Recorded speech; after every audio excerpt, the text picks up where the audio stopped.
Reincarnation of the Strongest Sword God audiobook by Kevin.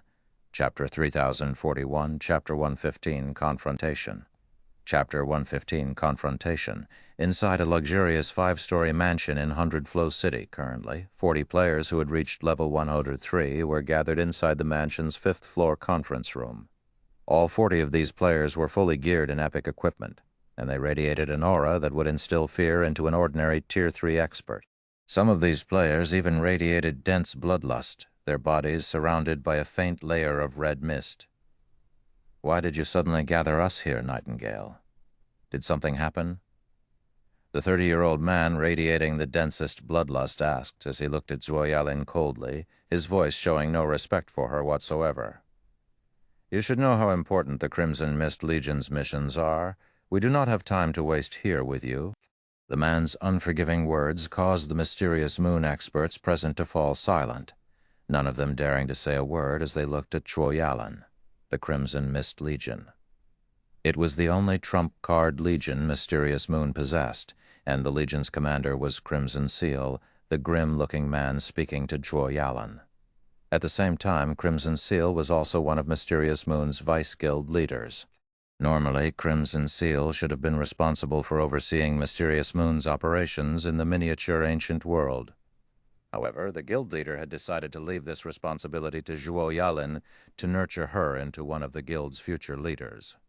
Hence, Zhuo Yalin was technically Crimson Seal's superior in the miniature ancient world.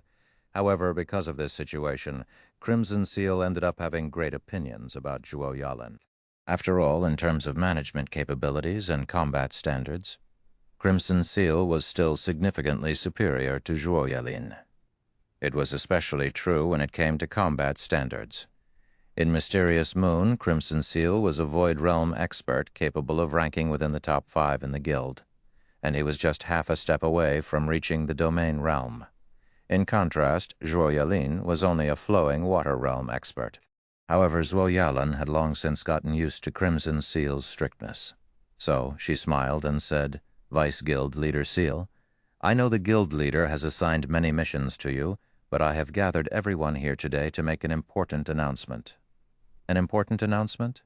With eyes full of disdain, Crimson Seal said, "What do you think can be more important than collecting the tokens for the Twin Lion City's Greyhawk outpost?"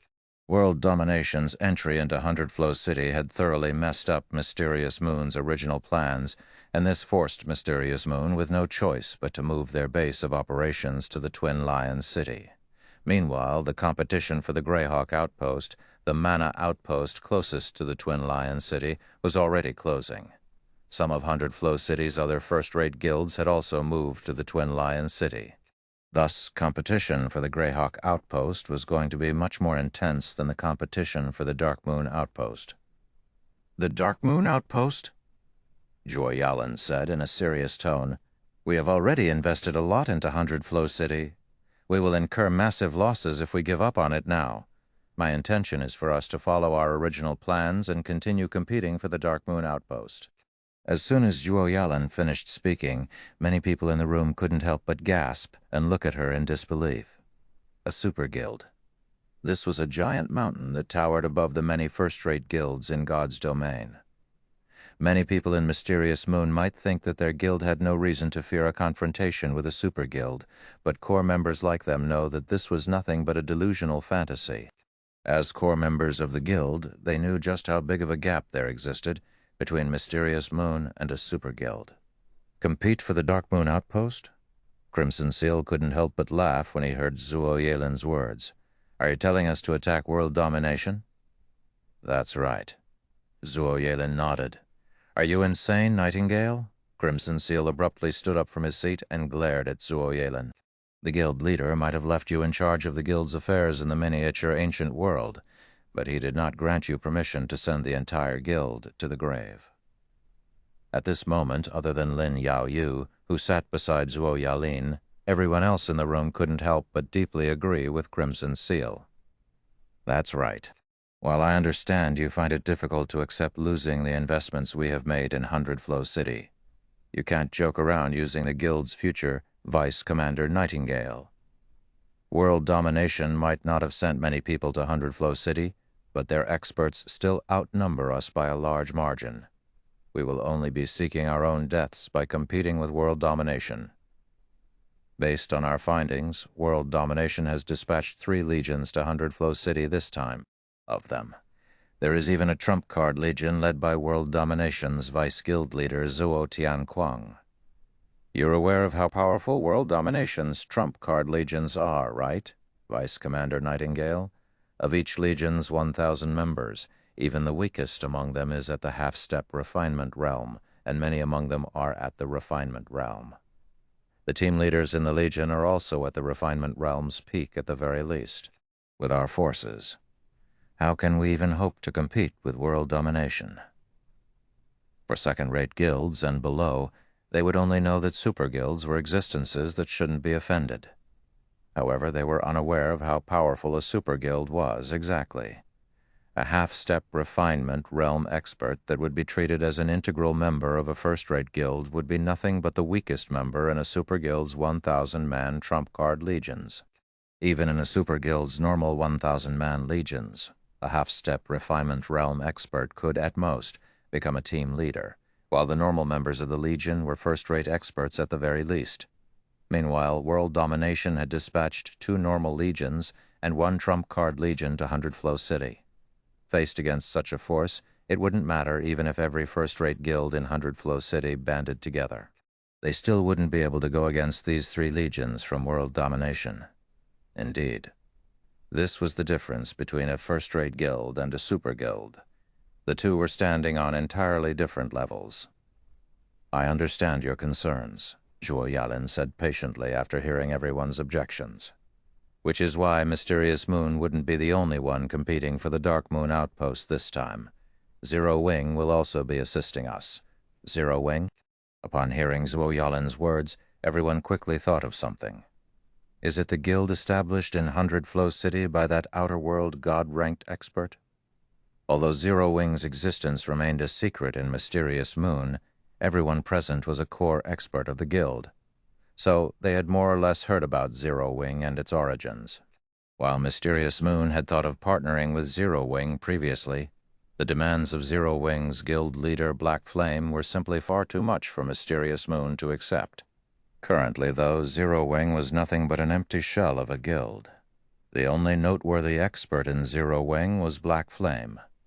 As for the 1,000 Flow Adventurer team that had joined the guild, it was nothing but an insignificant existence. Meanwhile, Crimson Seal sat down again and sneered, saying, Nightingale, Zero Wing might have a god-ranked expert, but the Dark Moon Outpost's problem isn't something just one god-ranked expert can resolve. At this moment, even Lin Yaoyu couldn't help but be confused by Zhuo Yalin's decision, let alone Crimson Seal. While Black Flame was indeed powerful, with Zero Wing in its current state, there was very little the guild could do in the miniature ancient world, much less clash against a super guild in a direct confrontation.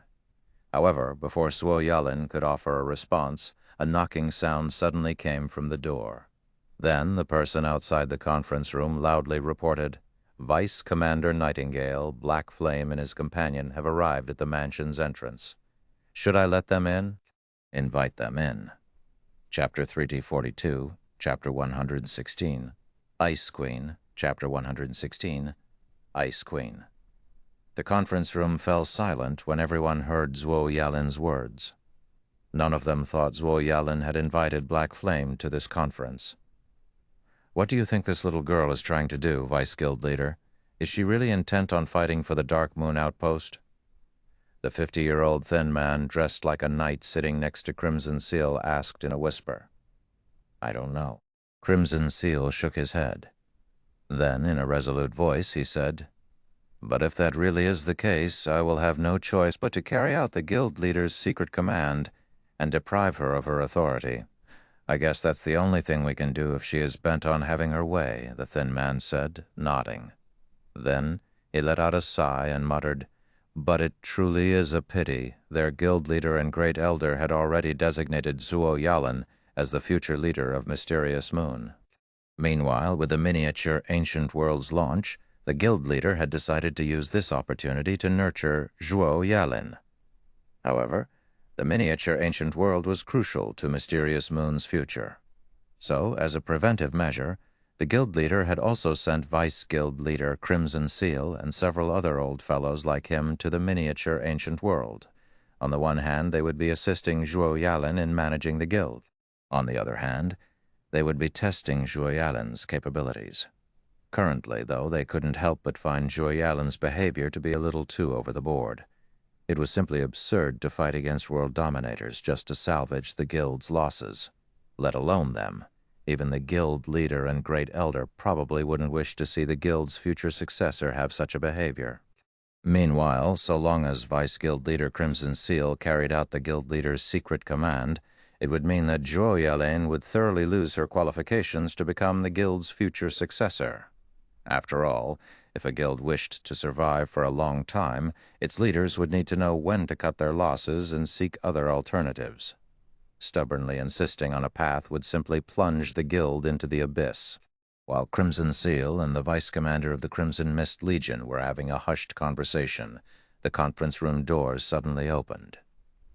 A moment later, a man and a woman walked into the room.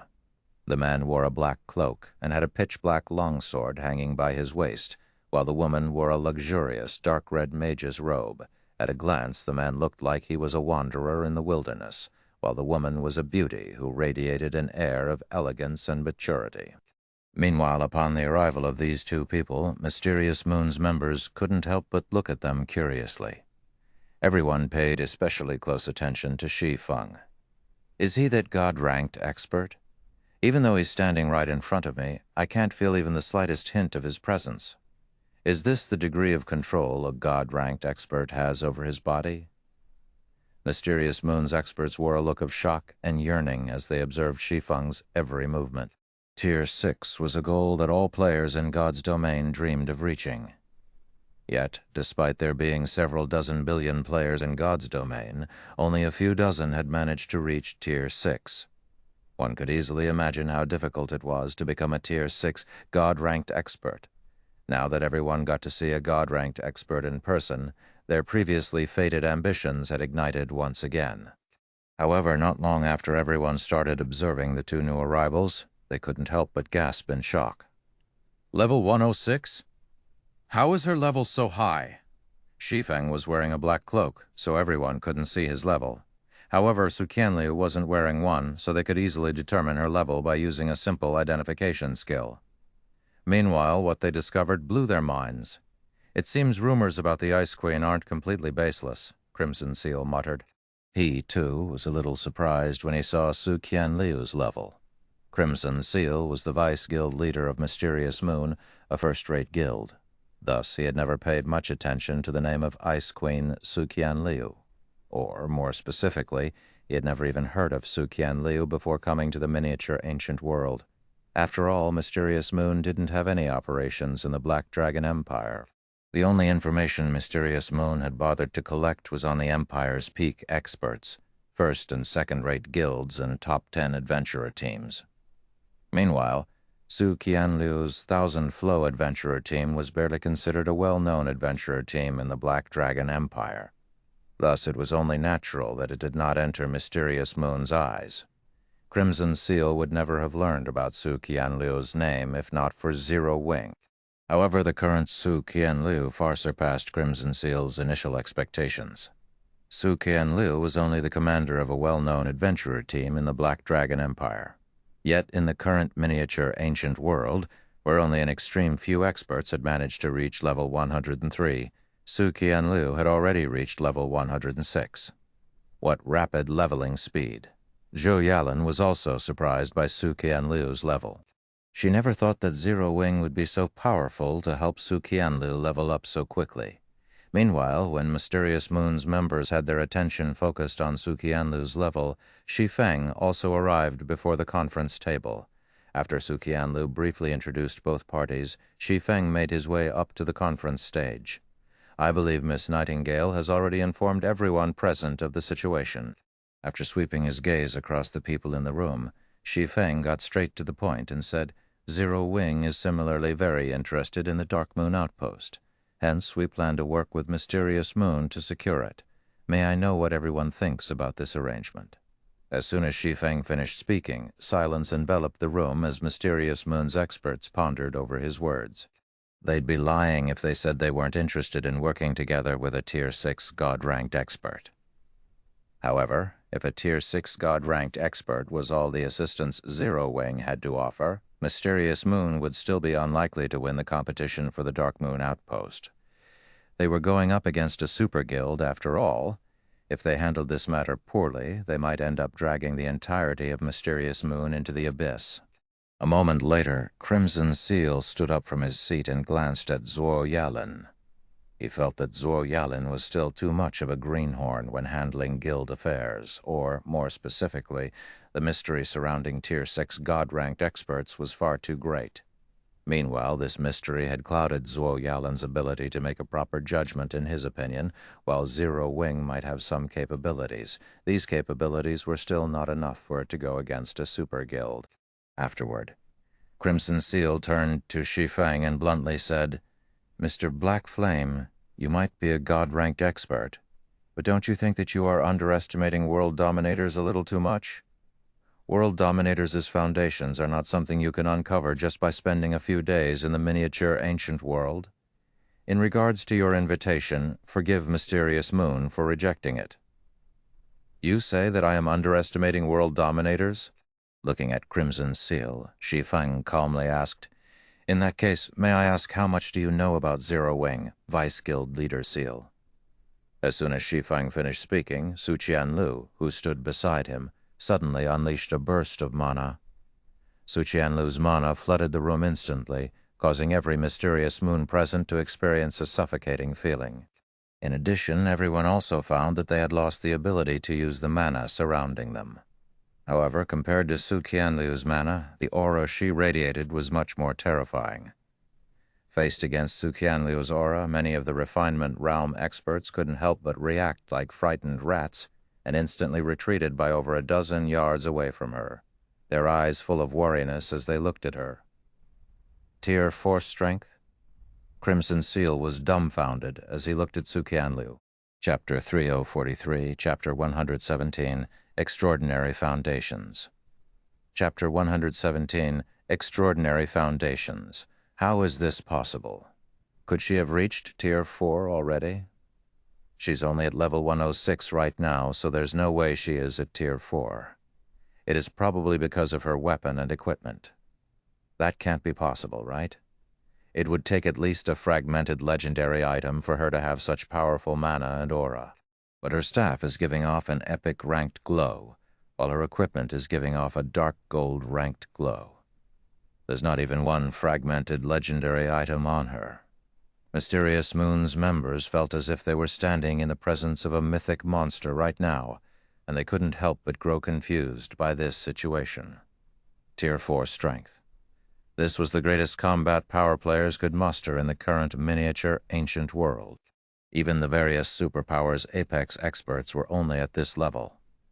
However, the various superpowers apex experts could only acquire such strength because they had the help of Hall of Fame level epic equipment sets in addition to their extraordinary combat techniques. Even then, only the raw power of their attacks would reach the Tier 4 standard. The standard of their mana would still be at Tier 3. It should be known that Su Qianlu was only at the flowing water realm. Some of the Mysterious Moon experts present were even superior to her when it came to combat standards, let alone the various superpowers apex experts. Yet, even without entering combat, Su Qianlu already possessed strength and mana at the Tier 4 standard. In other words, Su Qianlu possessed the true might of a Tier 4 player. If Su Qianlu were to enter combat and use skills, spells, and combat techniques, she could unleash even greater strength. If it came down to a fight, even Crimson Seal wouldn't necessarily match Su Qianlu. At this moment, let alone Mysterious Moon's other members, even Zhuo Yalin and Lin Yaoyue, who were relatively familiar with Zero Wing's members, couldn't help but be shocked. Is this what Zero Wing is capable of? Lin Yaoyue's eyes burned with a passionate flame as she scrutinized Su Qianlu. Although she had previously learned from Shi Feng that Zero Wing was an extraordinary existence in the world it came from, she felt that, as an outer world power, the things it could do here should be incredibly limited. She felt that she could at most acquire some legacies and combat techniques from Zero Wing, which could in turn pave a smoother path for her in the future. If she relied solely on Zero Wing, it would be impossible for her to become an expert that even the various superpowers feared. However, she no longer felt that way now. After the Thousand Flow adventurer team joined Zero Wing, Lin Yaoyue had conducted an investigation into Su Qianliu. According to her investigation, while Su Qianliu was indeed a Tier 4 expert in the Black Dragon Empire, she was only at the Flowing Water Realm standard. She might be able to get into the upper echelons of a first-rate guild with such standards, but she definitely couldn't become one of the leading executives. Yet, after joining Zero Wing for a few days, Su Qianliu had gained strength so overwhelming that even Crimson Seal had to fear her. How many people with such strength do you think World Dominators has? Vice Guild Leader Seal? Shi Feng smiled as he looked at Crimson Seal. 10, 20, or is it 30? After Su Qianliu returned to Hundred Flow City, Shi Feng had passed the Holy Annihilation Mana technique to her. In addition, he had also given her a drop of Ancient God's blood, upgrading her mana body to the gold rank. After combining these factors with the Ancient Mana equipment set acquired from the Ancient Demon Court, Su Qianliu's basic attributes and mana were now extremely close to reaching the Tier 4 standard. The only thing she was missing now was a Tier 4 physique and Tier 4 spells. There shouldn't be more than 10, Crimson Seal said, after giving Shi Feng's question some thought. If World Dominators invested all of its available resources and manpower into the miniature ancient world, it might be capable of producing 30 Tier 4 combatants. However, if they were only talking about 100 Flow City's side, World Dominators probably couldn't even muster 5 Tier 4 combatants, let alone 30. World Dominators might not have trouble getting their hands on Hall of Fame level epic equipment sets, but it was a different story for epic weapons that rivaled fragmented legendary weapons. Even with World Dominator's influence, it could at most acquire 30 of such weapons.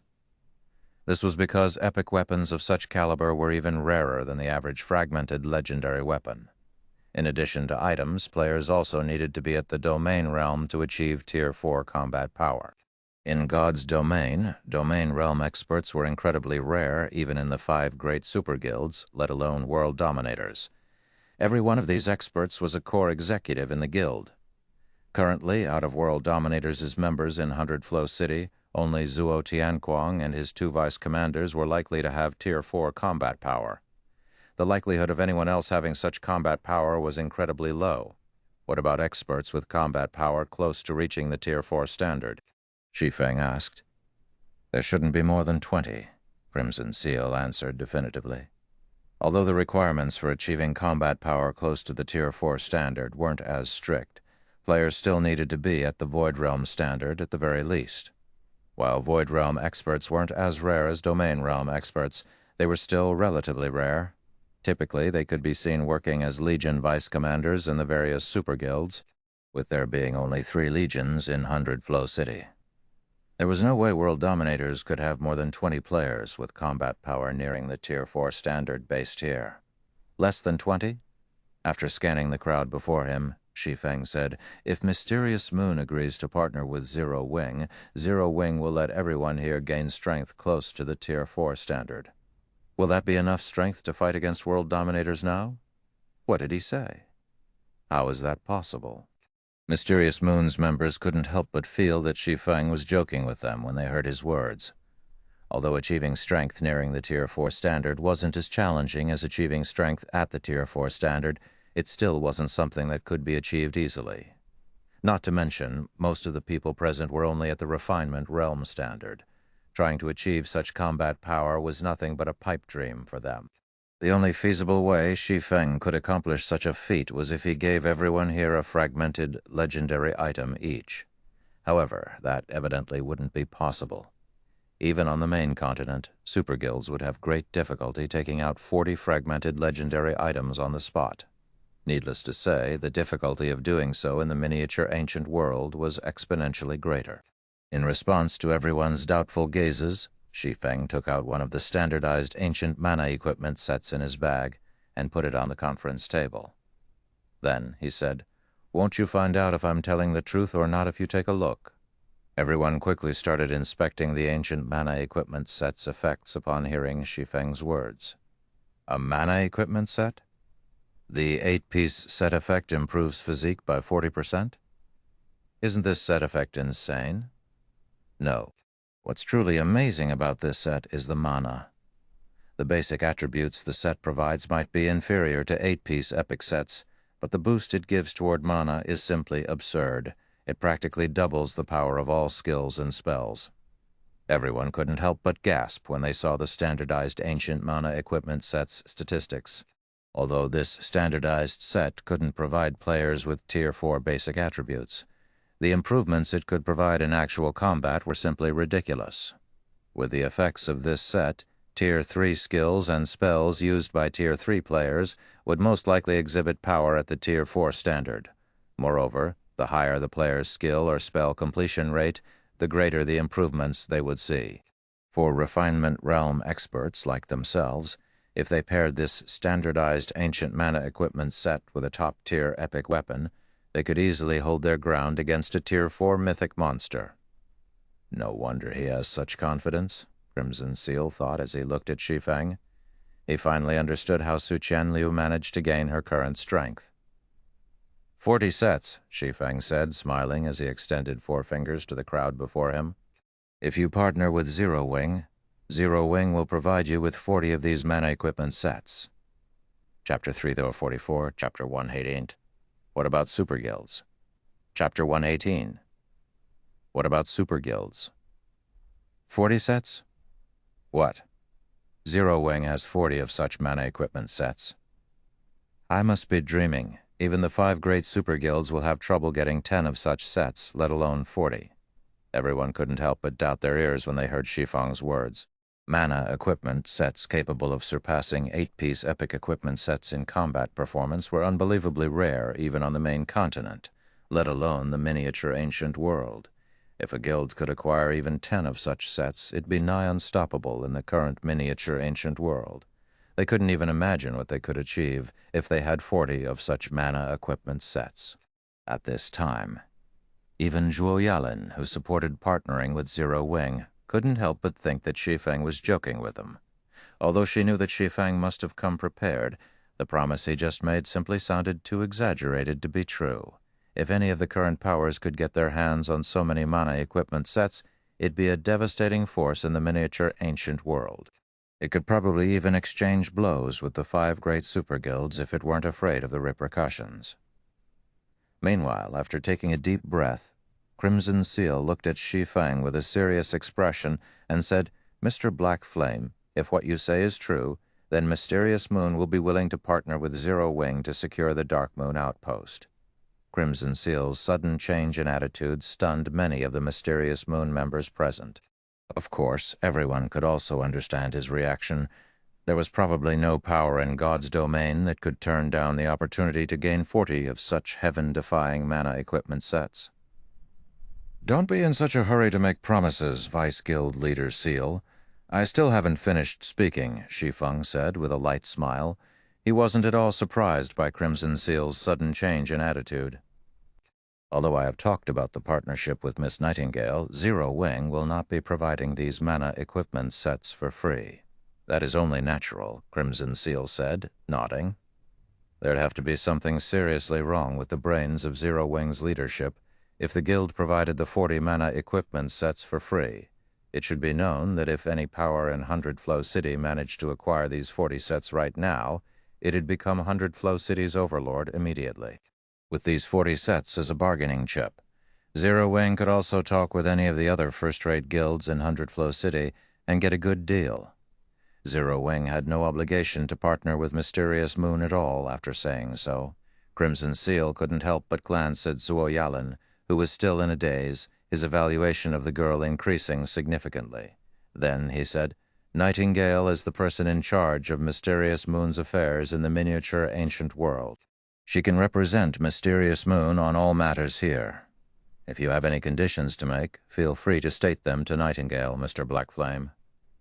Crimson Seal wasn't a fool. He naturally noticed the hint in Shi Feng's words. Mysterious Moon only had the opportunity to partner with Zero Wing now because of Zhuo Yalin. Without her, there'd be no foundation for their two guilds to negotiate partnership on. Thus, it was only right that he let her handle negotiations with Zero Wing.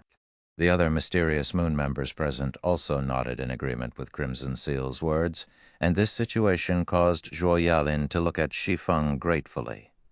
Because of a few simple words from Shi Feng, her position in Mysterious Moon had changed completely. Now, she was finally Mysterious Moon's person in charge in the miniature ancient world.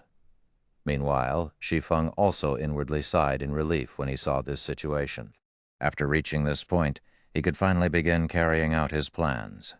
Immediately, he looked towards Zhuo Yalin and said, "Miss Nightingale, since Mysterious Moon has already agreed to the partnership, I can offer Mysterious Moon two methods of acquiring these 40 mana equipment sets.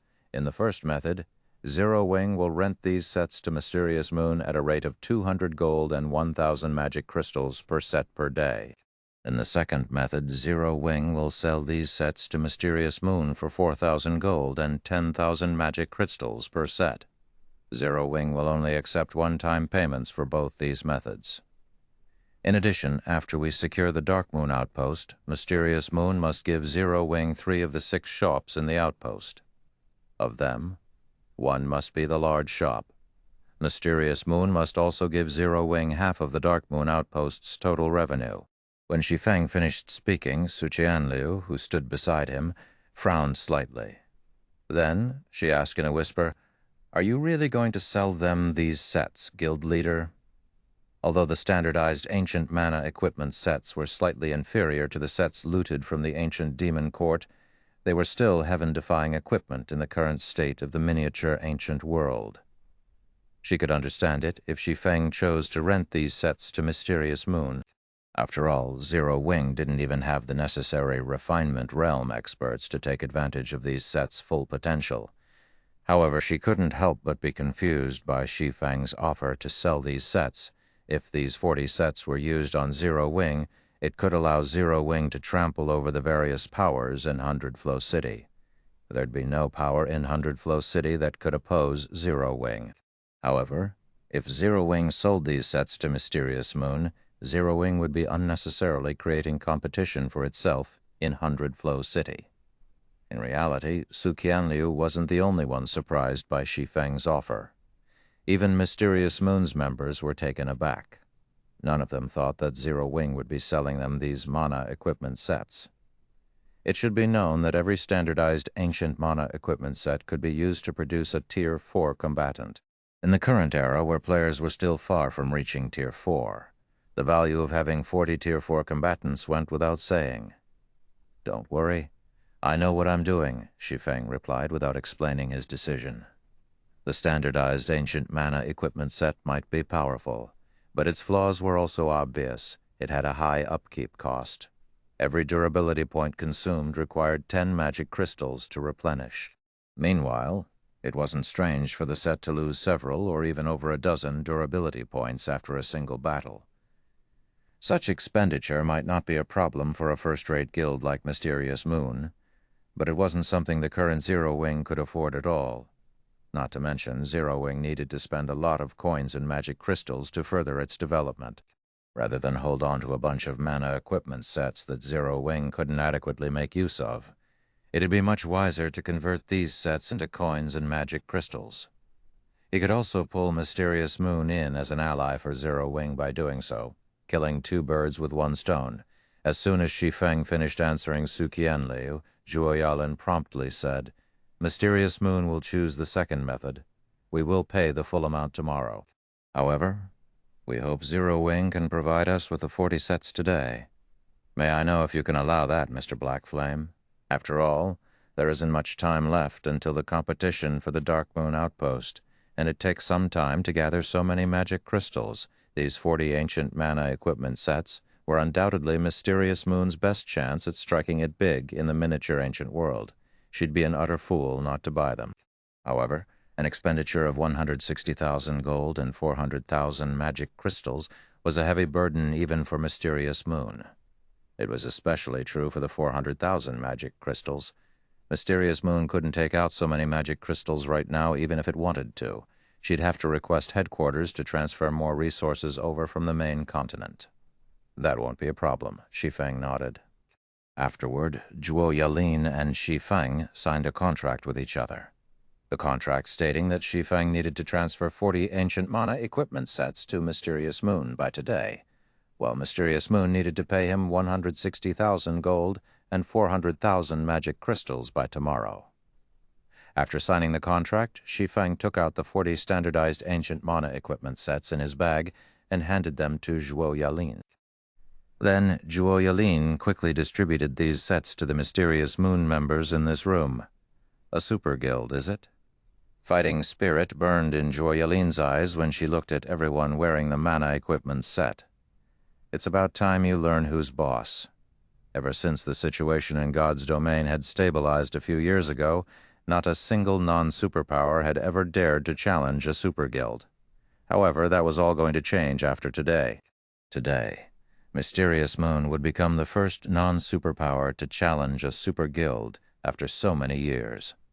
Chapter 3045, Chapter 119, The Beginning of Madness. Chapter 119, The Beginning of Madness. New Moon Forest. A 100-man team of level 103 experts geared with dark gold and epic equipment was in the midst of fighting against a horde of undead numbering in the thousands. Although there were quite a few level 105 great lords among these undead creatures. This expert team quickly and steadily reduced the horde's numbers. The leader of this 100-man team was a male berserker wielding a blood-red two-handed saber. In addition to holding off several great lords by himself, this berserker was also issuing commands to his teammates that precisely targeted the weak points of the undead horde. In less than half an hour after the battle began, the 100-man team successfully cleaned up the horde of several dozen great lord-ranked undead knights and several thousand other undead creatures. Not only did the team suffer 0 casualties, but they had also expended little stamina throughout the battle. If they kept up this pace, the team could probably take care of several more undead hordes of such size without having to take any breaks in between. You're really the best, Boss Blade, as expected of the leader of our guild's 5 demon generals. You're probably the only person in the guild who can lead a team so efficiently. Luo Tiancheng, clad in silver armor and carrying a greatsword on his back, complimented as he approached the berserker leading the team. It's so-so. If guild leader Shi were still around, this level of combat would be nothing, Rampant Blade nonchalantly said as he glanced at Luo Tiancheng. Ever since Shadow's 5 demon generals disbanded and guild leader Shi Feng left the guild, he had become the only person capable of supporting Shadow's ambitions. Although there were quite a few first-rate experts in the guild that were close to reaching the half-step refinement realm standard, none of them could take charge in large-scale battles effectively. An example would be 2 of Lan Heilong's close confidants, Luo Tiancheng and Zhou Yuhu. As for Gu Yiren, and those from World Dominators, they couldn't be relied on whatsoever. This was because Gu Yiren never had any intentions of managing or developing Shadow at all. Since taking over as Shadow's guild leader, the only thing he had done was order Shadow's members around to help him with miscellaneous work. Most of the time, Gu Yiren would be doing his own thing with his team from World Dominators. Not once had he helped train anyone from Shadow before. You're being too modest, Boss Blade. Now that you've reached the refinement realm already, combined with World Dominators' resources, it's only a matter of time before you reach Tier 4 in the future. There's no way that Shi Feng can hope to match you, Luo Tiancheng said, laughing. Once we complete our mission this time, Chairman Lan will discuss with Guild Leader Gu to let you become the Guild's acting Guild Leader. At that time, you'll get to manage all of the Guild's affairs. Refinement realm? Rampant Blade revealed a bitter smile when he heard these words. I reached this realm over a year later than Su Qianliu. I also heard that Su Qianliu has apparently joined the new guild that guild leader Shi and Blackie established. An expert of my caliber is only strong in a guild like Shadow. In reality, Rampant Blade had received an invitation to join Zero Wing from Blackie. However, he had grown attached to Shadow over the years, and he still had many brothers in Shadow. so he eventually rejected Blackie's offer. "You're putting Zero Wing on too high of a pedestal, Boss Blade. Zero Wing is nothing but a newly established small guild with a few thousand members. Even with Su Qianliu's Thousand Flow adventurer team serving as its base, there's no way it can compete with our guild. After all, Shadow now has world dominators backing it. Once the resources from world dominators start piling up, our guild will have many Tier 4 experts in the future. In contrast, Zero Wing is going to have a tough time even surviving," Luo Tiancheng said in disdain. In Luo Tiancheng's opinion, Shi Feng's statement to make Shadow disappear was nothing but a joke. Even Chairman Lan Heilong had laughed when he heard of it. While the miniature Ancient Worlds launch had indeed granted Shi Feng a lot of advantages and reduced the various powers' influence, it didn't change the fact that a guild required resources and experts to prosper. Although Shi Feng now possessed high status in Jin Hai Academy, Jin Hai Academy was nothing but a God's Domain academy. The things it could do and the resources it possessed were incredibly limited. Trying to go against Shadow, which had several 100,000 members and controlled 10 city-states, was nothing but lunacy. There was also no competition between the experts of Zero Wing and Shadow. Ever since Shadow received the guild legacies from world dominators, Shadow's members achieved significantly faster growth. Rampant Blade had even become a refinement realm expert thanks to these resources. Even if Zero Wing had a refinement realm expert like Su Qianliu, it still couldn't compete with Shadow in the future. In fact, after Shadow completed the mission assigned by World Dominators this time, World Dominators would be able to control the entirety of Hundred Flow City through the Dark Moon Outpost. Once that happened, Shadow could take advantage of World Dominators' influence to eradicate Zero Wing. "Let's stop talking about this. Have everyone look for the Dark Moon tokens quickly," Rampant Blade said, not bothering to refute Luo Tiancheng's words. Based on the current situation, Shadow was indeed growing stronger and stronger. As evidence, even Luo Tiancheng had reached the half-step refinement realm already. "We need to meet our quota of 200 tokens by today, otherwise World Dominators is going to halve our training resources." Luo Tiancheng nodded. Then he hurriedly had everyone on the team sort through the loot. At the same time, he sent the team's assassins and rangers to scout around for more undead creatures. Meanwhile, during the time Rampant Blade's team was looting their kills, Rampant Blade suddenly heard a message notification. "This has Mysterious Moon gone crazy?" Rampant Blade couldn't help but be stunned when he read the message Gu Yiren sent him. Meanwhile, noticing Rampant Blade's shocked expression, Luo Tiancheng asked, "What happened, Boss Blade?" "Mysterious Moon has suddenly declared war on world dominators," Rampant Blade said after taking a deep breath.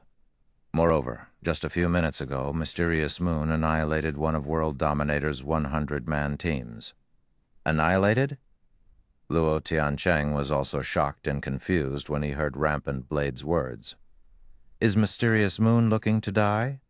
It might be fine if it were merely a simple conflict with a few players from a different guild. World Dominators wouldn't even care if a few of its players got killed. After all, such minor conflicts were frequent in God's domain. There was no way a super guild like World Dominators would bother to pay attention to these trivial matters every day. After all, there were millions of members in the guild. There'd be no end if it tried to take care of every personal conflict that took place. However, it was different if an entire 100-man team got annihilated. It was especially true now that World Dominators had declared monopoly over the New Moon Forest. Such an act of transgression represented an entirely different meaning. War. This was a declaration of war. It had already been many years since anyone dared to declare war on a super guild. Meanwhile, the last time it happened, a first-rate guild had gotten erased from God's domain. TL notes. Even if Zero Wing had a refinement realm expert like Su Qianliu. This isn't a translation error. Shadow most likely isn't aware that Su Qianliu has become a flowing water realm expert. Chapter 3046, Chapter 120, Zero Wing. Chapter 120, Zero Wing. All party leaders. Contact all the nearby teams and have them gather at our location immediately. Rampant Blade shouted after getting over his shock. Gu Yiren had explicitly stated in his message for all guilds affiliated with world dominators to form 1,000-man legions and surround the lake region in the New Moon Forest. Meanwhile, his goal in doing so was very obvious. Mysterious Moon had already angered world dominators, so now world dominators was preparing to make a move against Mysterious Moon. Under Rampant Blade's command, his party leaders promptly began contacting the other teams operating nearby, everyone reacting both anxiously and excitedly over this situation. "Quick, bring your team over! Mysterious Moon has declared war on world dominators, and world dominators is now planning on taking action against Mysterious Moon. You're going to miss the show if you don't hurry over." That's right, world dominators must be preparing to take revenge. A top-tier first-rate guild versus a super guild. It's been many years since something like this has taken place. At this time, Shadow's members weren't the only ones excited over this situation. The members of World Dominators' other affiliated guilds operating in the New Moon Forest also grew restless over this situation. Ever since the incident where a super guild had erased a first-rate guild took place several years ago, no more of such incidents took place in God's domain. At most, conflicts between first-rate guilds and super guilds were limited to small fights. This time, however, World Dominators was evidently planning on getting serious. 100 Flow City, inside a guild-owned 3-story mansion located along the city's main street. 1 first-rate guild, 3 second-rate guilds, and 7 third-rate guilds. It seems World Dominators is really planning on using Mysterious Moon to set an example this time, a white-clad old man sitting behind a desk muttered as he read the news he just received. "Do you think we should cooperate with World Dominators this time, Elder Liu?" A woman sitting on the sofa in front of the desk asked. The woman radiated a bold aura, and she was sipping on a cup of tea as she spoke to the white-clad old man. Witch's Sin might have become a pseudo-super first-rate guild in these past few years, but we still can't hold a candle to World Dominators, so we still need to send some people over, the old man said with a light smile. But I don't believe Mysterious Moon has gone crazy, since they dare bare their fangs against World Dominators. They must have their reasons for doing so. Take a team with you. I'm sure Zuo Tianquang won't make a fuss if we send a team led by one of our Vice Guild leaders. But remember that you're only there to spectate. You're not there to work for World Dominators. I understand, the woman said as she got up from her seat. Then, with a slight smile, she continued, I can also use this chance to pick a fight with Nightingale. Hopefully, she won't disappoint me. After saying so, the woman vanished from the office as if she had never appeared here before. It seems this little girl is still hung up over the secret pavilion's past evaluation, the white-clad old man said with a slightly bitter smile when he heard the leather-clad woman's words. The woman named Blue Sheath had been entered into the secret pavilion's rookie assassin list together with Mysterious Moon's Nightingale in the past. However, Blue Sheath was ranked 1 place behind Nightingale at the time. The two of them had known each other since young, and they had always been each other's rivals. So Blue Sheath couldn't help but feel peeved over the evaluation.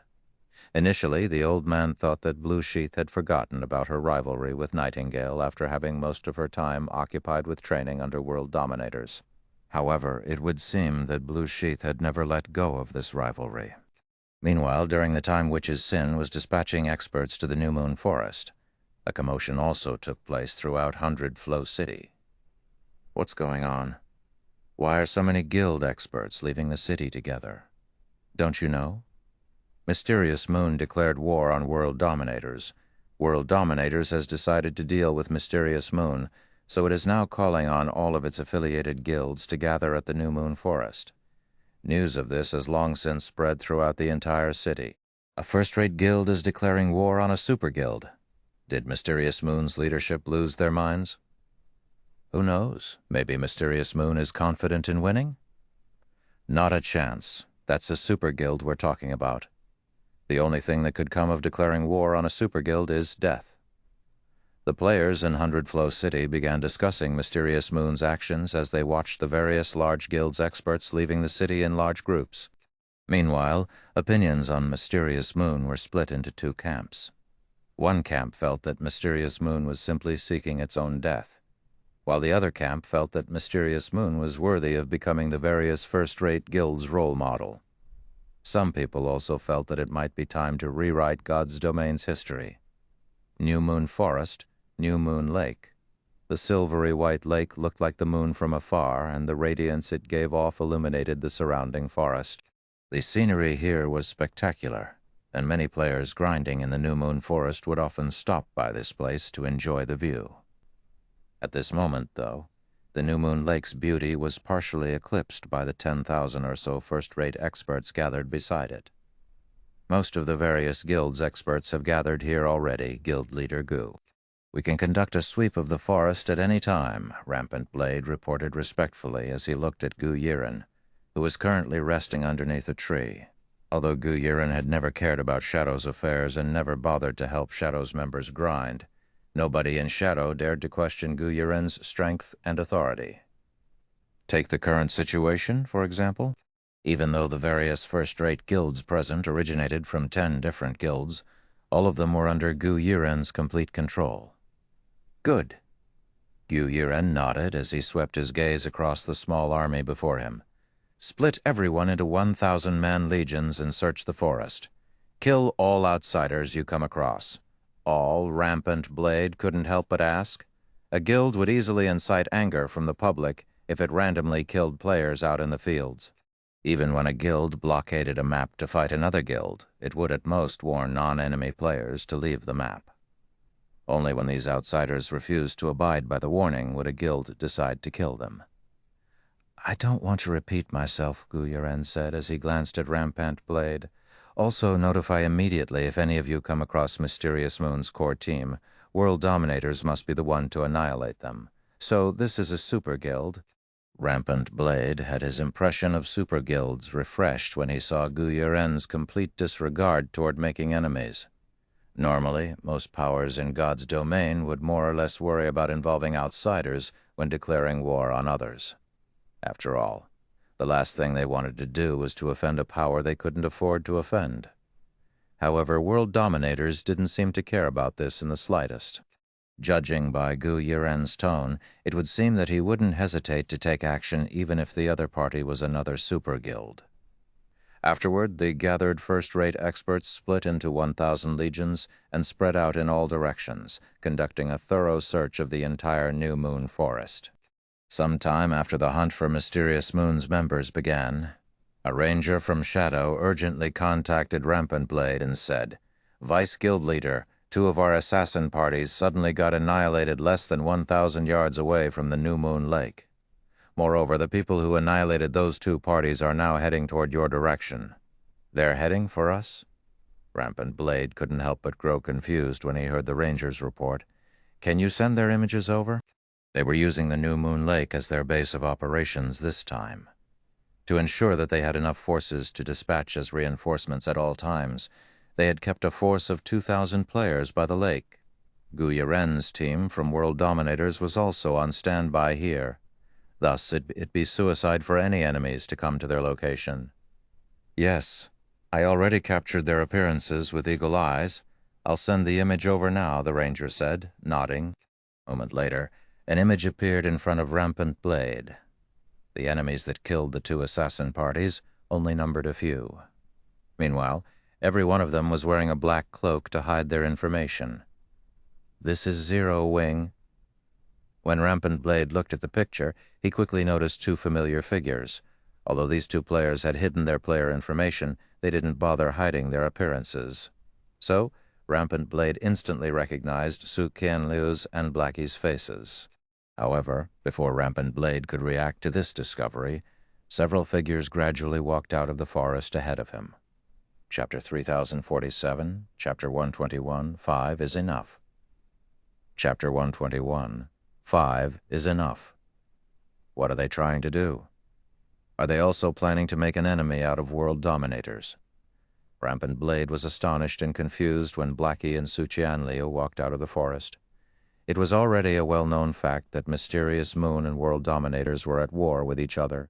Moreover, World Dominators had also made it clear that it wouldn't forgive Mysterious Moon for this slight. It was already bad enough that Blackie and Su Qianlu's group had come to the New Moon Forest and gotten rid of 2 of Shadow's scout parties. After all, this was already a blatant act of provocation toward world dominators. Yet, to make matters worse, they had even appeared before Gu Yiren. With the strong stance Gu Yiren was taking in this war, he would absolutely make sure that Blackie and Su Qianlu's party vanished from God's domain. At this time, Rampant Blade couldn't help but feel conflicted over this situation. Whether it was Blackie or Su Qianlu, both had been his comrades for many years in Shadow. They used to go on adventures and brave all sorts of danger together, so he did not wish to see the 2 falling into the abyss. However, with the situation at hand, there simply wasn't anything he could do to salvage this situation. Subsequently, the various experts gathered by the New Moon Lake also started noticing Su Qianlu's group one after another. Haven't we blocked off the New Moon Forest already? How did these people get in? They're hiding their player information? Could they be Mysterious Moon's helpers? That's possible, but it is also possible that they are not. They might be from a superpower trying to take advantage of this situation to strike at world dominators. After all, it's not like world dominators is free of enemies. The experts present quietly discussed themselves when they saw Su Qianlu's group emerging from the forest. The current miniature ancient world was a chaotic mess as every power in God's domain sought to get a piece of the pie and become the future leader of God's domain. Meanwhile, as a super guild, World Dominators was a strong competitor for the various superpowers of God's domain. Now that Mysterious Moon had suddenly declared war on World Dominators, it wasn't strange that some superpowers had decided to muddy the waters. After Gu Yiren saw Su Qianlu's group, he walked up to them and demanded, "How bold of you to come here? Who are you people? Which superpower are you from? Is it Battle Wolves, or is it Sacred Temple?" In Gu Yiren's opinion, the only outsiders who dared come to provoke world dominators now would either be Mysterious Moon's helpers or world dominators' rivals. Meanwhile, the possibility of Battle Wolves and Sacred Temple trying to stir up trouble was the highest. "Zero Wing," Su Qianlu stated. "Zero Wing? Where is Zero Wing based? Why haven't I heard of such a superpower before? Could this be a cover name they're wearing black cloaks to hide their identities after all? How can they possibly expose their real identities now?" The various experts present couldn't help but be surprised and confused when they heard Su Qianlu's answer. There was a limited number of superpowers in God's domain, and every one of them possessed powerful origins. Hence, any player that had played God's domain for some time would more or less know about the various superpowers. The various large guilds' members even had to undergo a compulsory course on the various superpowers' basic information. Zero Wing, a piece of information suddenly flashed across Gu Yiren's mind when he heard this name. Is it the new guild that former guild leader Shi Feng established? Meanwhile, when Luo Tiansheng saw Su Qianlu, he couldn't help but feel a sense of familiarity. Then, after racking his mind for a moment, he suddenly exclaimed, "You? You're Su Qianlu." Su Qianlu's appearance was a sight that almost all veteran members of Shadow would remember. After all, she used to be one of the most beautiful female members in Shadow. On top of that, she also used to be one of the strongest experts belonging to Shadow. That's right. Su Qianlu did not deny Gu Yiren's and Luo Tiansheng's words. "We're not here to go against world dominators today. We're just here to settle some personal grudges." "Personal grudges?" Gu Yiren sneered as he suddenly thought of something. "Do you mean taking care of Shadow?" According to his informant, Shi Feng, the former guild leader of Shadow, had a thorough falling out with Shadow after Lan Heilong's shameless behavior. As a result, Shi Feng had publicly declared that he would erase Shadow's name from God's domain. Originally, Gu Yiren thought that Shi Feng was only speaking out of anger. He never thought that Shi Feng actually planned on carrying out his words. At this time, Shi Feng, who had hidden both his information and appearance, suddenly said, "That's right. We hope that unrelated people do not interfere to avoid causing unnecessary misunderstandings." In reality, Shi Feng could have let Mysterious Moon take care of a second rate like Shadow. However, after thinking it over, he decided that it'd be best if he erased Shadow from God's domain with his own hands. You want to deal with one of World Dominators' affiliated guilds right in front of our eyes? Do you think we'll allow that? Gu Yiren asked, laughing. Don't you think you're being too arrogant? Do you take World Dominators for a decoration? That's right. Who do you think you are? One of the 5 great super guilds? Luo Tiancheng said, fanning the flames. With just the 5 of you? Do you really think you can do anything to Shadow? The other members of Shadow also nodded in agreement, a nonchalant expression on their faces. Shadow had well over 1,000 first-rate experts gathered by the New Moon Lake right now. Among them, there were even a bunch of half-step refinement realm experts. With such a force, they could even take on 2 mythic monsters simultaneously, let alone 5 measly players. In response, Shi Feng said in a definitive tone, 5 is enough. 5 is enough. Gu Yiren couldn't help but laugh. Then his gaze grew cold as he said, In that case, let me see how you 5 are going to fight us. After saying so, Gu Yiren waved his hand. Immediately, 24 refinement realm experts from World Dominators charged at Shi Feng's party of 5, Chapter 3048, Chapter 122. Difference in Strength, Chapter 122. Difference in Strength, Chapter 122. Difference in Strength, 24 refinement realm experts. Rampant Blade's expression grew somber when he saw World Dominators' experts charging toward Blackie and Su Qianlu's party. He didn't think that Gu Yiren's team members would be this powerful. It was true that Su Qianlu and Blackie were considered experts, even by first-rate guilds' standards. It was especially true for Su Qianlu. Not only did she reach the refinement realm long ago, but it was even rumored that she had reached the flowing water realm already. However, even a flowing water realm expert would find it difficult to go up against 24 refinement realm experts simultaneously. Not to mention, these were refinement realm experts from World Dominators, a super guild. Not only did they have much better training, but they were also fully equipped with epic weapons and equipment. You overconfident fools, do you think World Dominators will hold back against you? Luo Tiancheng couldn't help but sneer as he looked at Shi Feng's party. World Dominators was a super guild. There was no way it would sit by and watch as one of its affiliated guilds got targeted. It would become a joke in God's domain if it did that. The 24 refinement realm experts reached within 50 yards of Shi Feng's party in the blink of an eye.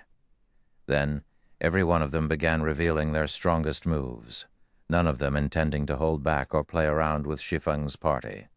At a glance, one could tell that these were all veteran experts with real experiences clashing with other players. Restrict them. In response to the 24 refinement realm experts' assault, Blackie waved his staff and cast a spell without chanting an incantation. Even the mana fluctuations that came from him were incredibly weak. Boom!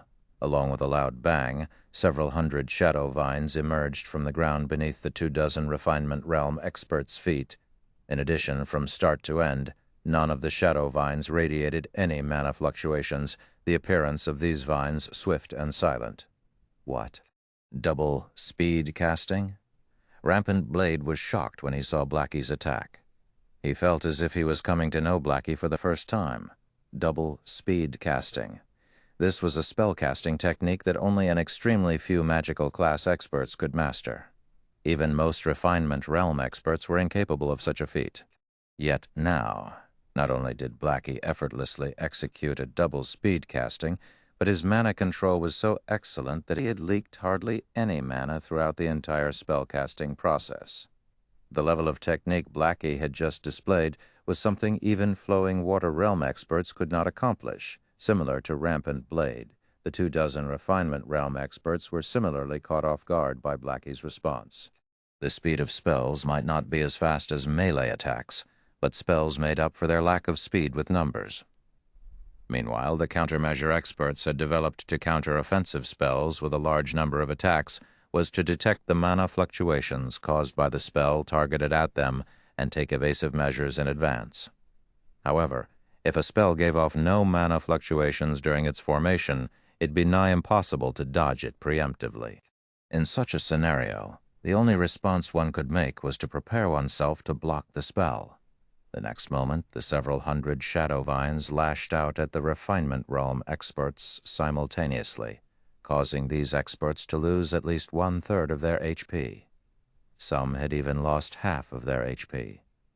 The appearances of these experts were also reduced to a mess, and they looked nothing like an expert team from World Dominators. What a powerful magical class expert. Blue Sheath, who was spectating the battle from a distant treetop, couldn't help but focus her gaze on Blackie World Dominators' Refinement Realm experts. All possessed strength rivaling Grand Lords of the same level. Yet even though these experts had blocked the shadow vines attacking them, they had still lost over 1/3 of their HP.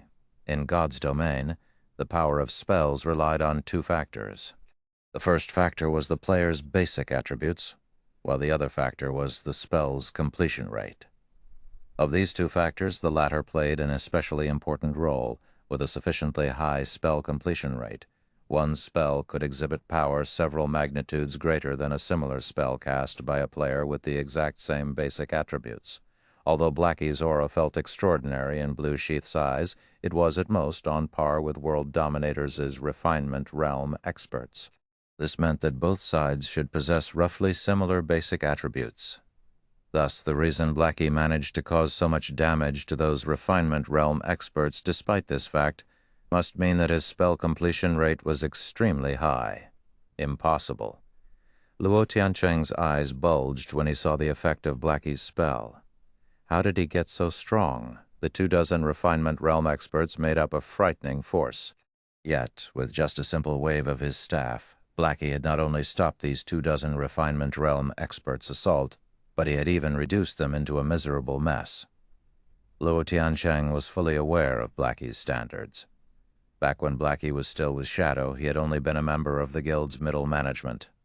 Moreover, he was focused mainly on handling guild affairs, and his combat standard was only at the level of first-rate experts. He couldn't even be considered one of the top-ranking experts in the guild.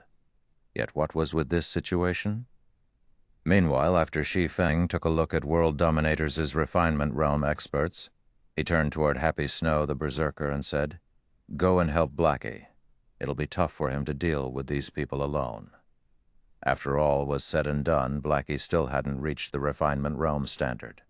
While he might have a gold mana body, the Holy Annihilation mana technique, and the Ancient mana equipment set helping him, he could still die easily if he got caught in a melee or targeted by numerous ranged attacks. Simply put, Blackie was currently a glass cannon. He might have astonishing offensive capabilities, but he wouldn't last more than a few moves in an actual duel with a Refinement Realm expert. Fine, then. "I'll use these guys to test my recent improvements," Happy Snow said, curling her lips in dissatisfaction. Immediately, Happy Snow unsheathed the two-handed saber hung on her back. Then, in the blink of an eye, she instantly appeared amidst the 24 Refinement Realm experts, her speed superior to even assassins of the same level. Subsequently, before World Dominators' Refinement Realm experts could react, Happy Snow swung her massive saber at the nearest shield warrior. Advanced combat technique. Wolf Pack. Happy Snow's saber instantly transformed into 5 phantom wolves that pounced at the shield warrior. However, the shield warrior was no pushover. Although he had reacted slowly to Happy Snow's appearance, as soon as he noticed Happy Snow attacking him, he promptly raised his shield and activated the Tier 3 defensive skill Iron Wall. Aside from increasing his defense by 200% and reaction speed by 50%, the skill also reduced the numbing effects he suffered by 100%. Other than the shield warrior, a nearby oracle also quickly reacted to Happy Snow's attack. Immediately, the oracle cast a defensive barrier on the shield warrior, the barrier nearly doubling the shield warrior's maximum HP. Boom! When the first phantom wolf collided with the shield warrior's shield, the shield warrior stumbled one step backward and nearly lost his balance. As a result, when the second phantom wolf struck, the shield warrior promptly lost his balance and fell on his back. Immediately afterward, the third, fourth, and fifth phantom wolves pounced on the shield warrior afterward, instantly tearing through the oracle's barrier and reducing the shield warrior's HP to 0. The shield warrior had died so quickly that the nearby healers didn't even have time to heal him. She killed him in one move? Rampant Blade couldn't help but gape in shock when he saw Happy Snow killing the shield warrior after just one exchange. Rampant Blade had seen Happy Snow before, and he knew that the little girl had only reached the refinement realm recently. Yet now, she had instantly killed a veteran refinement realm expert. It was simply unbelievable, not bad. I like this feeling, Happy Snow stated excitedly, as she looked at the shield warrior's vanishing body. Not only did the ancient mana equipment set increase her skill completion rate, but it had also improved the density of her mana and her control over mana. Because of this, she had a much easier time executing combat techniques, and she became able to execute Wolfpack effortlessly. If it was before she acquired this set, she wouldn't have been able to make use of the advanced combat technique in actual combat. Of course, the ancient mana equipment set wasn't the only factor contributing to her success. A more important factor was the ancient god's blood Shi Feng had given to her. Thanks to the ancient god's blood, her mana body had also reached the gold rank. Moreover, it was even a peak gold mana body. This improvement had cleared up her mind significantly, and she could now execute combat techniques much more efficiently. Previously, she could only create 4 phantom wolves when executing Wolfpack. Moreover, it was also under a practice setting. Now, not only could she freely execute the combat technique in battle, but she could even create 5 phantom wolves with it. What power? Is she a monster? When the other experts from World Dominators saw their companion getting killed, they couldn't help but gulp nervously. If Happy Snow could kill even a shield warrior in one move, it went without saying that she could do the same for other classes. To make matters worse, they still had to keep an eye out for Blackie's ranged attacks. If they received a direct hit from one of Blackie's spells, they wouldn't even know how they died. Meanwhile, seeing World Dominators as experts growing cautious, Shi Feng asked, "Do you still want to continue?" Chapter 3049, Chapter 123, One Sword for Thousands. Chapter 123, One Sword for Thousands. Although Shi Feng spoke in a calm and low voice, nobody present dared to underestimate him. Previously, everyone thought that Shi Feng was simply spouting nonsense when he said that just the 5 of them were enough. However, after seeing Blackie's and Happy Snow's overwhelming performance, nobody doubted Shi Feng's words anymore. The combat power Blackie and Happy Snow displayed was something only Apex experts could exhibit in the current miniature ancient world. 24 refinement realm experts couldn't even serve as a warm-up for these 2 players. Only the various super guilds' Apex experts could possibly fight the 2 of them. It seems Zero Wing cannot be underestimated. Despite being a new guild, it has so many powerful experts. Indeed, but World Dominators isn't a pushover either. With only 5 players, Zero Wing will still have difficulty targeting Shadow's members. Faced with this sudden turn of events, the various large guilds' experts couldn't help but turn toward Gu Yiren. Currently, Gu Yiren still held the initiative in his hands. After all, World Dominators currently had the entire New Moon Forest on lockdown. Now it was up to him to decide whether they would fight or not. If Gu Yiren chose to fight, his side would most likely sustain severe losses, and his progress in the miniature ancient world would slow down significantly. However, if Gu Yiren chose not to fight, his reputation among World Dominators' various affiliated guilds would most likely plummet. His actions might even end up affecting World Dominators' prestige. 2 experts with Apex-level strength, is it? "I can see why you dare to behave so boldly," Gu Yiren said as he looked at Shi Feng coldly. "However, don't forget where this place is. Apex experts might be powerful, but they aren't invincible in the miniature ancient world." As soon as Gu Yiren finished speaking, the various guilds' experts promptly advanced and got ready for battle, their numbers exceeding 2,000, aside from first-rate experts. There were also some refinement realm and half-step refinement realm experts among these 2,000-plus players. Even if they were up against 2 experts with Apex-level strength, they could rely on Zerg tactics to whittle down and kill the opponent. After all, there was a limit to a player's stamina and concentration. Take Happy Snow, for example. While it was true that she had killed a shield warrior in one move, she had done so with the help of an advanced combat technique, something that cost a significant amount of stamina and concentration to use. How about giving up now, mister? Nobody can annihilate Shadow today. Tao Yue, who stood behind Gu Yiren this entire time, suddenly stepped forward to advise Shi Feng. World Dominators has similarly dispatched Apex experts to the New Moon Forest. If the battle drags out, you won't even have the chance to escape later. The various guilds' experts also nodded in agreement with Tao Yue's words. In reality, none of them wished to fight against Shi Feng's group of 5. However, Gu Yiren had already made himself clear that he wouldn't let Shi Feng touch Shadow. Thus, even if it meant dying and losing a level, they needed to stop Shi Feng's party. Otherwise, World Dominators would make it so that they couldn't continue surviving in God's domain.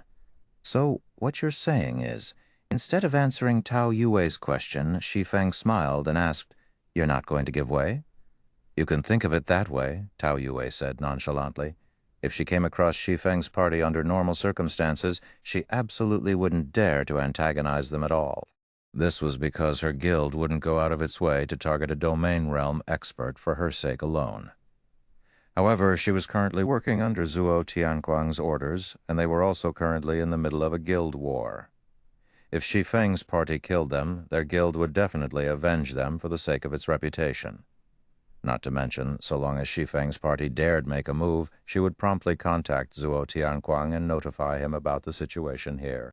With a force of over 2,000 first-rate experts, they had more than enough fodder to keep Shi Feng's party busy until Zhuo Tianquang and the other Apex experts arrived. In that case, you can be buried together with Shadow. Shi Feng absolutely wouldn't let go of this opportunity to heavily damage Shadow. Immediately, he unsheathed the Winter of Eternal Night and enveloped the many experts present in his mana domain. A mana domain? How does he have a mana domain at Tier 3? The various large guilds' experts were dumbfounded when they felt Shi Feng's frightening mana enveloping their bodies. "Disappear!" Shi Feng swung the Winter of Eternal Night horizontally. Second sword, Holy Devour. Even with the ancient mana equipment set's bonuses, it was still a significant burden for Shi Feng to execute Holy Devour. If he tried to execute Holy Devour at full power, he could at most use it 3 times in a battle. After 3 executions, he would immediately fall into a mentally weakened state. Thus, this was a trump card he wouldn't casually use under normal circumstances. However, out of all the attacks in Shi Feng's repertoire, Holy Devour had the largest AoE. Shi Feng was only a Tier 3 player right now. If he had to kill 2,000-plus first-rate experts one by one, he'd die from exhaustion before he could even get rid of all of them. Thus, the best solution was to use an attack with a big AoE and reduce the enemy's numbers as much as possible. Then, he would leave the rest for Suqianliu and the others to deal with. Not good. Meanwhile, when Blue Sheath saw the sudden change in Shi Feng's aura, she instinctively executed Shadow Walk, an advanced combat technique, and distanced herself from the battlefield. She had also activated Shadow Flash, a Tier 3 life-saving skill that increased her movement speed by 300% for 5 seconds. While retreating, though, she kept a constant look over the battlefield, ensuring she didn't miss out on anything.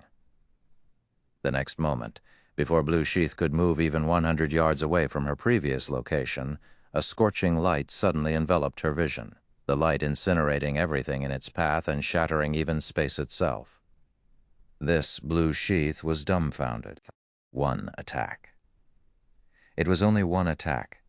With just 1 attack, Shi Feng had extinguished the lives of nearly half of the 2,000-plus experts, erasing even their ashes from the battlefield. TL notes: Apex experts and experts with Apex level strength.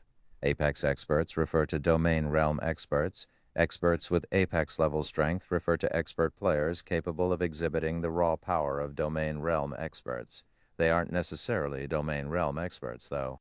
Chapter 350. Chapter 124, End of an Era. Chapter 124, End of an Era. What is this? Isn't he just Tier 3? How can he have such power? He can already shatter space at Tier 3. Could he be a God-ranked expert? When the experts caught outside of Shi Feng's mana domain saw the fragmented void in front of them, they couldn't help but be dumbfounded. They had seen experts shattering space with their attacks before. On the main continent, any Tier 4 expert could easily accomplish such a feat. Some of them even used to be Tier 4 experts on the main continent. However, the miniature ancient world had only opened recently. It was impossible for players to even reach level 120 at this stage of the game, let alone Tier 4. Yet, the cloaked man before them had accomplished a feat that could typically only be accomplished by Tier 4 players. With just one singular attack, he had exhibited power on par with Tier 4 taboo skills at Tier 3. At this moment, there was only one plausible explanation everyone could come up with for this unbelievable situation. A Tier 6 God-ranked expert. An existence capable of turning the impossible possible.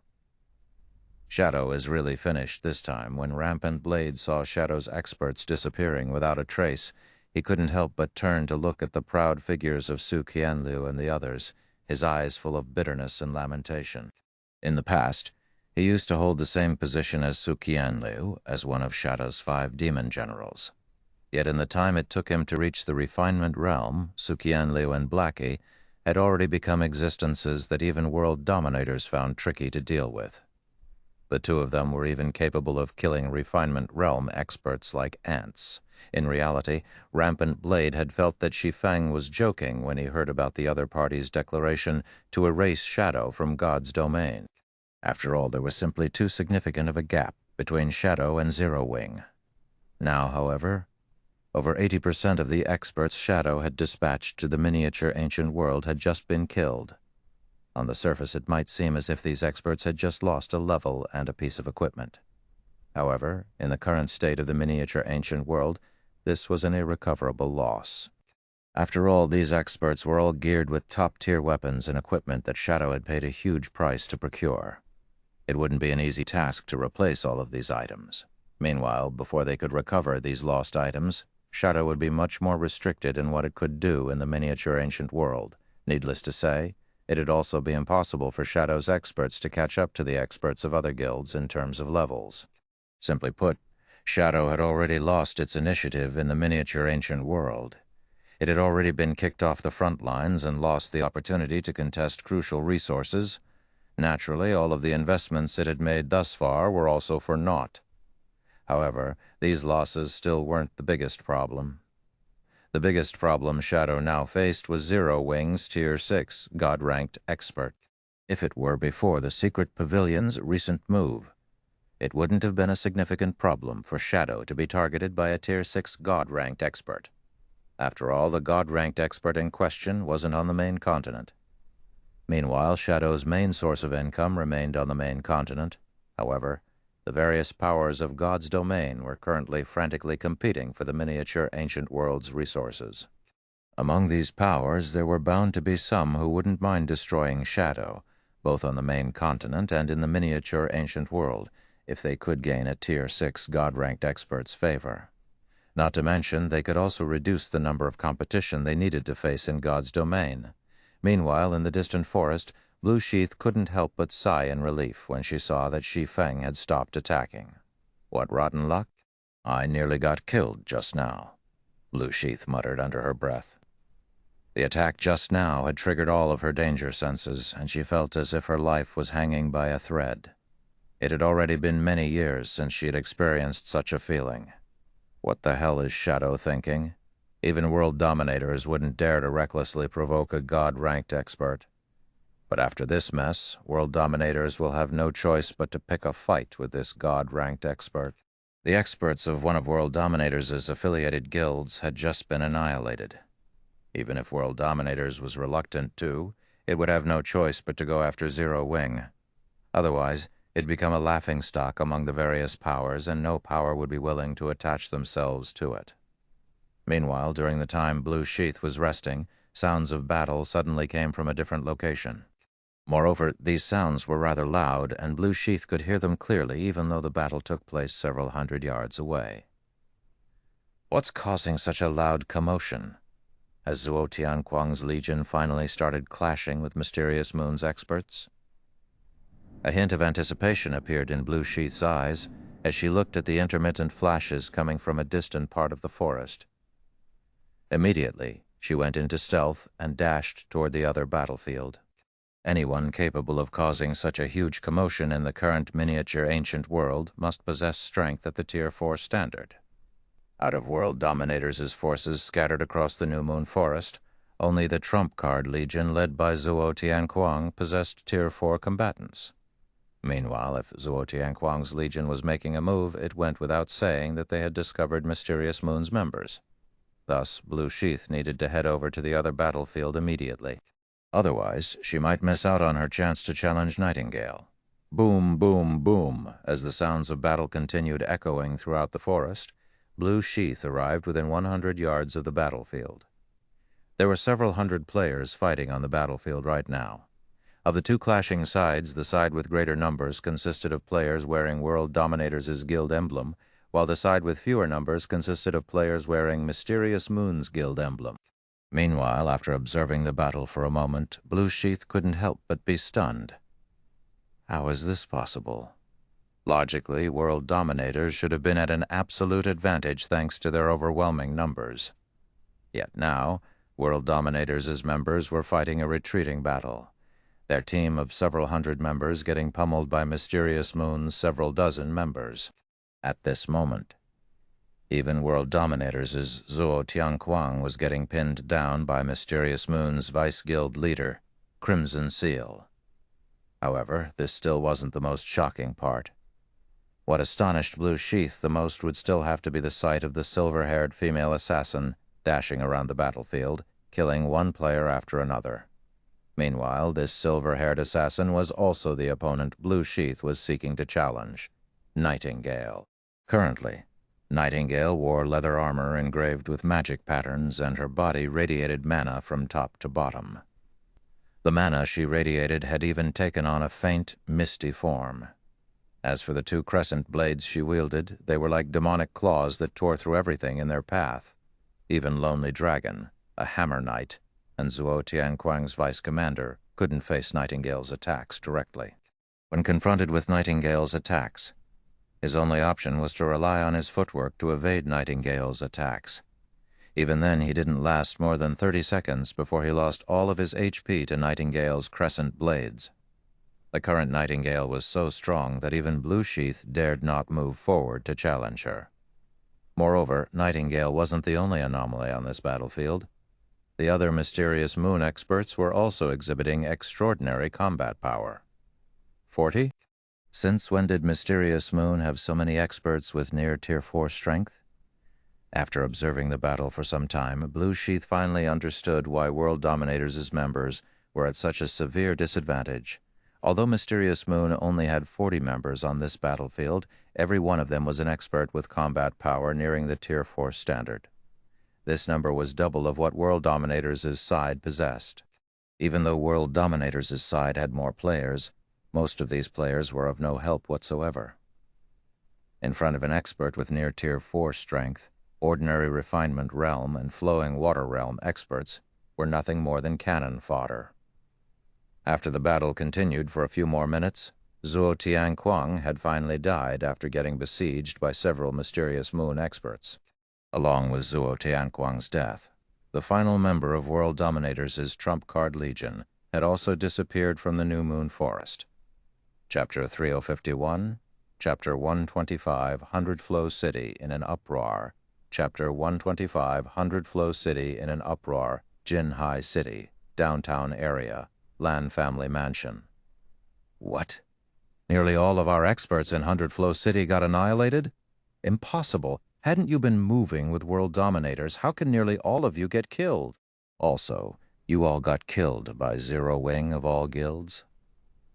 Lan Heilong, dressed in a collared suit with two female secretaries standing by his side, bellowed as he glared at Luo Tiancheng through the video call. When he heard the news Luo Tiancheng suddenly brought him, he couldn't help but shoot up from his seat, the grape wine in his hand spilling all over the floor. Zero Wing was nothing but a small guild established by someone he had dismissed from his guild. Yet, now he was being told that this small guild had eradicated nearly all of his guild's experts. How could he possibly believe this? The most ridiculous part about this was that Zero Wing had accomplished this feat with only one player. "It's true, Chairman Lan," Luo Tiansheng said with a helpless and bitter smile. "Moreover, it isn't just us who got done in. Guild leader Gu and his team also got wiped out by that mysterious swordsman from Zero Wing. According to Guild leader Gu's analysis, he suspects that person might be a Tier 6 God-ranked expert. One attack. With just one attack, that mysterious swordsman from Zero Wing had snuffed out the lives of over 1,000 players. The attack had happened so quickly and suddenly that Luo Tiancheng didn't even manage to react to it. Before he knew it, the world around him had turned gray, and his connection with his body was forcibly disconnected. The only thing he managed to see was a cloaked figure holding a sword in the distance. A God-ranked expert? Impossible. How can a small guild have ties with a God-ranked expert? Also, Gu Yiren is one of World Dominators' top-tier geniuses. Even a God-ranked expert won't have an easy time killing him in the miniature ancient world. Lan Heilong instinctively refused to believe Luo Tiancheng's words. Gu Yiren was one of the people World Dominators had tasked with managing its affiliated guilds in the miniature ancient world. Setting aside the fact that Gu Yiren was a flowing water realm expert, just the fact that he was considered a top-tier genius in World Dominators meant that he would have received some tools that could save him during desperate times. The various superpowers might not care much about the lives of their normal members, but it was a different story for the lives of their top-tier geniuses. The cost of even a single death was high in the miniature ancient world. If the various superpowers wanted to ensure their advantage in the miniature ancient world, they would definitely do everything they could to prevent their top-tier geniuses from dying. As a super guild, there was no way World Dominators would supply its top-tier geniuses with life-saving items. Meanwhile, just like Lan Heilong surmised, Gu Yiren had indeed received life-saving items from his guild. With the items he had, he could easily survive an assassination attempt from even domain realm experts. Unfortunately, Gu Yiren hadn't expected Shi Feng's attack to be so strong and fast. Everything happened so quickly that he had already gotten killed before he even realized what was going on. Naturally, he didn't have time to use his life-saving items either. Otherwise, even if Shi Feng's attack could shatter space, he couldn't have stopped the activation of a Tier 4 teleportation scroll. "I'm telling the truth, Chairman Lan. You can ask Guild Leader Gu about this yourself," Luo Tiansheng said. When he saw Lan Heilong's crazed expression, he could understand what was going through the other party's mind. If he were standing in Lan Heilong's shoes, he wouldn't have been able to accept this situation either. In order to capitalize on the miniature ancient world's benefits, Shadow had borrowed a lot of credits to gear its experts with level 100 epic weapons and equipment. After all, Shadow's experts had achieved significant improvements in their combat standards after receiving World Dominators' training resources. If they combined their improved combat standards with epic weapons and equipment, they could go against even the experts of first-rate guilds. Yet now, after taking a deep breath, Lan Heilong asked, "How many? How many epic weapons and equipment did we lose?" "Roughly 500 pieces," Luo Tiansheng answered carefully.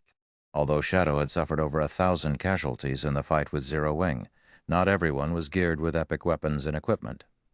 After all, even if Shadow had the money, there weren't that many level 100 epic weapons and equipment available for sale. At a reasonable price, that is, because the various powers were frantically buying up epic weapons and equipment, the average price of these items had also skyrocketed. With Shadow's limited financial strength, it could only equip around half of its experts with epic weapons and equipment. Hence, the loss they suffered wasn't as terrible as one would expect. However, Lan Heilong nearly fainted when he heard Luo Tiansheng's answer.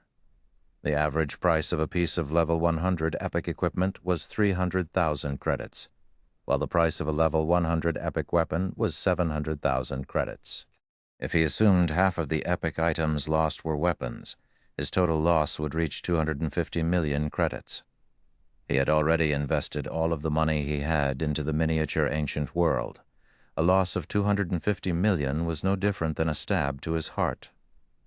"World Dominators. Is World Dominators not going to do anything about this situation?" Lan Heilong asked, a glimmer of hope appearing in his heart. Shadow was one of World Dominators' affiliated guilds, and its experts had suffered annihilation while carrying out a mission for world dominators. By reason, world dominators should avenge Shadow. If that happened, there was a high chance that Shadow could recover the weapons and equipment it lost. Even if they couldn't recover those items, so long as world dominators offered to help Shadow in 100 Flow City, Shadow would still have a chance to return to the miniature ancient world's front lines in the future. However, as soon as Lan Heilong finished asking his question, a voice came from beside Luo Tiancheng. That's unlikely to happen. Mysterious Moon has already annihilated all 3 of World Dominators' legions that are stationed in 100 Flow City. World Dominators lost? You're saying World Dominators, a super guild, lost. Lan Heilong was dumbfounded as he looked at Rampant Blade, who had appeared in the video call. At this time, let alone Lan Heilong, even Luo Tiancheng couldn't help but be dumbfounded by the news Rampant Blade shared. It was already unbelievable that Zero Wing had a Tier 6 God-ranked expert helping it. However, a first-rate guild defeating a super guild was even more unbelievable, even if it were only 3 of a super guild's legions. This matter still sounded like fantasy. At the same time, news of World Dominators' defeat also quickly spread throughout the entire 100 Flow City. This is crazy. This world must be going crazy. I didn't think Mysterious Moon had hidden its strength so well. I can't believe even World Dominators is no match for Mysterious Moon. Sure enough, times are changing in God's domain. When the various powers and players learned of this shocking piece of news, some felt admiration toward Mysterious Moon, while some felt that World Dominators had weakened. Most importantly, everyone had come to realize one thing: super guilds were no longer unbeatable existences. Because of this situation, many powers that had been accumulating their strength in secret had begun growing restless, and all of them were thinking of challenging the various superpowers' authority. Chapter 3052, Chapter 126, Saint Legacy. Chapter 126, Saint Legacy. 100 Flow City, Witch's Sin's residence. 40? You're saying Mysterious Moon has 40 experts with strength nearing the Tier 4 standard? Liu Wusheng asked, greatly surprised when he heard Blue Sheath's report. Then realization dawned upon him as he said, no wonder World Dominators stayed silent after losing to Mysterious Moon, without mobilizing all of its forces. There's no way World Dominators can deal with those 40 experts.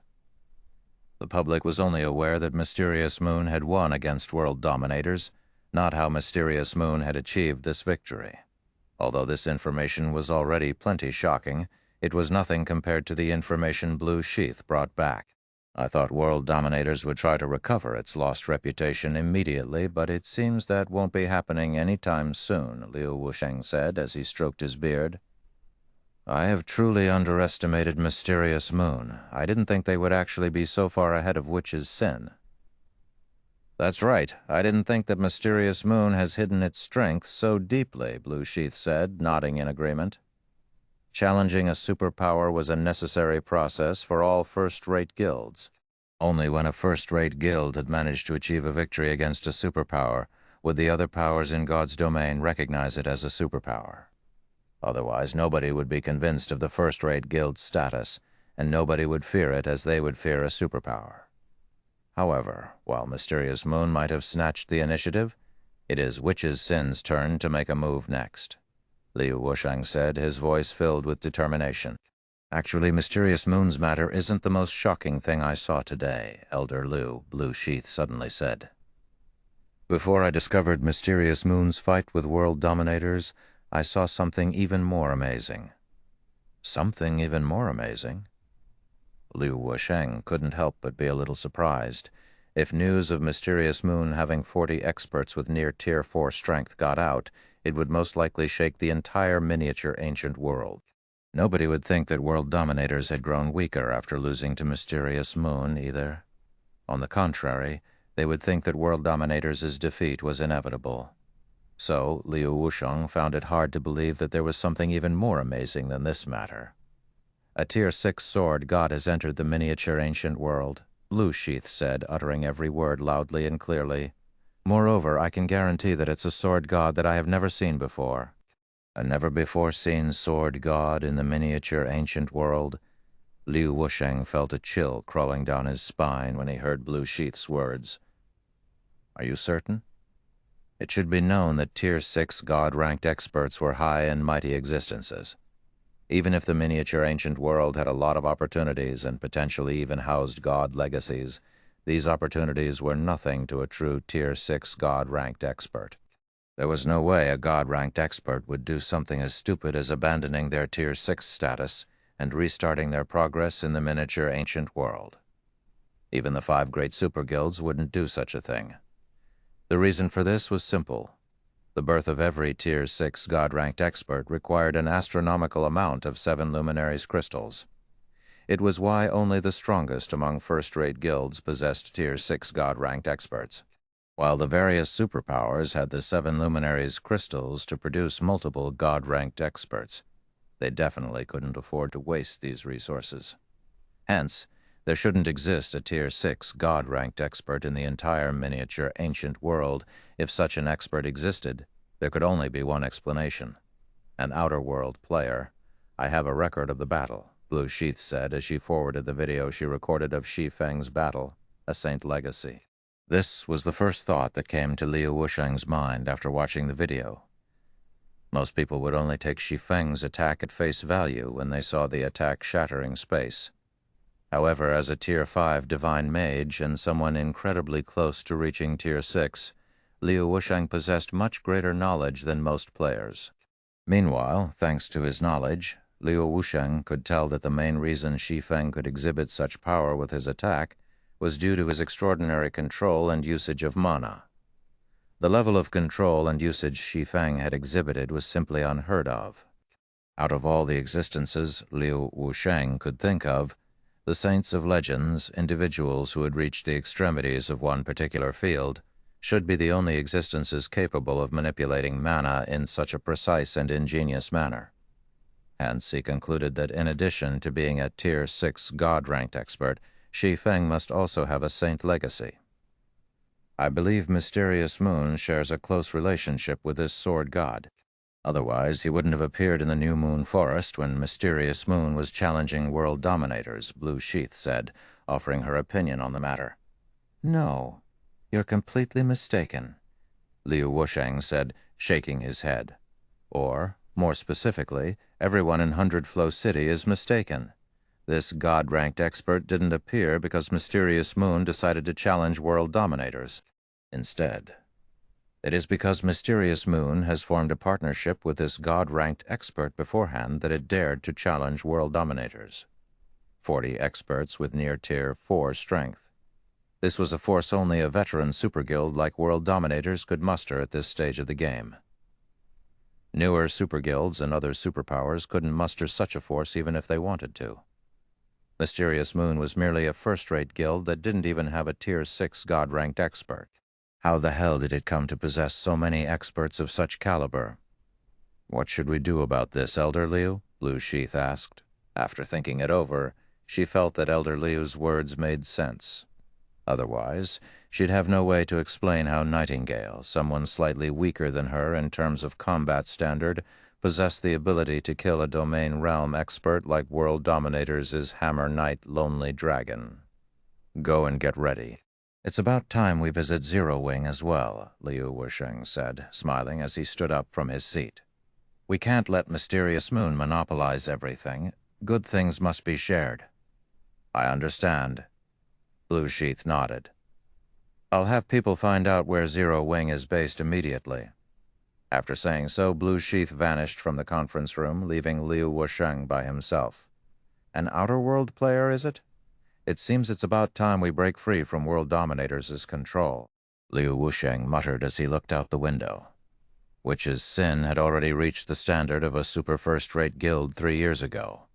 Its strength had long since gone beyond the level of even top-tier first-rate guilds. In addition to having 2 publicly known Tier 6 god-ranked experts, it also had one other Tier 6 god-ranked expert in secret.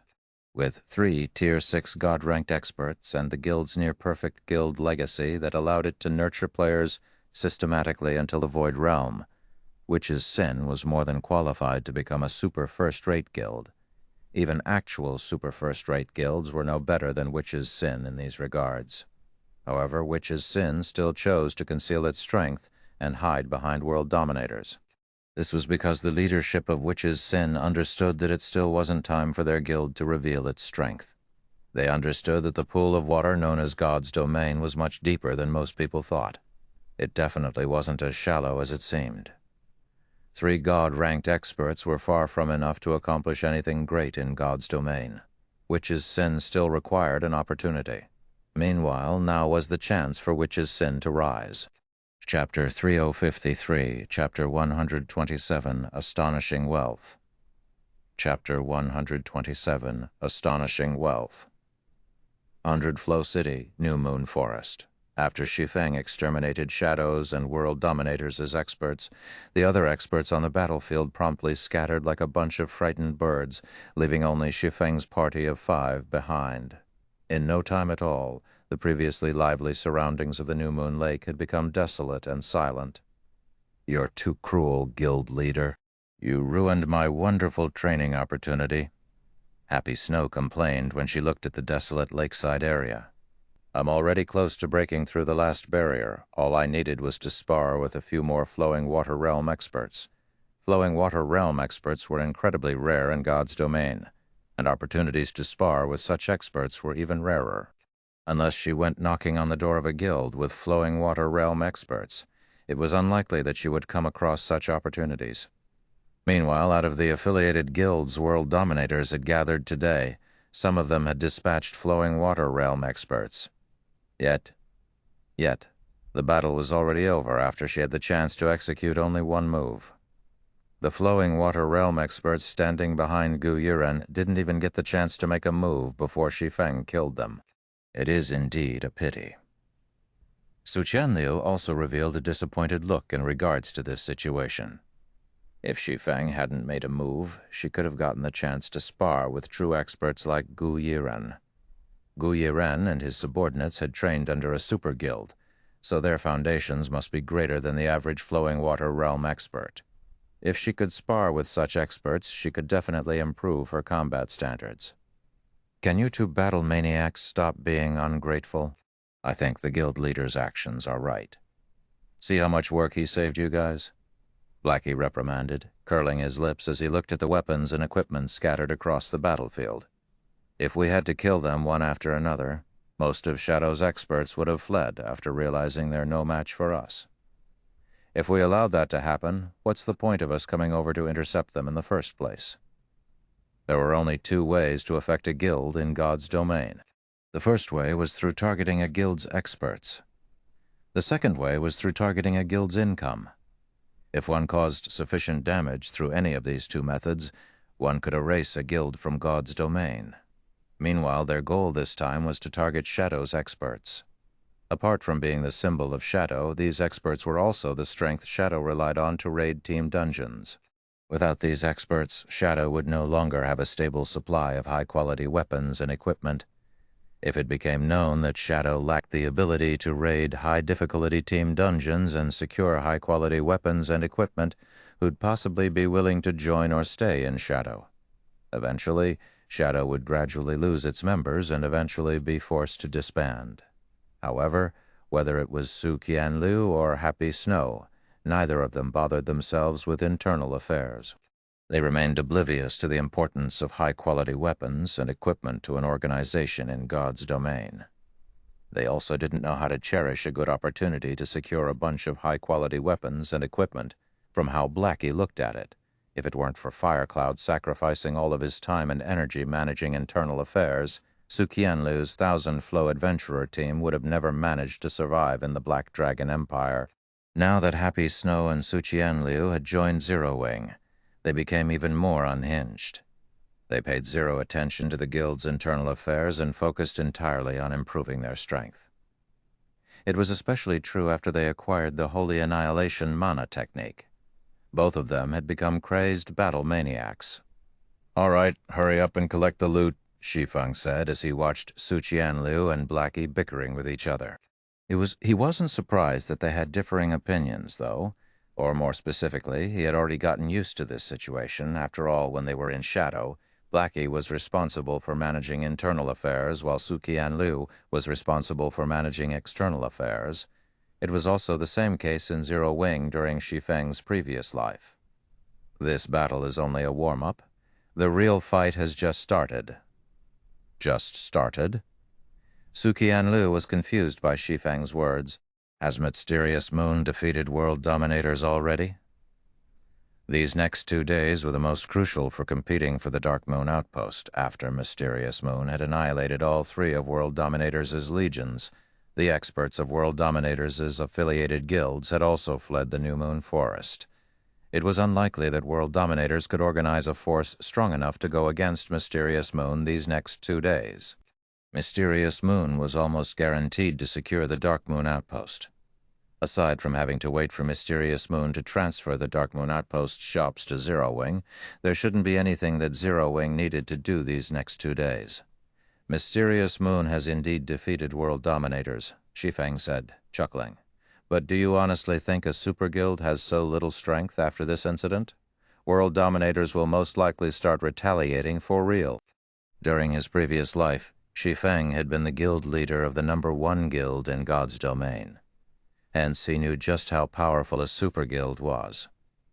World dominators might have difficulty mustering a force of 40 experts with near Tier 4 strength, but targeting a first-rate guild and securing a measly outpost was child's play for it. In God's domain, defending one's possessions was often more difficult than fighting for another person's possessions. After this battle, it would be Zero Wing and Mysterious Moon's turn to defend, while World Dominators would begin its offensive. Meanwhile, only after they had successfully defended their advantage would their victory count. This was something Mysterious Moon probably understood as well. In fact, Mysterious Moon might have already begun concentrating its strength in Hundred Flow City to solidify its hold over the Dark Moon outpost. Meanwhile, the Dark Moon outpost would become the foundation for Zero Wing's future development, and a significant amount of money and resources would be necessary to develop it. Hence, Zero Wing needed to take every opportunity it had to secure valuable resources. After 10 minutes of looting, Shi Feng's party collected all of the items on the ground. Crap. Since when was Shadow this rich? Over half of all these items are epic ranked. Blackie couldn't help but be astonished when he was done sorting through the loot. Lan Heilong will probably have a heart attack if he learns of this loss. They had acquired a little over 1,000 weapons and equipment in this battle, and over 600 of them were epic ranked. It should be known that they had targeted mainly Shadow's experts during the previous fight, while the number of World Dominators' experts they killed was no more than 100. In other words, over 500 of the epic weapons and equipment they looted belonged to Shadow. They could already arm a 100-man team to the teeth with this many epic weapons and equipment. At this time, even Shi Feng couldn't help but feel sorry for Lan Heilong. A 100-man team's worth of epic weapons and equipment. At this stage of the game, even first-rate guilds could only afford to gear their main force to such an extent. This meant that Shadow had just lost an entire main force's worth of equipment. Nice. We've hit the jackpot this time. Firecloud exclaimed excitedly as he looked at the weapons and equipment in his bag. We won't have to worry about lacking equipment when we recruit more members later. The number of epic weapons and equipment they just acquired surpassed even the total number the 1,000 Flow Adventurer team possessed when the Adventurer team transitioned into the miniature ancient world. Zero Wing's guild warehouse would remain stocked for a long time with this huge influx of weapons and equipment. No, we will be selling everything but the epic weapons. The sooner the better, Shi Feng said, shaking his head. Moreover, it's best if we can convert these items into magic crystals. As for the guild warehouse, I'll think of a way to produce more mana equipment sets later. Setting aside level 100 epic weapons. Level 100 epic equipment could only be used in the current stage of the game. Once the various powers entered the level 120 neutral zone and interacted with the outer world players, mana equipment would quickly become the mainstream equipment. At that time, other than powerful epic weapons and equipment, everything else would become outdated, rather than wait until the level 100 epic equipment lost their value. It'd be better to sell the equipment while they could still get a good price. They could also use the coins and magic crittals they earned to upgrade the Abyssal Star ancient city. Okay, I'll go and get it done, Blackie said, having no opinions regarding Shi Feng's decision. After experiencing the mana equipment set's effects, he could no longer see ordinary epic equipment as excellent. After Shi Feng's party returned to 100 Flow City, Shi Feng suddenly received an emergency notification from the system. Simultaneously, a window showing the surveillance footage of his villa popped up in front of him. Why are they here? Shi Feng couldn't help but be surprised when he saw the scene displayed in the surveillance footage. Noticing the strange look on Shi Feng's face, Su Qianlu curiously asked, "What's wrong, guild leader?" "It's nothing. Some old acquaintances just appeared outside my house," Shi Feng said, chuckling. "Old acquaintances? Who?" Blackie asked curiously. He knew that Shi Feng had very few acquaintances in Jinhai City, and even fewer among them would come knocking on his door at this time. In response, Shi Feng calmly said, "Lan Heilong, Chapter 3054, Chapter 128, Fight, Chapter 128, Fight, Lan Heilong. Why is he here?" Blackie's expression darkened a little when he heard Shi Feng's words. He had spent the past 10 years striving for shadow. Yet, not only did he have nothing to show for it, but he had even gotten thrown away like a used tool by Lan Heilong. Fortunately, the miniature ancient world had appeared, and he had managed to get into Zero Wing. Although he hadn't made any money yet, he could already see the future prospects of the guild. Zero Wing definitely had a promising future, and it would certainly surpass Shadow by leaps and bounds in the future. He's probably here for those epic weapons and equipment. Levels lost can be recovered, but it won't be easy to recover all those epic items, Su Qianlu said, smiling. Even her 1,000 Flow adventurer team did not possess this many epic weapons and equipment when it transitioned into the miniature ancient world. It wasn't hard for her to imagine how devastated Lan Heilong must have felt after finding out about such a loss. It might be a different story if Lan Heilong didn't know who had come into possession of these epic weapons and equipment. However, in a situation where he knew who had acquired these items, there was no way he wouldn't do something about it. Guild leader, that Lan Heilong must be up to no good. I'll bring people over to your place right away, Blackie hurriedly said when he recalled the sinister methods Lan Heilong had employed in the past. No need. I can take care of it by myself. You go and sell the equipment, Shi Feng said, waving his hand. Will you really be fine, guild leader? Su Qianlu asked with some concern. Don't worry, it's just Lan Heilong and his thugs. They don't have the strength to do anything against me, Shi Feng said, smiling. All right, I'm logging off. If it were 2 weeks ago, Shi Feng might have had a little trouble dealing with Lan Heilong. However, the S-rank nutrient fluids he consumed had already healed his hidden injuries and revitalized his body cells fully. Combined with his training, he now possessed the physical fitness of a half-step master. Now, he would have no problems facing even martial arts masters. After saying so, Shi Feng promptly chose to log out of God's domain. Outside Shi Feng's villa, under the villa's surveillance camera, Lan Heilong currently wore an ugly expression on his face. His eyes were also vaguely bloodshot, and even his clothes still had a lot of wine stains left on them. At this moment, he was completely devoid of his past arrogance and majesty. This bastard simply isn't taking us seriously, Chairman. He's made us wait outside for over 10 minutes already, the muscular and balding Zhou Yuhu said impatiently. Should I break inside and drag him out? Zhou Yuhu was currently Shadow's chief training instructor. He had also participated in many fighting competitions in the city and won many trophies during his younger days.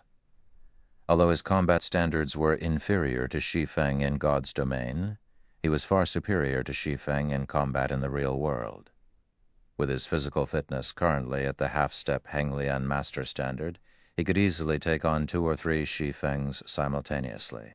Meanwhile, the security system of Shi Feng's villa might seem excellent, but Zhou Yuhu was confident he could sneak inside without any cameras catching him.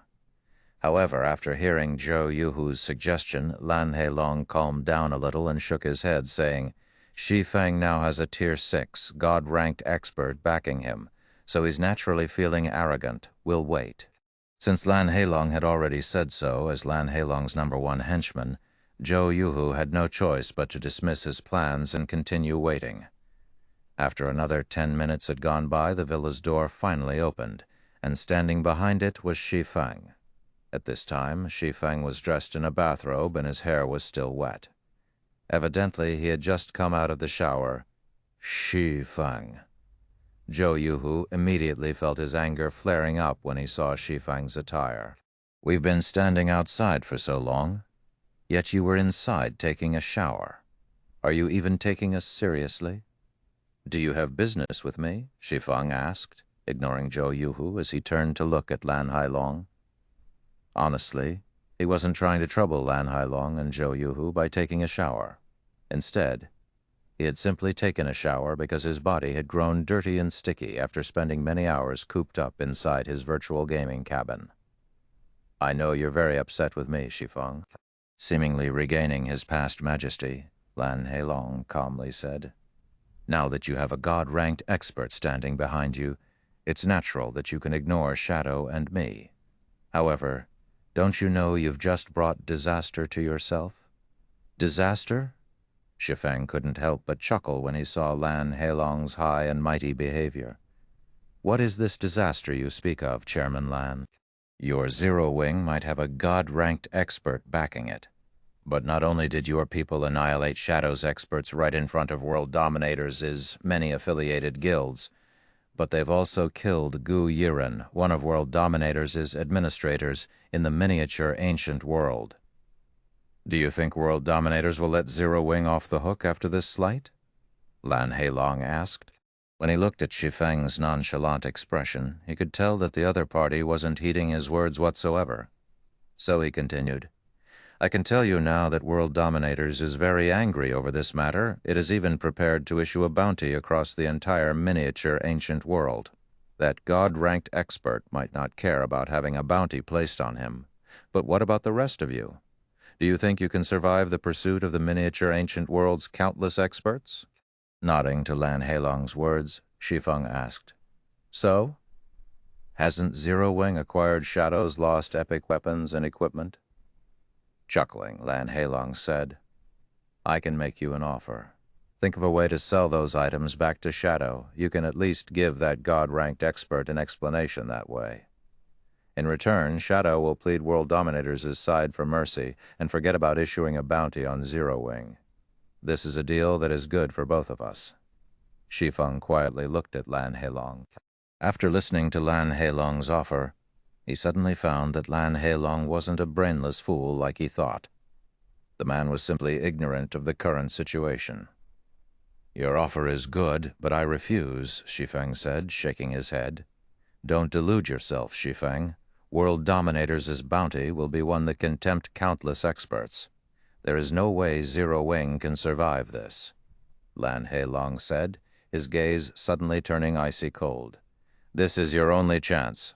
Let's just fight, then." After saying so, Shi Feng closed the door and stopped entertaining Lan Hailong and Zhou Yuhu, his actions causing Lan Hailong to grow dumbfounded. Chapter 355, Chapter 129, Arrogant Shi Feng. Chapter 129, Arrogant Shi Feng. TL Notes. Made a change to Chapter 128, 20th March 2022. Bounty, kill order. He? What does he mean? Lan Hailong fell into a daze as he stared at the villa's shut door. Fight. Fight who?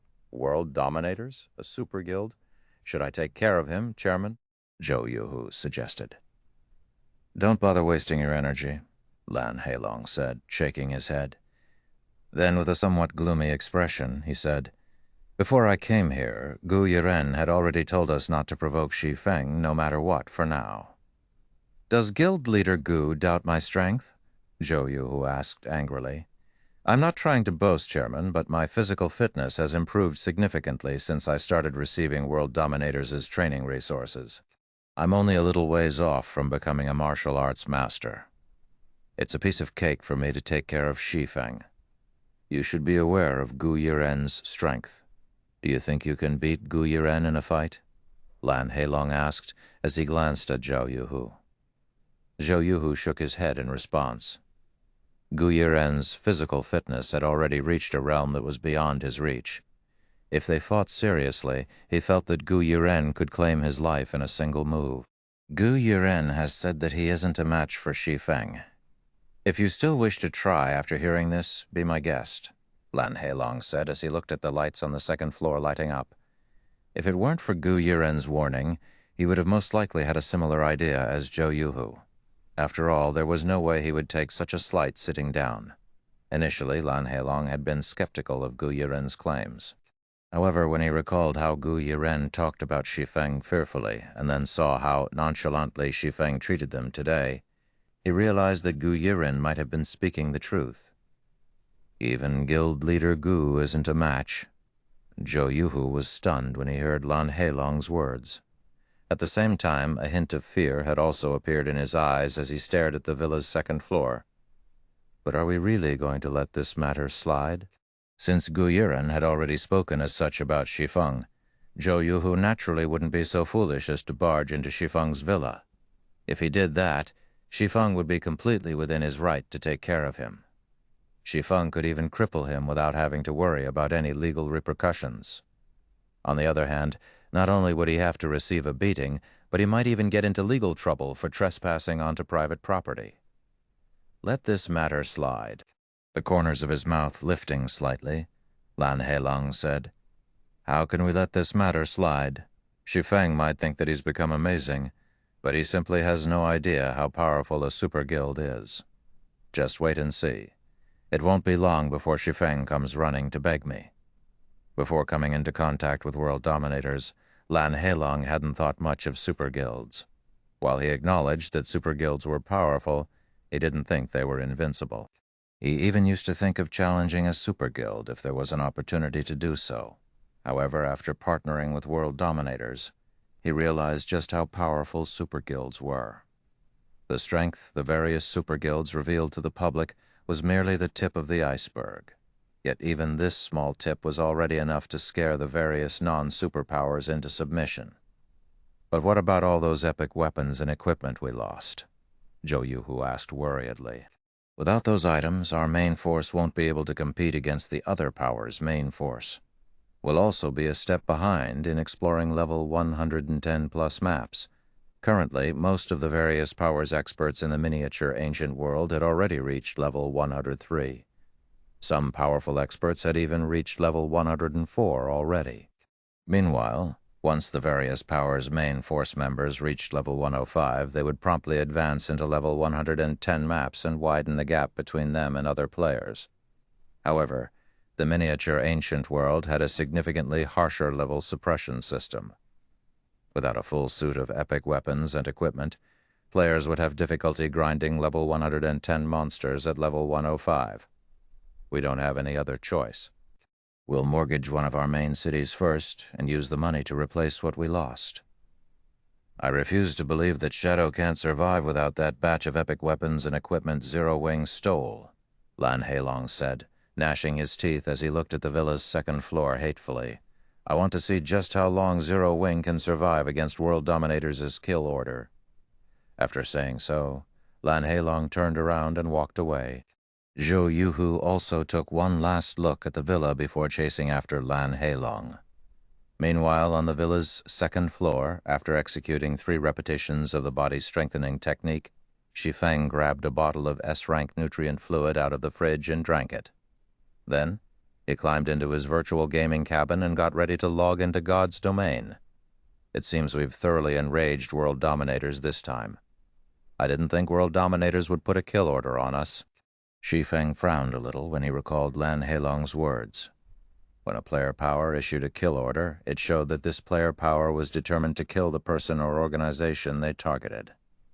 Simply put, a kill order was a bounty. However, the bounty offered by a superpower was different from what non-superpowers could offer. The bounty the average power offered wouldn't earn the interest of peak experts. This was because the average power would only offer credits or coins for their bounty. At best, it would offer epic weapons and equipment. However, none of these things could catch the interest of peak experts. After all, a peak expert in God's domain could easily earn several million credits from a single commission.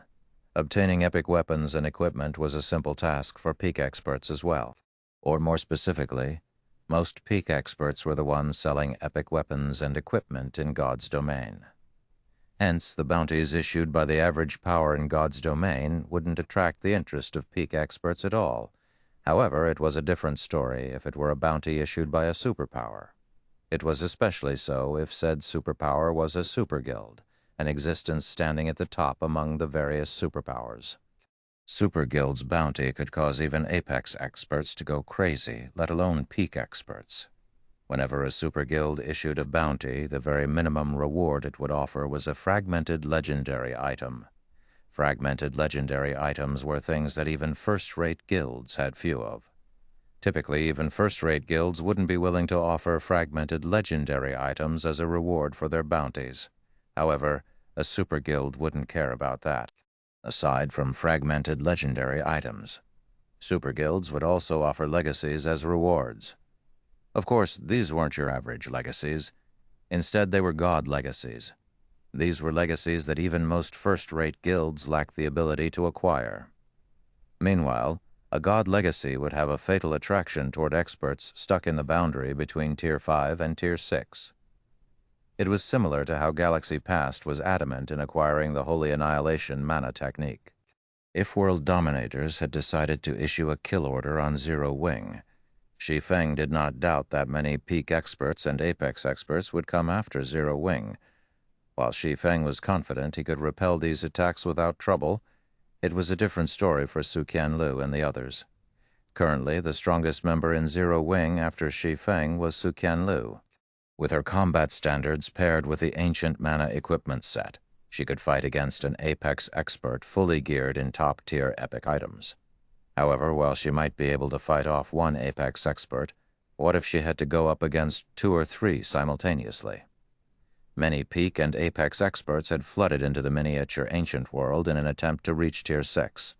There was no way these experts wouldn't be interested in a kill order issued by world dominators. Even if Su Qianlu and the others grouped up whenever they went out to grind, it probably won't take more than a few seconds before they got sent back to the city. With world dominators' kill order in effect, Su Qianlu and the others wouldn't even be able to leave the city to level up. It seems I'll have to open Abyssal Star City ahead of time. Chapter 356, Chapter 130. Surge of Wealth. Chapter 130, Surge of Wealth. By the time Shi Feng had returned to God's domain, the entire Hundred Flow City was already buzzing with activity. Almost every player in the city was talking about the battle in the New Moon Forest feverishly. "Did you hear? It seems Mysterious Moon has fully occupied the New Moon Forest already. Yet, despite knowing this, World Dominators hasn't dared to send any people there. It seems World Dominators intends to give up on the Dark Moon Outpost. Of course, I've heard about it. Also, your information is outdated." Outdated? According to my sources, World Dominators has already demanded Mysterious Moon to withdraw from the competition for the Dark Moon Outpost. Otherwise, even if Mysterious Moon manages to acquire it, World Dominators will turn the outpost into a restricted area. World Dominators is going too far. It's behaving no different from a bully at this point. I know, right? But Mysterious Moon has also declared that it would fight till the very end. Moreover, it is currently recruiting new players and experts, and the benefits it is offering are excellent. If Mysterious Moon manages to secure the Dark Moon Outpost as well, all of its members will get to save a lot of travel time.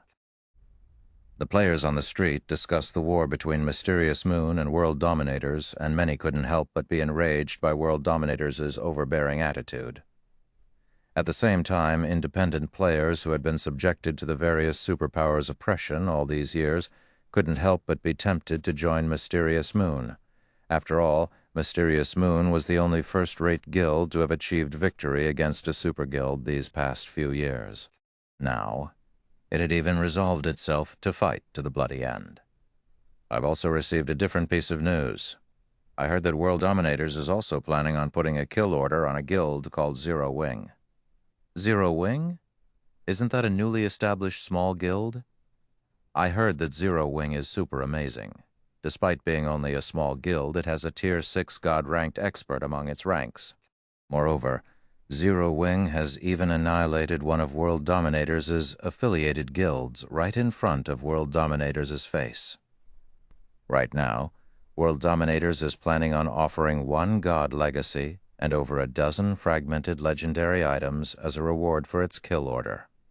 You'll get 5 points for killing Zero Wing's elite members, 20 points for killing internal members, 100 points for killing core members, and 1,000 points for killing executive members. You can then use these points to exchange with World Dominators. Crazy. This is crazy. What is going on with this miniature ancient world? It's only been a few days since it opened. Yet first it was Mysterious Moon. Now it is a newly established guild. Is everyone trying to go against World Dominators? It's also because of this situation that World Dominators is trying to set an example. There's no way anybody couldn't resist the temptation of these rewards. Although it costs 20 million points to exchange for the God Legacy and 5 million points for each fragmented legendary item, it's not entirely impossible to obtain this many points. This is a chance for many ordinary experts in the miniature ancient world to access these resources. You've tempted me with your words. Should we team up to hunt Zero Wing's members? I'll pass. I heard that while Zero Wing might not have many members, every one of them possesses extraordinary strength. Even the weakest among them is a first-rate expert. Rather than hunt Zero Wing's members, I'd be giving them equipment instead.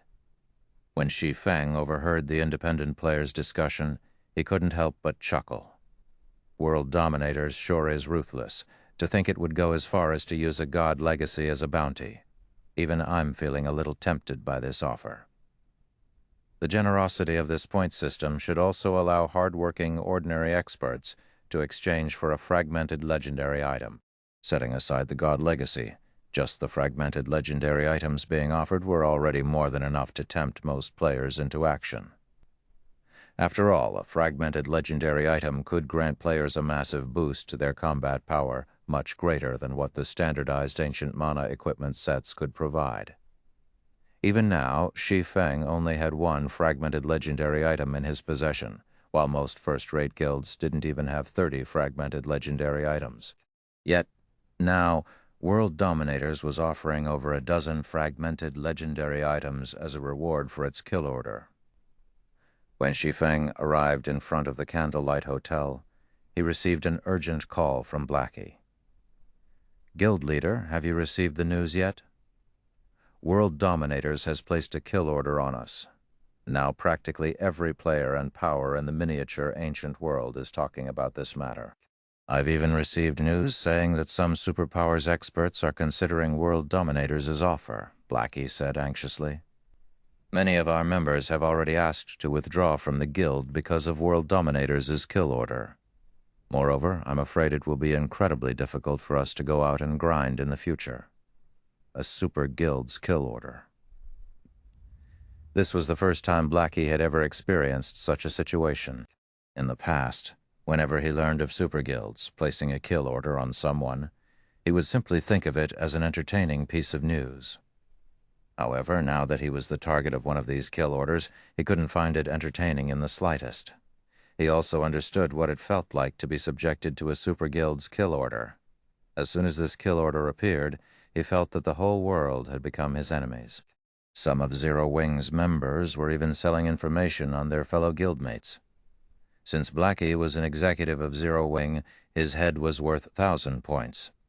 If others killed him 5,000 times, they'd have enough points to redeem a fragmented legendary item from World Dominators.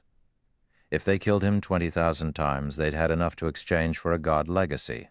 20,000 times. That'd be enough deaths to last him for 10 years. I've heard about it already, Shi Feng said, chuckling as he looked at Blackie's anxious expression. It's nothing big. Since World Dominators wants to play, we'll play with them. He had experienced this situation many times during his previous life, so he had long since grown used to it. Adding one more experience to the list wouldn't faze him in the slightest. I want to do that too, guild leader, but we're dead-ass broke. We don't have anything we can offer as a reward, Blackie said with a bitter smile. In addition to a God legacy, World Dominators had also offered over a dozen fragmented legendary items as a reward. These were all items that even apex experts sought to obtain, let alone ordinary experts. The only thing of roughly equal value Zero Wing could offer was the standardized ancient mana equipment sets. However, if they recklessly gave these items away, it might backfire on them instead. "How is the sale of the epic weapons and equipment coming along?" Shi Feng asked. "It's going along smoothly," Blackie said excitedly. "You have no idea how popular epic weapons and equipment are on the market right now, Guild Leader. Everything that appears in the auction house will get bought out almost immediately. Although we've sold only 70% of our epic equipment, we've already made 830,000 gold and 6 million magic crystals." "That much?" Shi Feng was a little flabbergasted. He finally understood Lan Heilong had swallowed his pride to come knocking on his door asking for those epic weapons and equipment. Lan Heilong had even gone as far as to ask to buy those items back. Because of the various powers' fervent attempt to secure a foothold in the miniature ancient world, the value of epic weapons and equipment here had soared even further. Now, it would seem that demand for these items far surpassed supply. Originally, Shi Feng thought that they could, at most, make 2 million gold from the sales of Shadow's epic weapons and equipment. Yet, even though they had only sold 70% of their haul thus far, they've already made over 2 million gold in profit. Even for a first-rate guild, a sum of 830,000 gold and 3.26 million magic crystals was a significant amount of wealth. It should be known that Zero Wing's transaction with Mysterious Moon only amounted to 160,000 gold and 400,000 magic crystals. Moreover, the equipment Zero Wing sold to Mysterious Moon came in 8-piece sets. 40 sets in total meant 320 pieces of equipment. Even though there was only a small difference in number, the difference in actual value was massive. "If we convert all of these coins and magic crystals into mana equipment sets, we might have a chance at fighting against world dominators," Blackie said, his worries lessening significantly when he recalled how many coins and magic crystals Zero Wing had earned. "No, it's too much of a waste to convert everything into mana equipment sets." "I have a much better use for these resources," Shi Feng said, shaking his head. "Come over to the Candlelight Hotel quickly. I'll take you to a good place." TL notes: the part where World Dominators is offering a god legacy and over a dozen fragmented legendary items is very absurd and contradictory to what we've known thus far about the miniature ancient world. So I assume that these rewards will be given out on the main continent instead of in the miniature ancient world. Most experts are entering the miniature ancient world for an opportunity to reach higher tiers, and fragmented legendary items are essentially opportunities for players who weren't executives of superpowers or first-rate powers. If they can get a fragmented legendary item or a god legacy reserved to their name on the main continent, they probably wouldn't mind starting over a new character on the main continent. There is also the option of helping others on the main continent acquire these opportunities in exchange for real-world benefits: S-rank nutrient fluid, life potion, etc. A little spoiler, but World Dominators is even going to add a legendary item in its list of rewards later on. Unless legendary items have suddenly become worthless, I doubt anyone can acquire a legendary item in the first few weeks of the miniature ancient world's launch. "How is the sale of the epic weapons and equipment coming along?" Shi Feng asked. Shi Feng mentioned in Chapter 127 that they would only be selling the epic equipment, but the author wrote epic weapons and equipment in this chapter. I'm assuming he forgot, or he just typed weapons out of habit, but I'll leave it as such unless a future chapter proves this otherwise.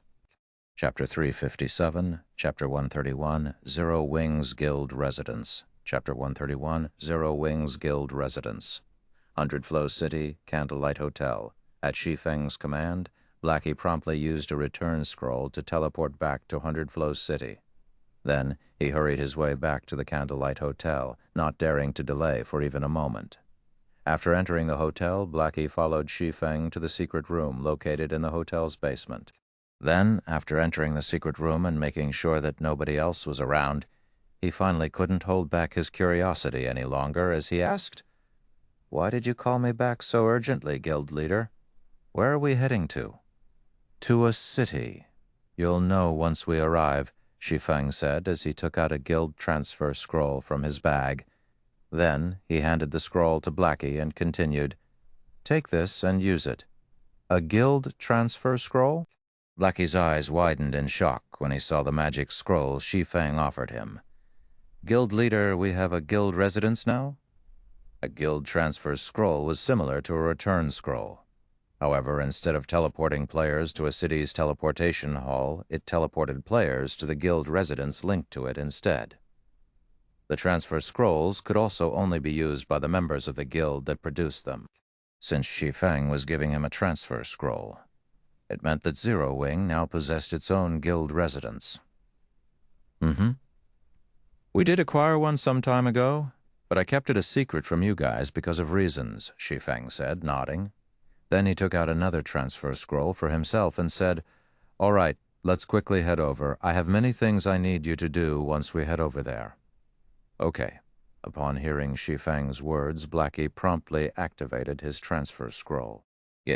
Guild residence was something that almost every guild player would have come across. Any guild with sufficient strength would have their own guild residence, or, more specifically, only after gaining a guild residence would a guild be recognized as such officially. Meanwhile, a guild residence granted many benefits to a guild's members, and it was of significant help to the development of a guild.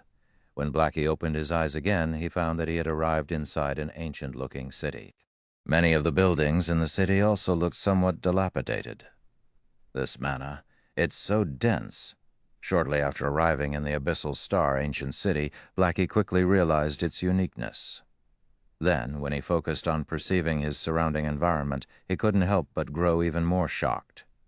Not only is the mana here much denser than Hundred Flow cities, but its purification properties are also many times greater. Before meeting up with Shi Feng, Blackie had been grinding in the New Moon Forest, and his body had accumulated a significant amount of foreign energy as a result. Normally, if he rested in Hundred Flow City or any other NPC city, he would have needed an hour to get rid of this amount of foreign energy. However, upon arriving in the Abyssal Star ancient city, he discovered that the rate at which the foreign energy in his body disappeared had increased drastically. 10 minutes. At most, it would take 10 minutes for all of the foreign energy in his body to disappear. The purification rate here was several times faster than any NPC city. However, this wasn't the end of Blackie's surprise. A moment later, he quickly discovered an even more surprising matter. The map. According to his system map, the recommended level for his current area was level 115 to level 120. In the current miniature ancient world, this was a map that no player could grind in. Moreover, Misty Canyon that the city was located in was only one map away from the Boundary River. Noticing the dumbfounded look on Blackie's face, Shi Feng smiled and asked, "How is it? Not a bad place, right?" Blackie couldn't help but be rendered speechless when he heard Shi Feng's words. This bastard was blatantly showing off. How was this just not bad? The value of this place was off the charts. Zero Wing would have a humongous advantage over the other powers if it had access to this city. Setting aside the city's excellent geographical location, just the city's purification ability was already more than enough to put it above any NPC city in the miniature ancient world. If Zero Wing's members could use this city as their base of operations, their leveling speed would be twice as fast as other players at the very minimum. Not to mention, the city itself was surrounded by level 115-plus monsters. It wouldn't take more than a few minutes of travel for players to reach a grinding spot. In comparison, players operating from Hundred Flow City would need to travel several hours before they could reach a suitable grinding spot. While Shi Feng was giving Blackie a general introduction of the Abyssal Star ancient city, a lithe figure suddenly appeared before them. Meanwhile, this lithe figure was none other than Hidden Soul. "How is recruitment coming along on your side?" Shi Feng asked when he saw Hidden Soul suddenly appearing before him. The main reason Shi Feng had left Abyssal Star City under Hidden Soul's control was to get her to recruit mercenary players for him. Then they would use these mercenaries to rapidly develop and defend the city. "I've recruited a batch already," Hidden Soul said. Then, thawing through her mask, she continued, but I'm afraid it'll be tough to convince the remainder at the very least. It's unlikely that they will join right now. Are they not interested in the city? Shi Feng asked curiously. He found it hard to believe that any expert could resist the abyssal star ancient city's temptation. It's not that they're not interested. It's just that they don't believe me, Hidden Soul said with a bitter smile. However, considering that none of them are willing to join or sign a confidentiality contract, it's too big of a risk to reveal anything to them.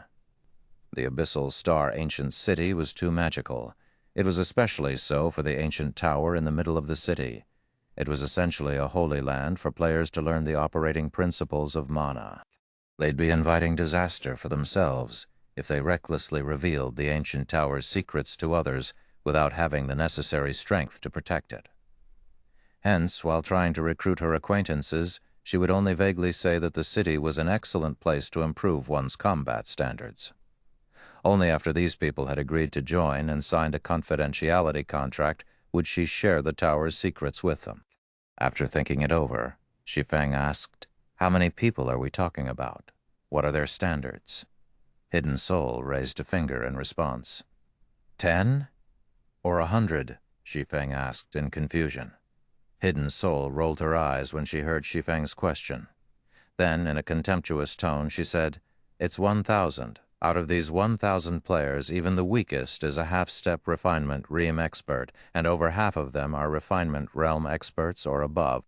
There are also over 20 void realm experts and 4 domain realm experts. That many? How did you find all these people?" Shi Feng was honestly shocked when he heard Hidden Soul's answer.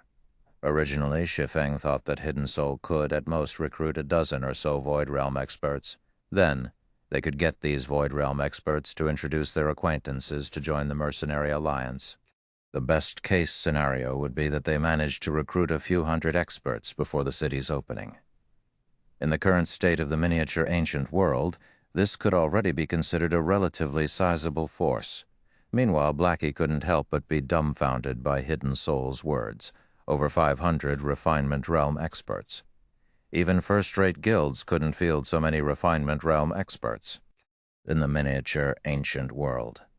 This was a force that only the various superpowers could take out. "Don't ask," Hidden Soul said as she looked at Shi Feng. "The only thing I can say is that if I can open this place for others to visit, I'll be able to recruit even more experts. However, if I have to operate without exposing this city's existence, it'd be difficult for the mercenary alliance to take shape in just 10 days. Seeing the anxious look on Hidden Soul's face, Shi Feng chuckled and said, "Don't worry, you can start sharing some of Abyssal Star City's information with those people from today onwards. Aren't you worried that the various superpowers will surround this place once it gets exposed?" Hidden Soul asked as she looked at Shi Feng in surprise. If the Abyssal Star Ancient City's secrets got out, she did not doubt that the various superpowers would band together to attack this place. Meanwhile, with the city's current defenses, the city would fall instantly. TL notes. Magic Scroll. I'm not going to capitalize Magic Scroll anymore unless it has a modifier attached to it. T3 Magic Scroll, etc. Chapter 3058, Chapter 132, Abyssal Star Ancient City's Strength, Chapter 132, Abyssal Star Ancient City's Strength. That was before. Seeing the astonished look on Hidden Soul's face, Shi Feng confidently said, "No one will be able to threaten Abyssal Star City from today onward, at least not until Tier 4 players appear. Normally, it would become possible for players to breach a guild city after reaching Tier 3. This was because the NPC guards a guild city could recruit were at Tier 3 on average. Their levels would also be 10 to 20 levels above the player set as the settlement's administrator. Moreover, guild cities were limited to the number of NPC soldiers they could recruit. In the miniature ancient world, the standard advanced city would only have a force of 4,000 NPC guards defending it. In other words, an advanced guild city could, at most, recruit 4,000 NPCs to defend it. It was true that NPCs were stronger than players on average. NPCs would typically have more skills and spells than players of the same tier. It was also much cheaper and easier to fully equip NPC guards in epic items. Thus, Even refinement realm experts would have difficulty fighting against an NPC of the same tier. Meanwhile, a force of 4,000 Tier 3 NPCs was more than enough to crush the siege of any superpower. However, faced against the siege of multiple superpowers, a force of 4,000 Tier 3 NPCs would crumble quickly. After all, unlike players, it was much more difficult for NPCs to get resurrected. In the era of Tier 3, the various superpowers could easily take down an advanced city so long as they worked together. However, that was no longer the case for the Abyssal Star Ancient City. Shi Feng had money now. As a city of the second sequence, Abyssal Star City had a massive advantage over normal cities when it came to recruiting NPCs. So long as one had the money, one could recruit powerful NPC guards to defend the city. It was similar to the NPC merchants visiting Abyssal Star City. In only a few days, many NPC merchants had already gathered in Abyssal Star City and rented many of the shops in the city. "Are you really sure about this?" Hidden Soul asked.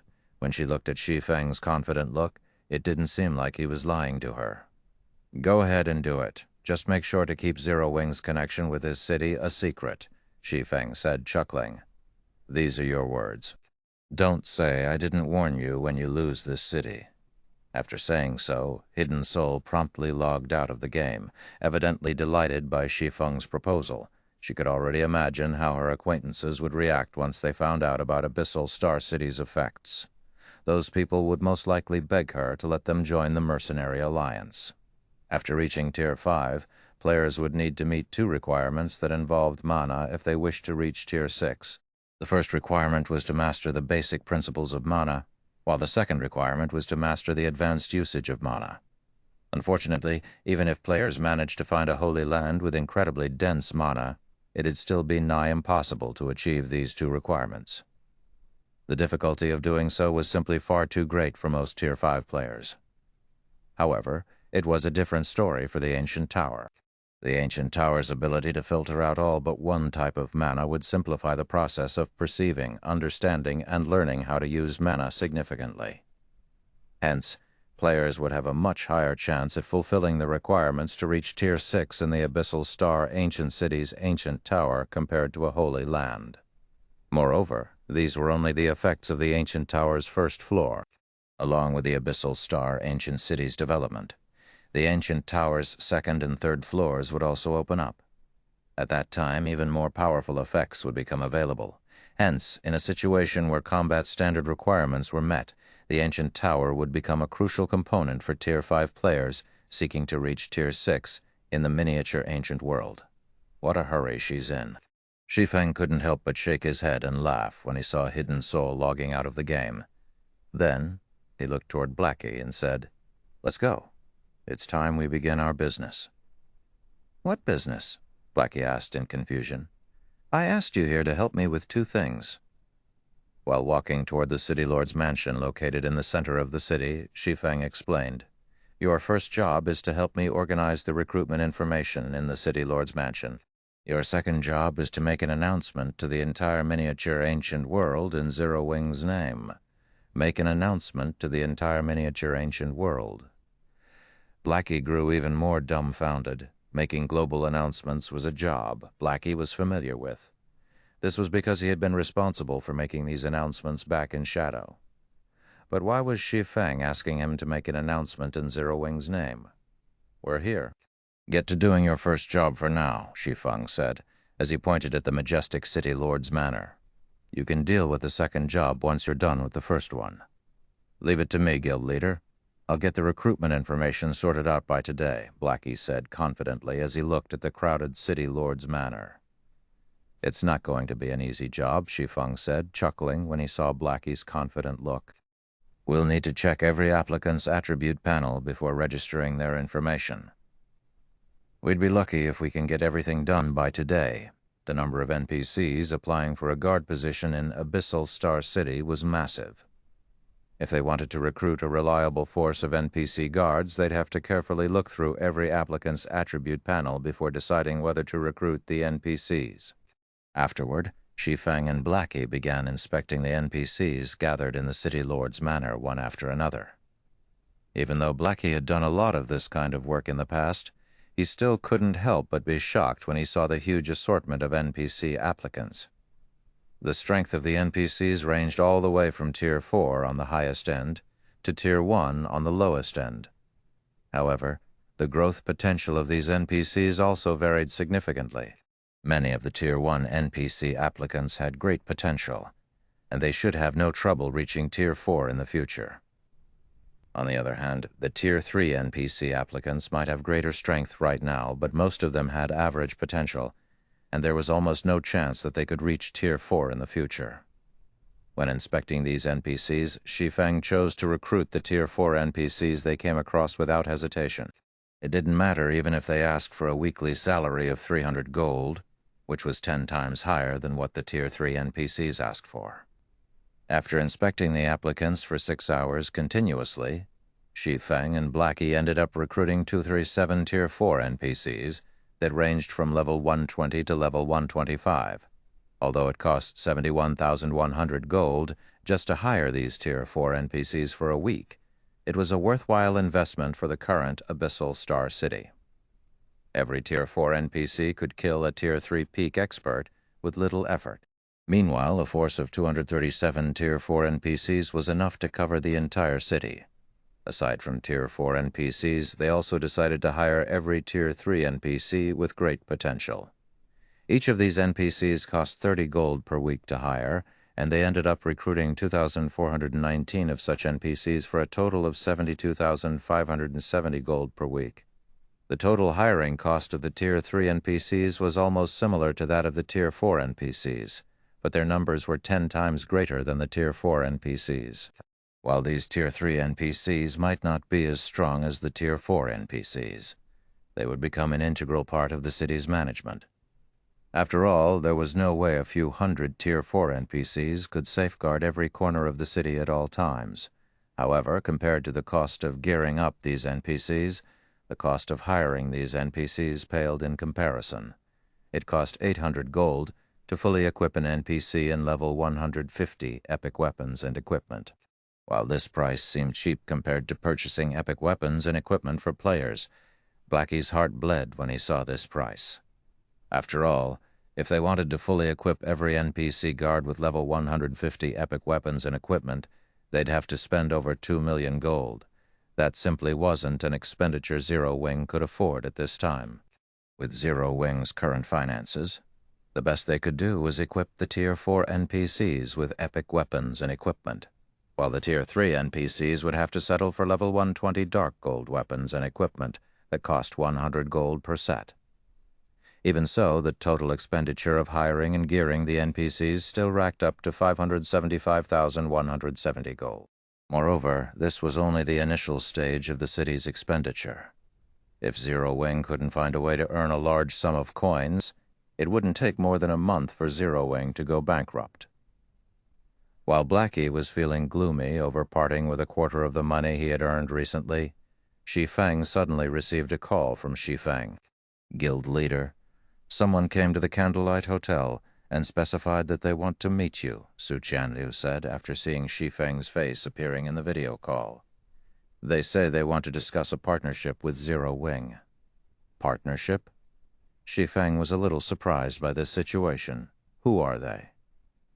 After taking a deep breath, Su Qianliu said, Witch's Sin, Chapter 3059, Chapter 133, Tier 6, Saint, Witch's Sin. This was a name that almost every guild in God's domain knew about. Compared to the other first-rate guilds, Witch's Sin was the closest to becoming a super first-rate guild in God's domain. Not only did it have 2 Tier 6 God-ranked experts, but it also had at least 25 publicly known Tier 5 experts under its command. It was an existence that no power in God's domain could afford to underestimate. However, what concerned Su Qianliu right now wasn't that a pseudo-superpower was seeking to partner with Zero Wing. Instead, what concerned her was the fact that Witch's Sin was an affiliated guild under World Dominators. In a situation where World Dominators had put a kill order on Zero Wing, there was no way Su Qianliu wouldn't doubt Witch's Sin's goals. How many people did Witch's Sin send over? Shi Feng asked. 2 people, an old man and a girl. The old man is the witch's sin's source of darkness, Liu Wusheng, Su Qianliu answered, her voice taking on a reverential tone when she spoke about Liu Wusheng. Liu Wusheng was a magical class player, and he was akin to a living legend for magical class players. This was because Liu Wusheng had fought a Tier 6 God-ranked expert to a standstill despite being only at Tier 5. The astonishing battle back then had destroyed nearly one-third of a kingdom. Although Liu Wusheng didn't win the fight, the God-ranked expert fighting him didn't win either. The achievement of fighting a Tier 6 God-ranked expert to a standstill as a Tier 5 player was something only a few players could accomplish. Hence, after that battle, Liu Wusheng became a role model for many elementalists. "All right, I'll head back now," Shi Feng said, nodding as he hung up the call. "Are you really going to meet them now, guild leader?" Blackie asked, confused by Shi Feng's decision. Witch's Sin might be visiting for a partnership, but the Abyssal Star ancient city was much more important than Witch's Sin. The sooner they finished filling up the city's NPC guard slots, the sooner they could ensure the city's safety. Meanwhile, ensuring the city's safety was especially important now that Shi Feng had given Hidden Soul the green light to share the city's information. Of course. Witch's Sin isn't as simple as everyone thinks, Shi Feng said, chuckling. Then, without offering an explanation, he activated his return scroll and teleported back to 100 Flow City. Most people still weren't aware how powerful Witch's Sin was exactly in this life. Most people might regard Witch's Sin as a pseudo-superpower, but if they were speaking in terms of strength, Witch's Sin could already be considered a bona fide superpower. Moreover, Witch's Sin had also kept a frightening individual hidden from the public. The Witch of Crime and Punishment, Smooth Life. During Shi Feng's previous life, almost nobody knew that Witch's Sin had kept a Tier 6 mage god hidden under its grasp. Only after the Greater God's domain's various powers invaded their god's domain did Witch's Sin reveal this mage god of theirs, though, rather than a mage god, it'd be more appropriate to address Smooth Life as a Tier 6 saint instead. In addition to becoming a god-ranked expert, Smooth Life had also successfully reached the extremes of a world law. Meanwhile, during her debut fight, Smooth Life had single-handedly killed 7 Tier 6 God-ranked. After that battle, Smooth Life instantly rose to fame in both their god's domain and the Greater God's domain. Upon reaching Tier 6, the difference between players would become very small. So, it was astounding that Smooth Life managed to go up against 7 God-ranked experts simultaneously and kill every one of them.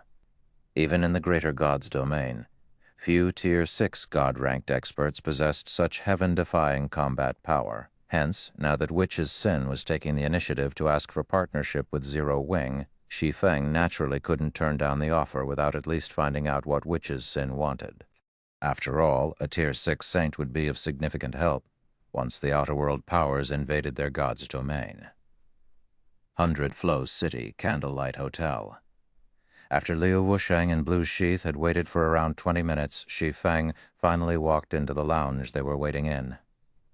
"Hello, Mr. Blackflame. I am Liu Wusheng, Witch's Sin's Great Elder," Liu Wusheng said, taking the initiative to greet Shi Feng. "The person next to me is Blue Sheath, one of Witch's Sin's Vice Guild leaders." "Hello," Shi Feng returned the greeting while scanning the 2 people before him. "May I know what partnership you seek to discuss with me?" "I see that you are a very straightforward person, Mr. Black Flame," Liu Wusheng commented as he caressed his beard. "In that case, I'll just get to the point. Blue Sheath and I have come here for one purpose only, to make a deal with you," chuckling, Shi Feng asked. "What kind of deal?" "The ancient mana equipment set," Liu Wusheng said, excitement flashing in his eyes. "I have already looked into Mysterious Moon's situation. The reason Mysterious Moon can produce so many experts with near Tier 4 strength is entirely because of the ancient mana equipment sets you provided them." Initially, Liu Wusheng had been confused about why world dominators had chosen to avoid a frontal confrontation with Mysterious Moon. However, after investigating Mysterious Moon and learning about the ancient mana equipment sets, he understood why world dominators had made such a decision. "Yes, I did supply those things to Mysterious Moon," Shi Feng said, not bothering to deny Liu Wusheng's claims.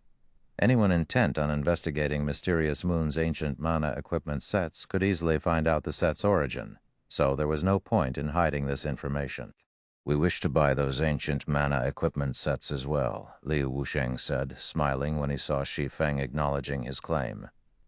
We are willing to pay twice as much as Mysterious Moon. Moreover, we will also sign a contract stating that we will not use these sets against Zero Wing under any circumstances. Liu Wusheng greatly desired the ancient mana equipment sets. So long as Witch's Sin could acquire 40 of these sets like Mysterious Moon, it could afford to come into the spotlight and get everyone to acknowledge it as a superpower. Your offer is very tempting, Mr. Liu. However, Zero Wing no longer intends on selling these ancient mana equipment sets, so I'm afraid I will have to refuse your offer, Shi Feng said, shaking his head. If 2 times is not enough, Witch's Sin can offer you 3 times, Liu Wusheng hurriedly said when he heard Shi Feng's words. The price isn't the problem, Mr. Liu, Shi Feng said. I've already said that Zero Wing will not sell those sets. However, if you really wish to partner with Zero Wing, I can offer Witch's Sin another option. What option? Liu Wusheng asked out of curiosity. Join Zero Wing's mercenary alliance and cooperate with Zero Wing in dealing with world dominators, Shi Feng stated. Upon hearing Shi Feng's suggestion, the corners of Liu Wusheng's mouth lifted slightly. Then he shook his head and said, It's not that I doubt your strength, Mr. Blackflame, but there is no way you can win against world dominators. There is no benefit for Witch's Sin to do so either. You need to know that Witch's Sin is an affiliated guild of world dominators. Shi Feng wasn't surprised to hear Liu Wusheng rejecting his offer. Smiling, he asked, What if I give you and Witch's Sin's many Apex experts a significant chance at reaching Tier 6? Chapter 360, Chapter 134, Basis of Partnership. Chapter 134, Basis of Partnership. A significant chance at reaching Tier 6. Liu Wusheng asked out of curiosity, his eyes widening a little when he heard Shi Feng's words. I am not trying to doubt your abilities, Mr. Blackflame, but getting promoted to Tier 6 isn't something that can be accomplished with words alone. Even if I obtain a god legacy, my chances of reaching Tier 6 will only increase by a small margin. Reaching Tier 6 was the dream of all Tier 5 experts in God's domain. However, only an extremely small minority could achieve this dream. Meanwhile, the closer one got to Tier 6, the more they would realize just how challenging it was to reach Tier 6. The difficulty was so high that most people would despair when they learned of it. Upon hearing Shi Feng's words, Lu Sheath similarly couldn't help but grow interested. Although she was nowhere near meeting the requirements to reach Tier 6 right now, if there was a way to increase her chances of reaching it, she naturally had to secure it as early as possible. Since I dare say so, I naturally have the ability to make it come true, Mr. Liu, Shi Feng said with a faint smile. Moreover, shouldn't we only discuss these things after becoming partners? Yes, you're right, Mr. Blackflame, Liu Wusheng hurriedly said, realizing the blunder he made. He had accidentally revealed his true thoughts in front of Shi Feng. Then, after calming himself, he continued, But if you talk about entering a partnership, shouldn't you show some sincerity first, Mr. Blackflame? After all, Witch's Sin is affiliated with world dominators. Without sufficient reason, how would we dare betray world dominators? Shi Feng's smile deepened when he heard Liu Wusheng's suggestion. Then he said, What you say is correct, Mr. Liu. It will indeed be difficult for you to decide to go against a super guild without sufficient benefits. Thank you for your understanding, Mr. Blackflame, Liu Wusheng said while caressing his beard. You might think that World Dominators isn't much for a super guild after seeing it lose to Mysterious Moon, but I can assure you that World Dominators is not as simple as it seems. If World Dominators wants to, it can destroy Mysterious Moon effortlessly. Even if Mysterious Moon has 40 primordial mana equipment sets, it will never be able to defend the Dark Moon outpost. However, Shi Feng simply chuckled in response to Liu Wusheng's reminder. Nobody had a better understanding of the various superpowers and super guilds than him in this world. If he said he was number 2 when it came to such knowledge, nobody could say they were number 1. Meanwhile, as a veteran super guild, the strength and depth of world dominators were not things someone like Liu Wushang could uncover. It was also why Shi Feng had chosen to partner with Witch's Sin and form a mercenary alliance. Every guild that managed to become a super guild did not possess just powerful experts. Besides that, super guilds also had the ability to acquire strategic tools. Meanwhile, among these strategic tools, many originated from ancient times, and some even originated from primordial times. For most experts in God's domain, these strategic tools were completely out of their reach. They'd have to have heaven-defying luck to get their hands on even one of these items. However, for a super guild with countless experts, they could acquire these tools much more easily and reliably. Meanwhile, if a super guild decided to use one of these items, they could easily destroy an entire kingdom. This was exactly what had happened during Shi Feng's previous life. When their god's domain connected with the greater god's domain and the various outer world powers invaded, many super guilds used these strategic items to stall the various outer world powers' advance. Many of these tools even allowed players to transcend tiers. The only problem was that these tools were consumables. Unless absolutely necessary, the various super guilds would use these tools. However, unlike what Shi Feng was thinking, Liu Wusheng interpreted Shi Feng's laugh differently. Contempt. From how Liu Wusheng looked at it, Shi Feng was treating the world dominators he mentioned with contempt. Ignorant of Liu Wusheng's thoughts, Shi Feng asked, "May I know if you have time to spare right now, Mr. Liu?" "We don't have anything going on for the moment," Liu Wusheng said, feeling a little confused by Shi Feng's question. "Even if we do have something to do, its importance can't compare to negotiating a partnership with you, Mr. Black Flame." "In that case, I wish to invite you to come to a place with me, Mr. Liu. Once we reach there, I will let you know that Witch's Sin will not lose out in partnering with Zero Wing," Shi Feng said, chuckling. Liu Wusheng naturally did not object to Shi Feng's suggestion. He was rather curious why Shi Feng was so confident Witch's Sin would be willing to join Zero Wing in opposing world dominators. Afterward, Liu Wusheng and Blue Sheath secretly followed Shi Feng out of 100 Flow City. After arriving inside a forest several kilometers away from 100 Flow City, Shi Feng took out a summoning flute and summoned his Thunder Wolf. Upon seeing the Thunder Wolf, Liu Wusheng and Blue Sheath couldn't help but be surprised. "What a powerful mount! The strength of this mount already surpasses the average Great Lord," Blue Sheath exclaimed in the party chat. She promptly deduced the standard of the Thunder Wolf's strength with just a glance, and she couldn't help but look at the mount in admiration. It's a pity that there's still no clear way to obtain mounts in the miniature ancient world. If I can get a mount like this, my leveling speed will easily double.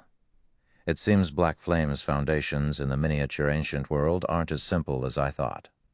No wonder he managed to convince Mysterious Moon to go against world dominators," Liu Wusheng said, his evaluation of Shi Feng increasing even further. Having a great lord as a mount might not seem special on the main continent, but this was a feat that even super guilds couldn't necessarily accomplish in the miniature ancient world. "Get on, we have a long road ahead of us. If you have any business to take care of, it's best if you make the necessary arrangements now," Shi Feng reminded after hopping onto the Thunder Wolf's back.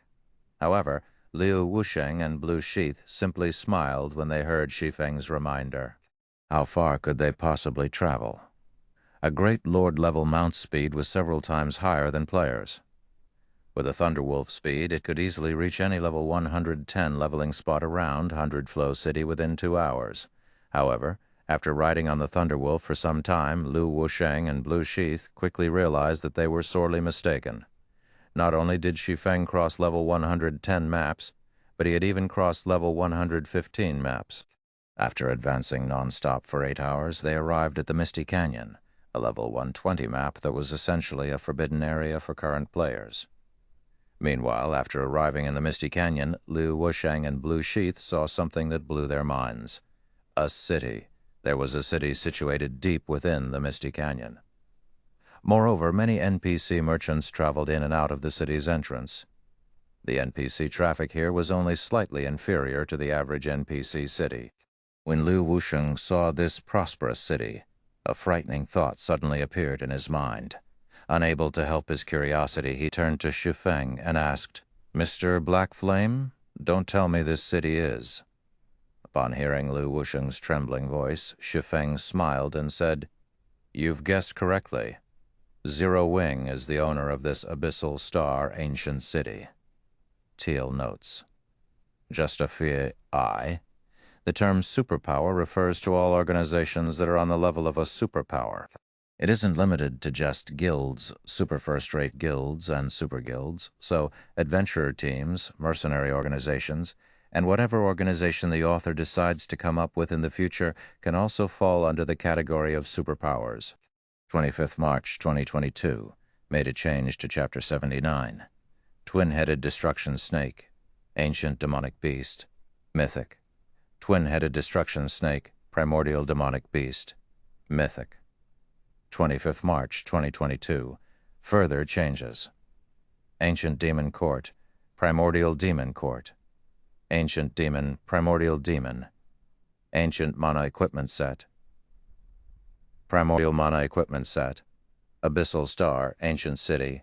Abyssal star, primordial city. Ancient dark gold mount.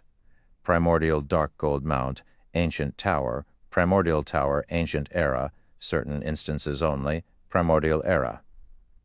Thank you for listening to the story on kevinaudio.com.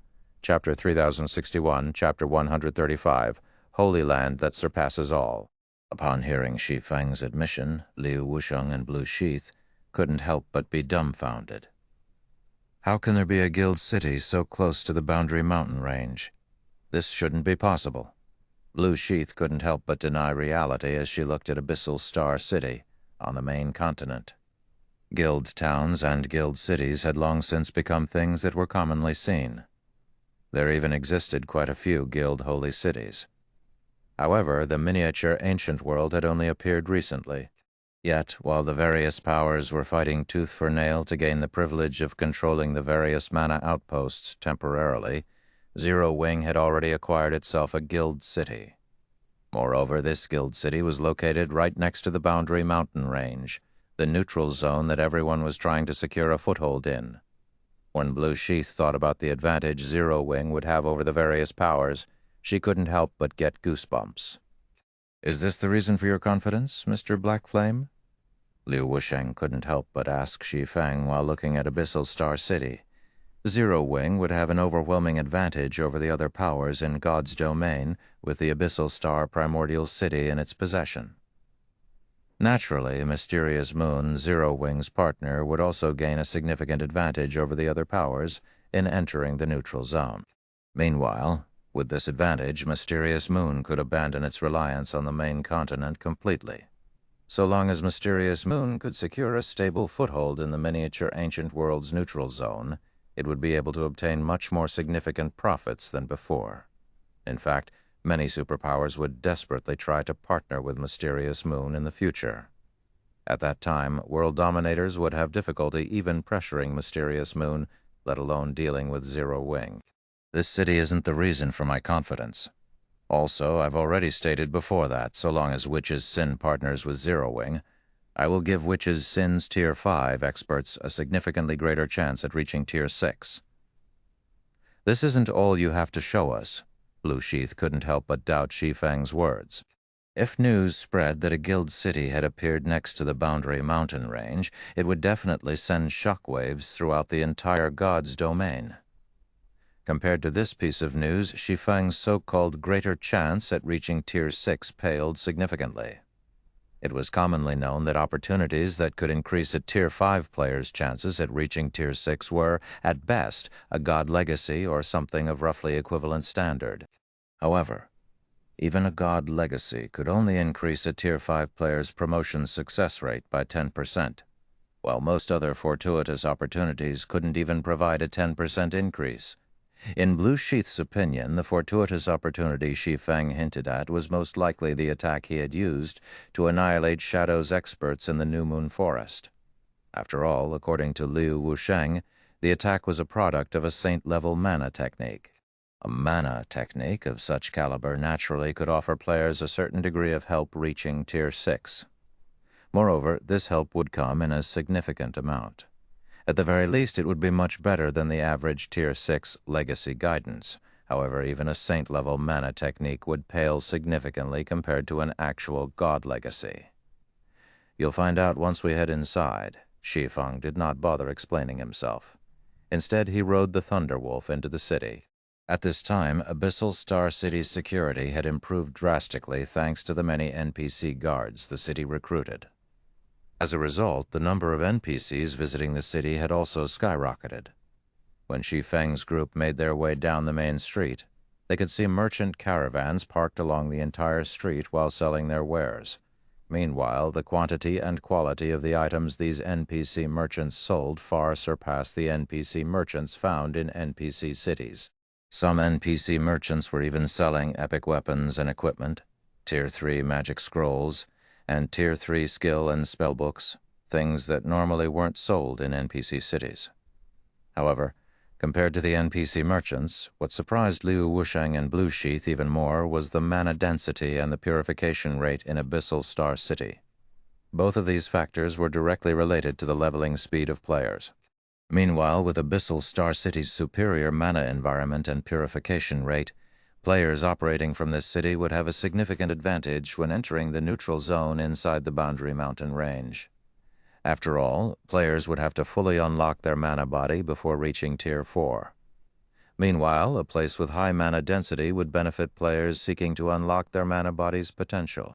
After arriving before the primordial tower in the middle of the city, Shi Feng hopped off the Thunderwolf and looked at his two passengers, saying, "We're here, an ancient tower." Liu Wusheng couldn't help but grow confused as he looked at the majestic tower before him. Ancient civilizations indeed possessed many powerful constructions that could aid players in their development. However, the assistance these constructions could provide was only limited to players below Tier 5. After reaching Tier 5, the help players could receive from an ancient civilization's legacy was negligible. If Tier 5 players wished to make further progress, they could only rely on themselves to figure things out. After all, Tier 6 existences were incredibly rare, even among ancient civilizations. There are special rooms inside this tower that can let players have an easier time grasping the operating principles of the various types of mana, Shi Feng said when he noticed the look of confusion on Liu Wusheng's face. "However, I doubt you'll believe me even if I tell you this, so it's best if you head inside and experience it for yourself, Mr. Liu." After saying so, Shi Feng brought Liu Wusheng and Blue Sheath into the primordial tower. Then he let Liu Wusheng enter one of the rooms to experience the miniature world inside it. An hour later, Liu Wusheng left his room with a reluctant expression. His desire to stay inside the room was so obvious that even Blue Sheath could see it. "Is the inside of that room really that good, Great Elder?" Blue Sheath asked curiously. Currently, Blue Sheath had yet to touch upon the operating principles of mana. This was because she was only at the standard of a Tier 4 player. Meanwhile, what mattered most for her was not to learn about the operating principles of mana, but to improve her precise control over mana. Otherwise, she wouldn't even be able to achieve an entry-level understanding of the operating principles of mana. "Good." Liu Wusheng shook his head.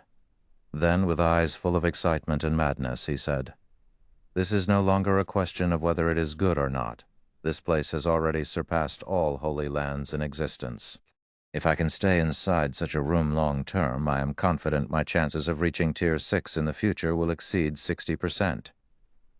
Shi Feng was not surprised that Liu Wusheng would offer such a high evaluation. Looking at Liu Wusheng, Shi Feng smiled and asked, "May I know if Witch's Sin is willing to partner with Zero Wing now, Mr. Liu?" TL notes. Boundary Mountain Range. I'm not sure if the author forgot, but he switched to using Boundary Mountain Range, Laungje Smame, in this chapter, instead of Boundary River.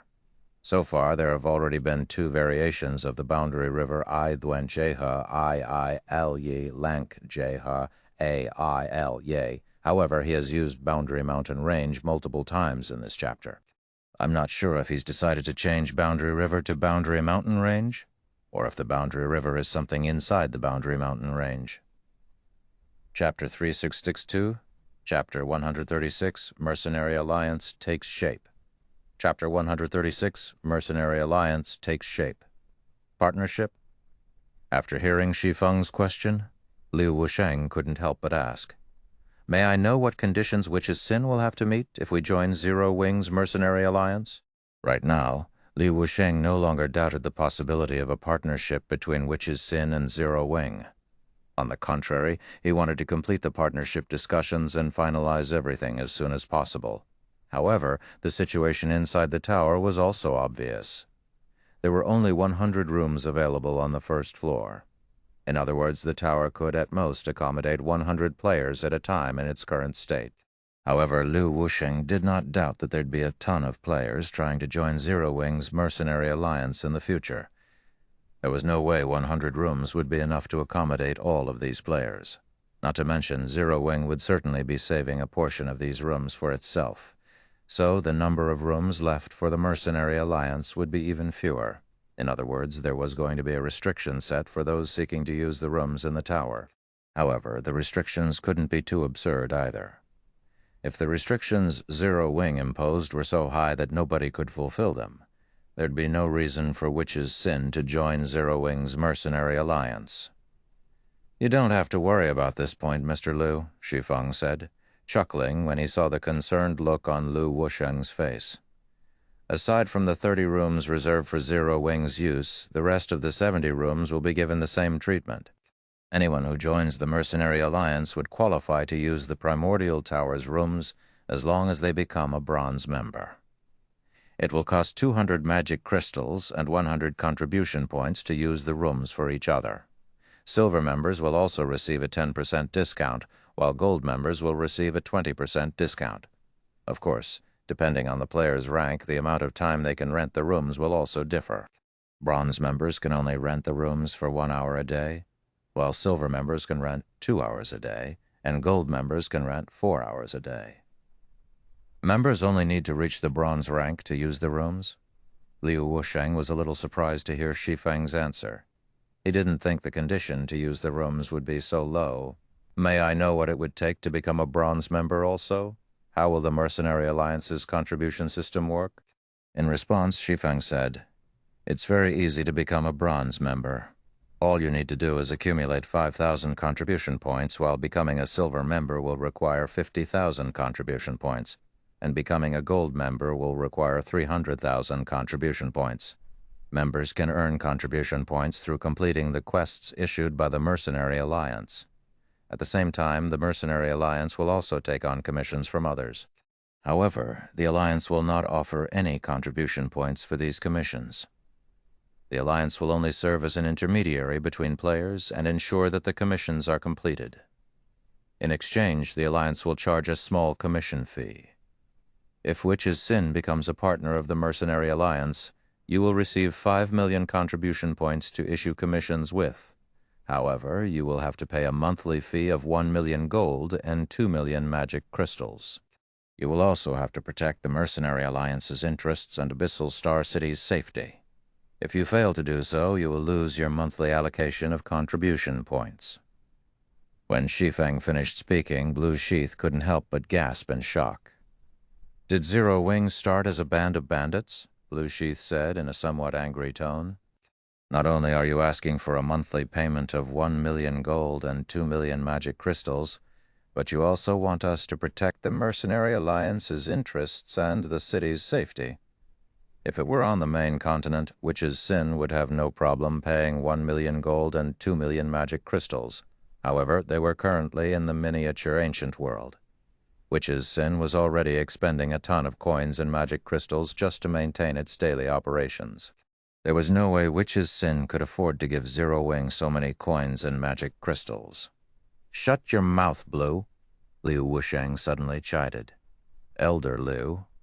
Blue Sheath froze in shock, and she couldn't help but look at Liu Wusheng in confusion. However, Liu Wusheng simply glared at Blue Sheath, causing Blue Sheath to promptly lower her head and stop speaking. Then Liu Wusheng looked at Shi Feng apologetically and said, "I'm sorry to have shown you such an embarrassing sight, Mr. Black Flame. As an apology, Witch's Sin is willing to partner with Zero Wing and join Zero Wing's Mercenary Alliance. We are also willing to double our monthly payments for just 9 million contribution points each month. When Blue Sheath heard Liu Wusheng's words, she couldn't help but be shocked once again. For a moment, she even suspected a spy from Zero Wing had replaced the Liu Wusheng before her. Otherwise, why would Liu Wusheng behave in such a crazy manner? Not only was he not trying to reduce the payment they needed to make to Zero Wing, but he was even offering to give up on more benefits. "You have a very keen insight, Mr. Liu," Shi Feng said, smiling when he saw Liu Wusheng's apologetic expression. Then he shook his head and continued, "Unfortunately, I cannot agree to your offer. 5 million contribution points, that is the most I can give you. I will be inviting more powers to join the mercenary alliance in the future, so I cannot let Witch's Sin monopolize everything." "What a pity," Liu Wusheng said, sighing. "All right then, 5 million it is. Let's sign the contract immediately."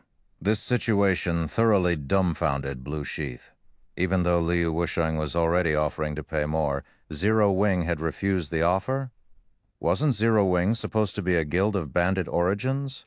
However, before Blue Sheath could snap out of her daze, Liu Wusheng had already signed a magic contract with Zero Wing on Witch's Sin's behalf. With the main god system serving as the guarantor, both parties would have to adhere to the contract's terms unless they no longer wished to exist in God's domain. After Shi Feng signed the contract with Witch's Sin, he let Liu Wusheng and Blue Sheath take their time strolling around Abyssal Star City. Meanwhile, he made his way to the City Lord's mansion and continued selecting NPCs to hire for the city's security. "What happened to you just now, Elder Liu? Why did you offer to pay Zero Wing even more resources? Is Zero Wing's mercenary alliance that good?" Blue Sheath asked, unable to hold back her curiosity any longer. Blue Sheath was well aware of Liu Wusheng's personality. The old man was the very definition of a miser. Normally, Witch's Sin's various branch guilds would have to go through a lot of trouble just to ask for some extra resources. Yet now, Liu Wusheng had taken the initiative to give resources away to Zero Wing, an outsider. This could definitely be considered one of the wonders of Witch's Sin. You have no idea how astonishing that primordial tower is. Now that Zero Wing's mercenary alliance is still in its budding phase, we must take full advantage of this opportunity. It is especially so for the monthly allocation of contribution points. Those points will be crucial in helping more people in our guild become gold members. Otherwise, why would you think I'd be willing to pay so many coins and magic crystals?" Liu Wusheng said, rolling his eyes at Blue Sheath. "I didn't understand why Black Flame was so sure we would partner with him before, but I understood it all after entering the Primordial Tower's miniature world." "Is that tower such a magical place, Elder Liu?" Blue Sheath asked dubiously. "Even a god legacy could only provide very limited help to Tier 5 players in reaching Tier 6. So how much help could a measly Primordial Tower possibly provide to Tier 5 players? Once you reach Tier 5 as well, you'll understand just how frightening that Primordial Tower's function is," Liu Wusheng said. He couldn't help but shudder when he recalled the environment he experienced inside the Primordial Tower's miniature world. "Right now, I can confidently say that if the Primordial Tower's function gets leaked, the various powers in God's domain would either try to extinguish Zero Wing or partner with Zero Wing at all costs." Chapter 3063, Chapter 137, Witch's Sin's Betrayal. Chapter 137, Witch's Sin's Betrayal. Miniature Ancient World, 100 Flow City, Teleportation Hall. "So this is the city Zero Wing is based in?" A short-haired girl wearing silver heavy armor muttered to herself after walking out of the teleportation array and looking around curiously. "Stop looking around, Rain. We're here on official business." A mature beauty wearing a dark red mage robe said helplessly as she looked at the guardian knight beside her. "There's less than 10 minutes left until the meet-up time. I don't want to be late." As soon as these two beauties walked out of the teleportation array, they quickly became the center of attention. It was especially true for the woman dressed in the dark red robe. The many players inside the teleportation hall couldn't help but be surprised when they saw her. Crap. It's 100 Flower Palace's Frost Flame Goddess, Cleansed Rue. Amazing World Dominators' kill order has managed to attract even the 100-Flower Palace's goddess here. What are you getting so surprised about? The bounty World Dominators has put on Zero Wing is the highest in history. Even Tier 5 experts would be tempted by the god legacy offered. You got that right. I even saw quite a few Tier 5 experts from Miracle arriving in 100 Flow City some time ago. It seems even Miracle is intent on obtaining that god legacy. 100 Flow City has become a lot more popular ever since World Dominators issued its kill order.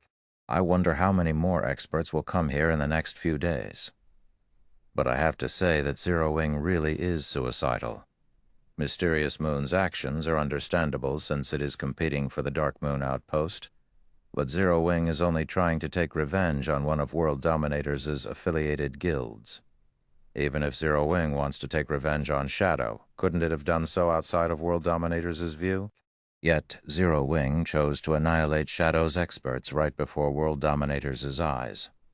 World Dominators will never be able to live this down if it doesn't get rid of Zero Wing. Zero Wing's God-ranked expert might not be afraid of World Dominators' kill order, but the rest of Zero Wing's members will have to operate secretly in the future. When the players in the teleportation hall saw Cleansed Rue arriving in the city, they couldn't help but talk about the kill order World Dominators had placed on Zero Wing. Meanwhile, opinions on the matter varied, with some people ridiculing Zero Wing for its foolishness and some people pitying Zero Wing for its fate. I finally understand why Little Moon applied to leave Zero Wing. With so many experts targeting Zero Wing, she can't even go out to level up even if she wants to, Rainsong said. She couldn't help but chuckle when she overheard the conversations happening around her. It's not her fault. Who would have thought Zero Wing would pull such a huge stunt, Cleansed Rue said, rolling her eyes at Rainsong when she saw the other party gloating over their junior's misfortune. Then, after briefly surveying her surroundings, Cleansed Rue said with a solemn expression, "Let's hurry. I can sense over 100 Refinement Realm experts in the teleportation hall alone. I'm even getting a dangerous feeling from a few of them. Dawn Moon has just graduated from school. There's no way she can withstand the stress of this situation. Once we learn about the specifics of Zero Wing, we'll have her withdraw from Zero Wing as soon as possible." Before coming to 100 Flow City, Cleansed Rue had already heard that many powers and experts had taken World Dominators as bait and set their sights on Zero Wing. However, after arriving in the city herself, she realized just how terrible of a situation Zero Wing was currently in. At this moment, Zero Wing's members wouldn't necessarily be safe even within 100 Flow City, let alone outside the city. Rainsong nodded in response to Cleansed Rue's words and stopped joking around. Anyone capable of causing Cleansed Rue to feel danger would be more than capable of assassinating players in an NPC city. After all, 100 Flow City's NPCs would have to first discover the battle before they could move to stop and apprehend the troublemaker. Meanwhile, the time it took for the NPC guards to make their way to the fight scene was more than enough for a Tier 5 expert to kill a Refinement Realm expert several times. The only reason no Tier 5 expert had made a move in 100 Flow City yet was because they were still investigating Zero Wing. On the outskirts of 100 Flow City, inside the top-floor conference room of a 3-story guild hall, Chairman, good news. Luo Tiancheng, who had fallen to level 102, cried out excitedly as he entered the conference room. A message just came in from guild leader Gu. He says that World Dominators is intent on taking 100 Flow City this time and has sent 5 more elite legions and 2 more trump card legions. World Dominators is currently pressuring Mysterious Moon for peace talks. If Mysterious Moon still intends to compete for the Dark Moon outpost, World Dominators will make sure that Mysterious Moon can't survive in 100 Flow City.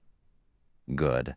I knew World Dominators wouldn't abandon us, Lan Heilong exclaimed, an excited expression appearing on his face when he heard the news Luo Tiancheng brought. Luo Tiancheng nodded in agreement.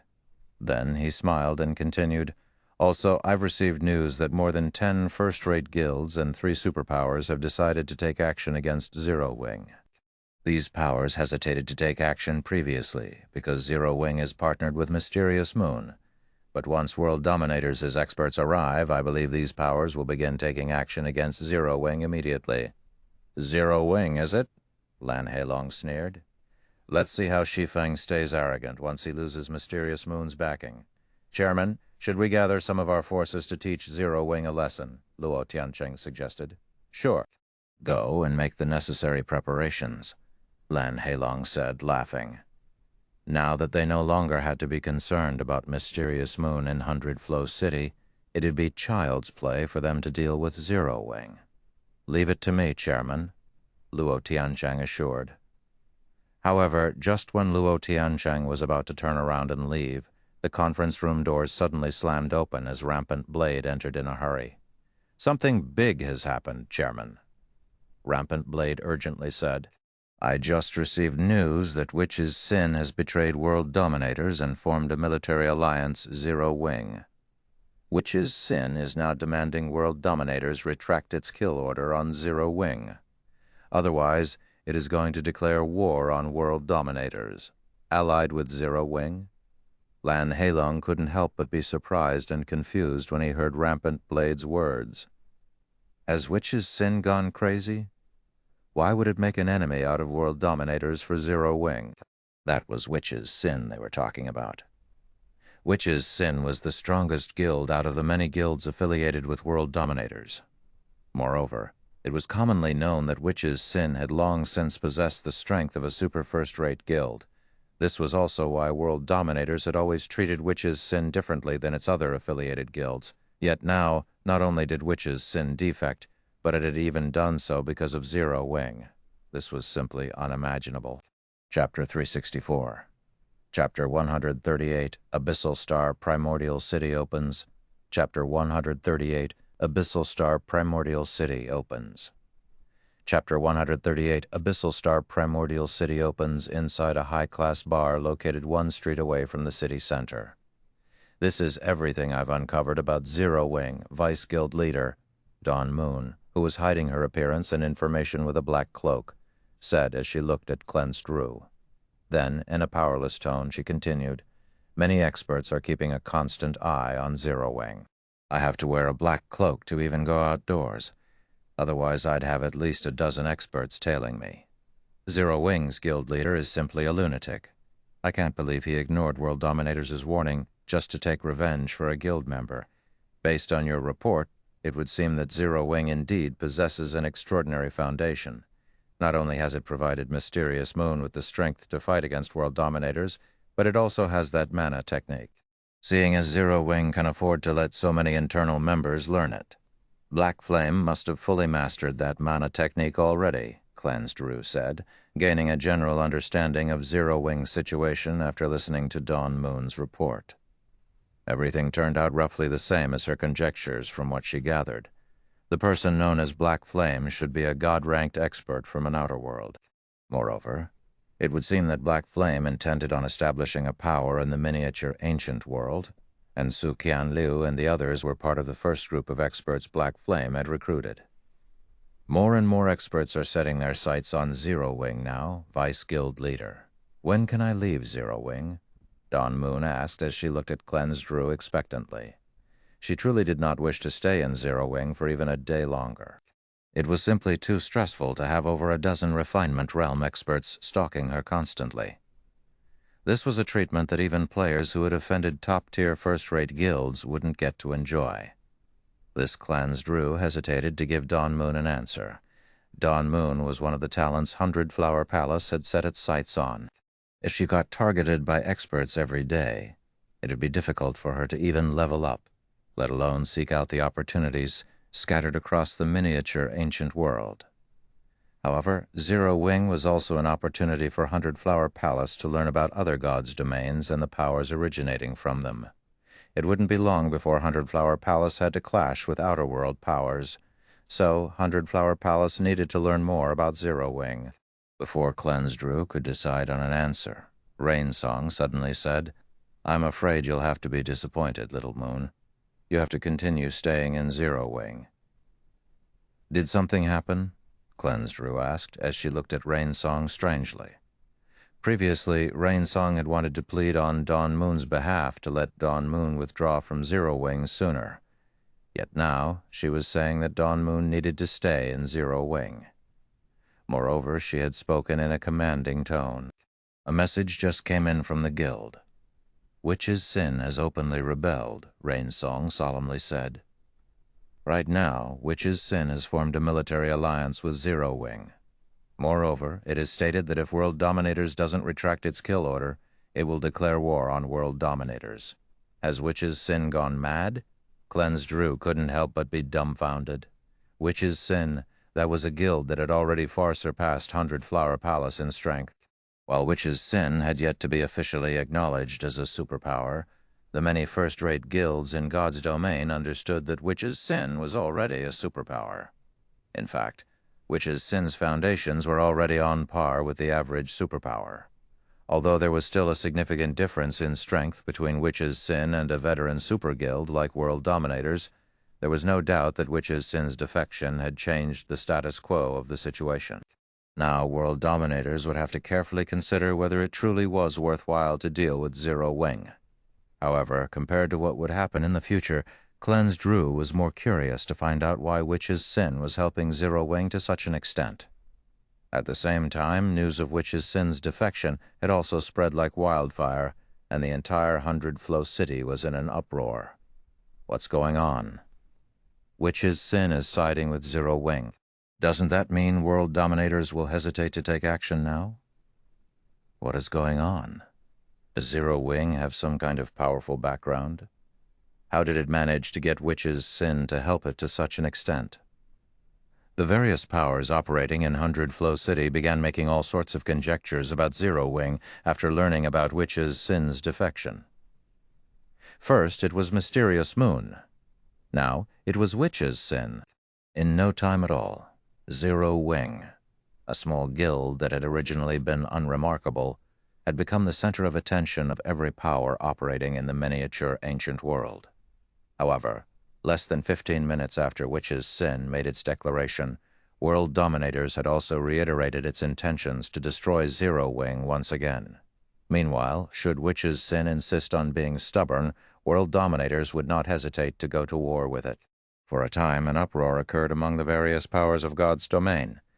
None of the various powers had expected that shortly after the miniature ancient world's opening, two of God's domain's superpowers would show intentions of going to war with each other. Originally, the various powers thought that the various small guilds would be the first ones to ignite the flames of war. Then, third and second-rate guilds would follow, and things would gradually heat up until the various superpowers joined into the fray. Yet now, two superpowers were actually planning to go to war. Moreover, the cause of this war was one small guild. In addition, shortly after World Dominators announced its stance, it had updated the bounty it offered for its kill order on Zero Wing. Now, not only was World Dominators offering a god legacy, but it had also added a legendary item to its list of rewards. A legendary item. Even the various superpowers only had a few of these items each. Meanwhile, every legendary item possessed heaven-defying abilities. Some legendary weapons could even let Tier 5 players go against Tier 6 God-ranked experts. After the announcement of such an astonishing bounty, even the various superpowers could no longer sit still. Misty Canyon, Abyssal Star City. We're in deep trouble this time, Guild Leader. World Dominators has thoroughly lost its mind, Su Qianlu said, a bitter smile forming on her face as she looked at Shi Feng's face in the video call. According to reports, Apex experts from more than 5 superpowers have gathered in 100 Flow City ever since World Dominators issued a legendary item for its bounty. It seems everyone is intent on taking action. Seeing the gloomy look on Su Qianliu's face, Shi Feng consoled. Don't worry, since World Dominators wants to compete using foundations, we'll compete with it. We'll show everyone that Zero Wing won't necessarily lose to World Dominators. We won't lose to World Dominators? Su Qianliu asked in confusion. Gather all Zero Wing members, chuckling, Shi Feng said. From now onwards, we'll no longer be grinding in the leveling maps around 100 Flow City. Where are we going to grind at, then? Su Qianliu asked in confusion. "The Boundary Mountain Range," Shi Feng said, laughing. Then he disconnected the call and called up Abyssal Star City's control panel. "Although it's a bit early, since World Dominators isn't holding back, let's see who can hold out until the end. System, do you wish to open the Abyssal Star Primordial City now?" "Open it," Shi Feng confirmed his decision without hesitation. Chapter 3D65, Chapter 139. Sudden Change. Chapter 139, Sudden Change. 100 Flow City, Mysterious Moon's residence. After the battle in the New Moon Forest, Mysterious Moon had become a guild that many independent experts sought to join. Less than half a day after the battle passed, over 10,000 players had already visited Mysterious Moon's residence to apply for the guild. Just the sight of the players lining up to join Mysterious Moon had already become one of the more iconic sceneries in 100 Flow City. However, at this time, Mysterious Moon's residence, which should have been experiencing unprecedented liveliness, was strangely quiet. The atmosphere surrounding the residence was so tense that none of the independent players seeking to join Mysterious Moon dared to approach. The reason for this was the 1,000-man legion standing outside the residence's entrance. Unlike the independent players seeking to join Mysterious Moon, every member of this 1,000-man legion was fully equipped in epic weapons and equipment. Moreover, every one of them was at level 103 or above. Among them, the team leaders of the Legion were even at level 104 already. This was a level that most expert players weren't even close to reaching at this stage of the game, judging by their equipment. These people should be from the Sacred Soul Legion, one of the 3 trump card legions World Dominators had sent to 100 Flow City. "I know about this legion. My friend's friend is a reserve member of this legion. According to him, the minimum requirement to join the Sacred Soul Legion is the Refinement Realm standard. Moreover, all applicants must be under the age of 25. To become a team leader, you'd have to reach the Flowing Water Realm and be under 30 years old. All 1,000 members are Refinement Realm experts or stronger. Is this the strength of World Dominators' trump card legions?" The crowd gathered outside Mysterious Moon's residence had their knowledge of World Dominators refreshed as they scrutinized the Sacred Soul Legion. Previously, after Mysterious Moon achieved victory against World Dominators in the New Moon Forest, it had managed to acquire a large number of Dark Moon tokens due to its monopoly over the New Moon Forest. As a result, Mysterious Moon secured an absolute advantage in the upcoming competition for the Dark Moon Outpost. For this reason, everyone in 100 Flow City felt that Mysterious Moon might become the first top-tier first-rate guild to become a superpower after the miniature Ancient Worlds launch. However, after seeing the Sacred Soul Legion, everyone quickly realized that a super guild's foundation simply wasn't something a first-rate guild could hope to match. Or, more specifically, a first-rate guild's foundation was nothing but a joke in front of a super guild. 1,000 experts at the Refinement Realm or above.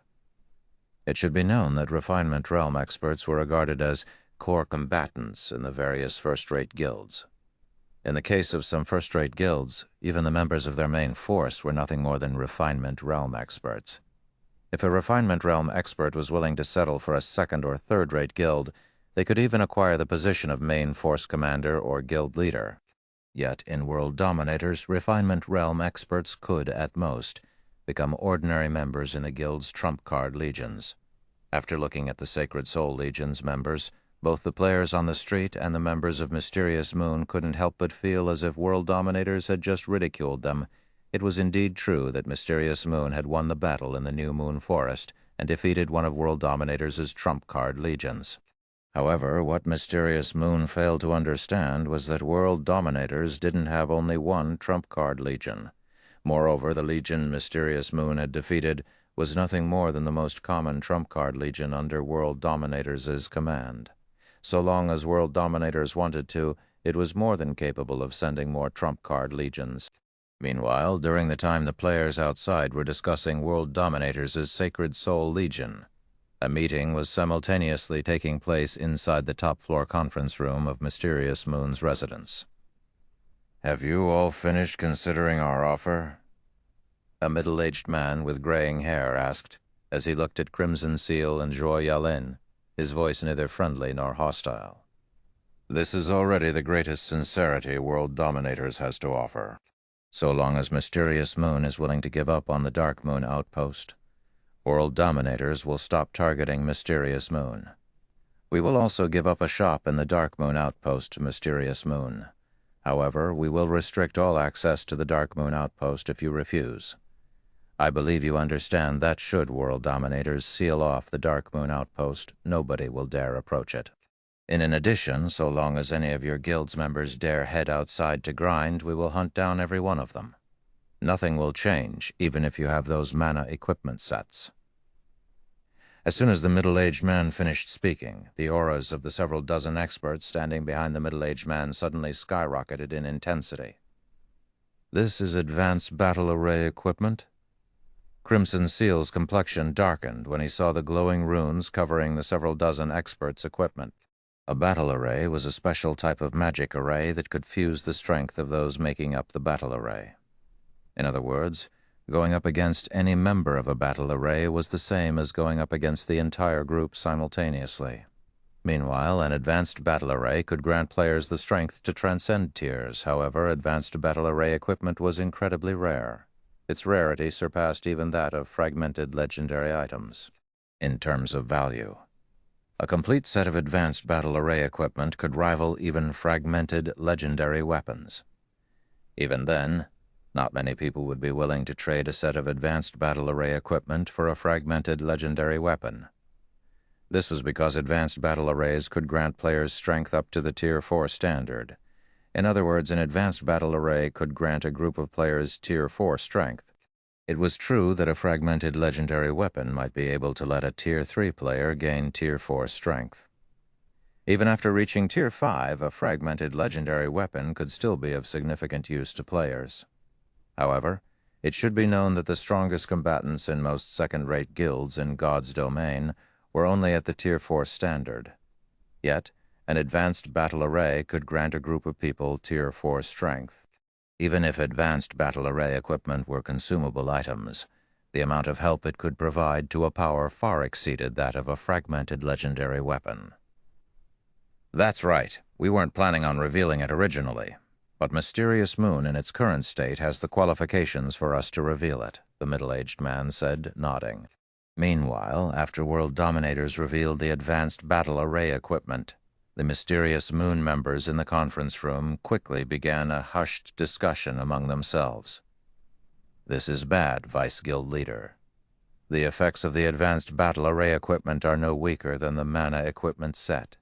If World Dominators puts it to use, we won't have any more advantage in numbers when it comes to Tier 4 combatants.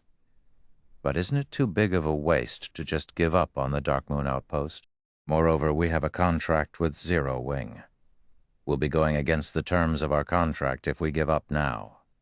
That is true, but there is simply too huge a gap between World Dominators and us. Moreover, Zero Wing is similarly having difficulty keeping itself alive right now. Mysterious Moon's members expressed their opinion on the matter one after another. Although Crimson Seal and Zhuo Yalin remained quiet on the matter, they too were feeling a lot of pressure. Previously, they had already made sure to overestimate World Dominators' strength before they waged war with the Super Guild. However, after seeing World Dominators' show of force, they understood that a Super Guild simply wasn't an existence a first-rate guild could hope to go up against. "What do you think, Nightingale?" Crimson Seal asked as he looked at Zhuo Yalin. He hesitated to decide on this matter, so he decided to leave the decision to Zhuo Yalin. Me? Zhuo Yalin was similarly feeling hesitant right now. Originally, she had been confident that Mysterious Moon could go up against World Dominators. However, she now realized how laughable her confidence was. "All right, hurry up and decide. Our patience is limited," the middle-aged man said as he looked at Zhuo Yalin. Based on his observations, he could tell that Zhuo Yalin was the decision-maker for Mysterious Moon in the miniature ancient world, not Crimson Seal. Upon hearing the middle-aged man's urging, Mysterious Moon's executives promptly turned to look at Zhuo Yalin. Zhuo Yalin was the person who had single-handedly facilitated the partnership between Zero Wing and Mysterious Moon, so it'd be most appropriate for her to decide whether Mysterious Moon would continue being enemies with World Dominators. When Zhuo Yalin looked at the various executives' expressions, She understood that everyone was of the opinion that Mysterious Moon should give up on the Dark Moon outpost. She, too, understood that this would be the wisest decision to make. Yet, if they gave up now, it would mean betraying Zero Wing, and this was something she definitely didn't wish to do. While Joy Yalin was pondering how she should respond to World Dominators' threat, the sound of a system notification suddenly entered her ears. Miniature Ancient World System Announcement. Misty Canyon's Abyssal Star Primordial City is now open. Miniature Ancient World System Announcement. Congratulations to the Abyssal Star Primordial City for becoming the first player-controlled city in the Miniature Ancient World. All players resting in the city will accumulate the double EXP buff at twice the normal rate for 10 days. Teleportation Scroll for the Abyssal Star Primordial City will also be sold in the Teleportation Hall of all NPC cities. Every player will only be allowed to buy one Teleportation Scroll. This benefit will only remain for 1 day. Chapter 3066, Chapter 140, Miniature Ancient World's #1 City. Abyssal Star Primordial City. Player-controlled city. The Misty Canyon is the map next to the Boundary Mountain Range. I remember that its map level is level 120. There are players grinding there already? Crap. This is absurd. While the various powers are contesting for the mana outposts located near NPC cities, someone has already built a guild city. Could this be one of the 5 great super guilds doing? That's most likely the case.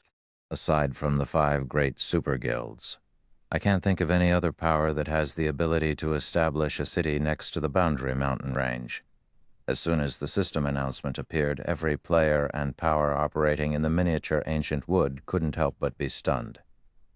In the current God's domain, every player in the game was familiar with the concept of guild cities. However, the Miniature Ancient World had only been open to players for a short period. Logically, it should be impossible for anyone to acquire a guild city so soon. It should be known that even the various superpowers were only competing for the mana outposts located close to level 110 maps. Yet someone had already established a city in a level 120 map close to the Boundary Mountain Range. The difference between these two sides was like the difference between heaven and earth. Whoever controlled the Abyssal Star Primordial City would have a gigantic advantage over the various superpowers. A level 120 map, although I can't grind there right now, it wouldn't hurt to check it out. Whoever built this city is simply amazing. They actually made it possible for others to buy the city's teleportation scrolls in the various NPC cities.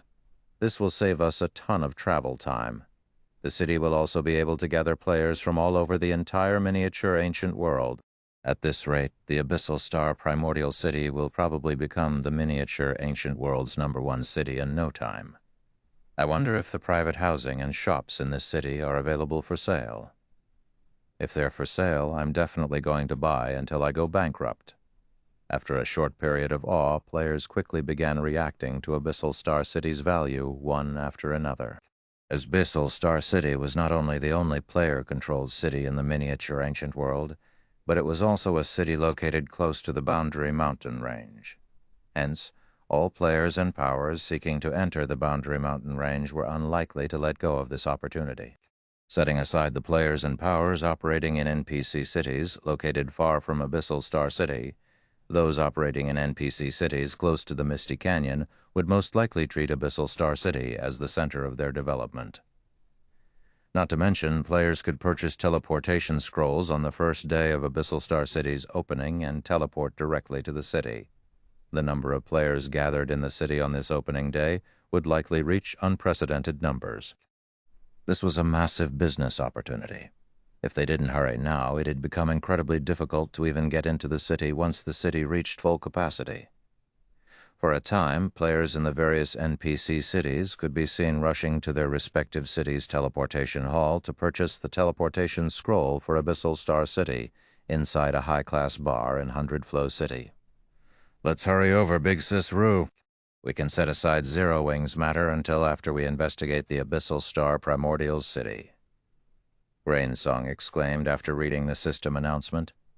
Whoever built this city is simply incredible. It probably won't be long before the city becomes the center of the Miniature Ancient World. It's definitely going to become a target of contention for the various powers. Every power operating in the miniature ancient world was looking to enter the Boundary Mountain Range as soon as possible. Meanwhile, Abyssal Star City was undoubtedly the best platform for them to accomplish this feat through.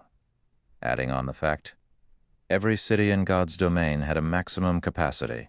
As soon as a city's player population reached the maximum, players would no longer be able to enter the city. They would have to wait until others left the city before they could enter. Normally, a guild city could, at most, accommodate 2 or 3 million players. However, there were over 100 million players in the miniature ancient world. If even a fraction of these players tried to enter the Abyssal Star Primordial City, the city would reach full capacity instantly.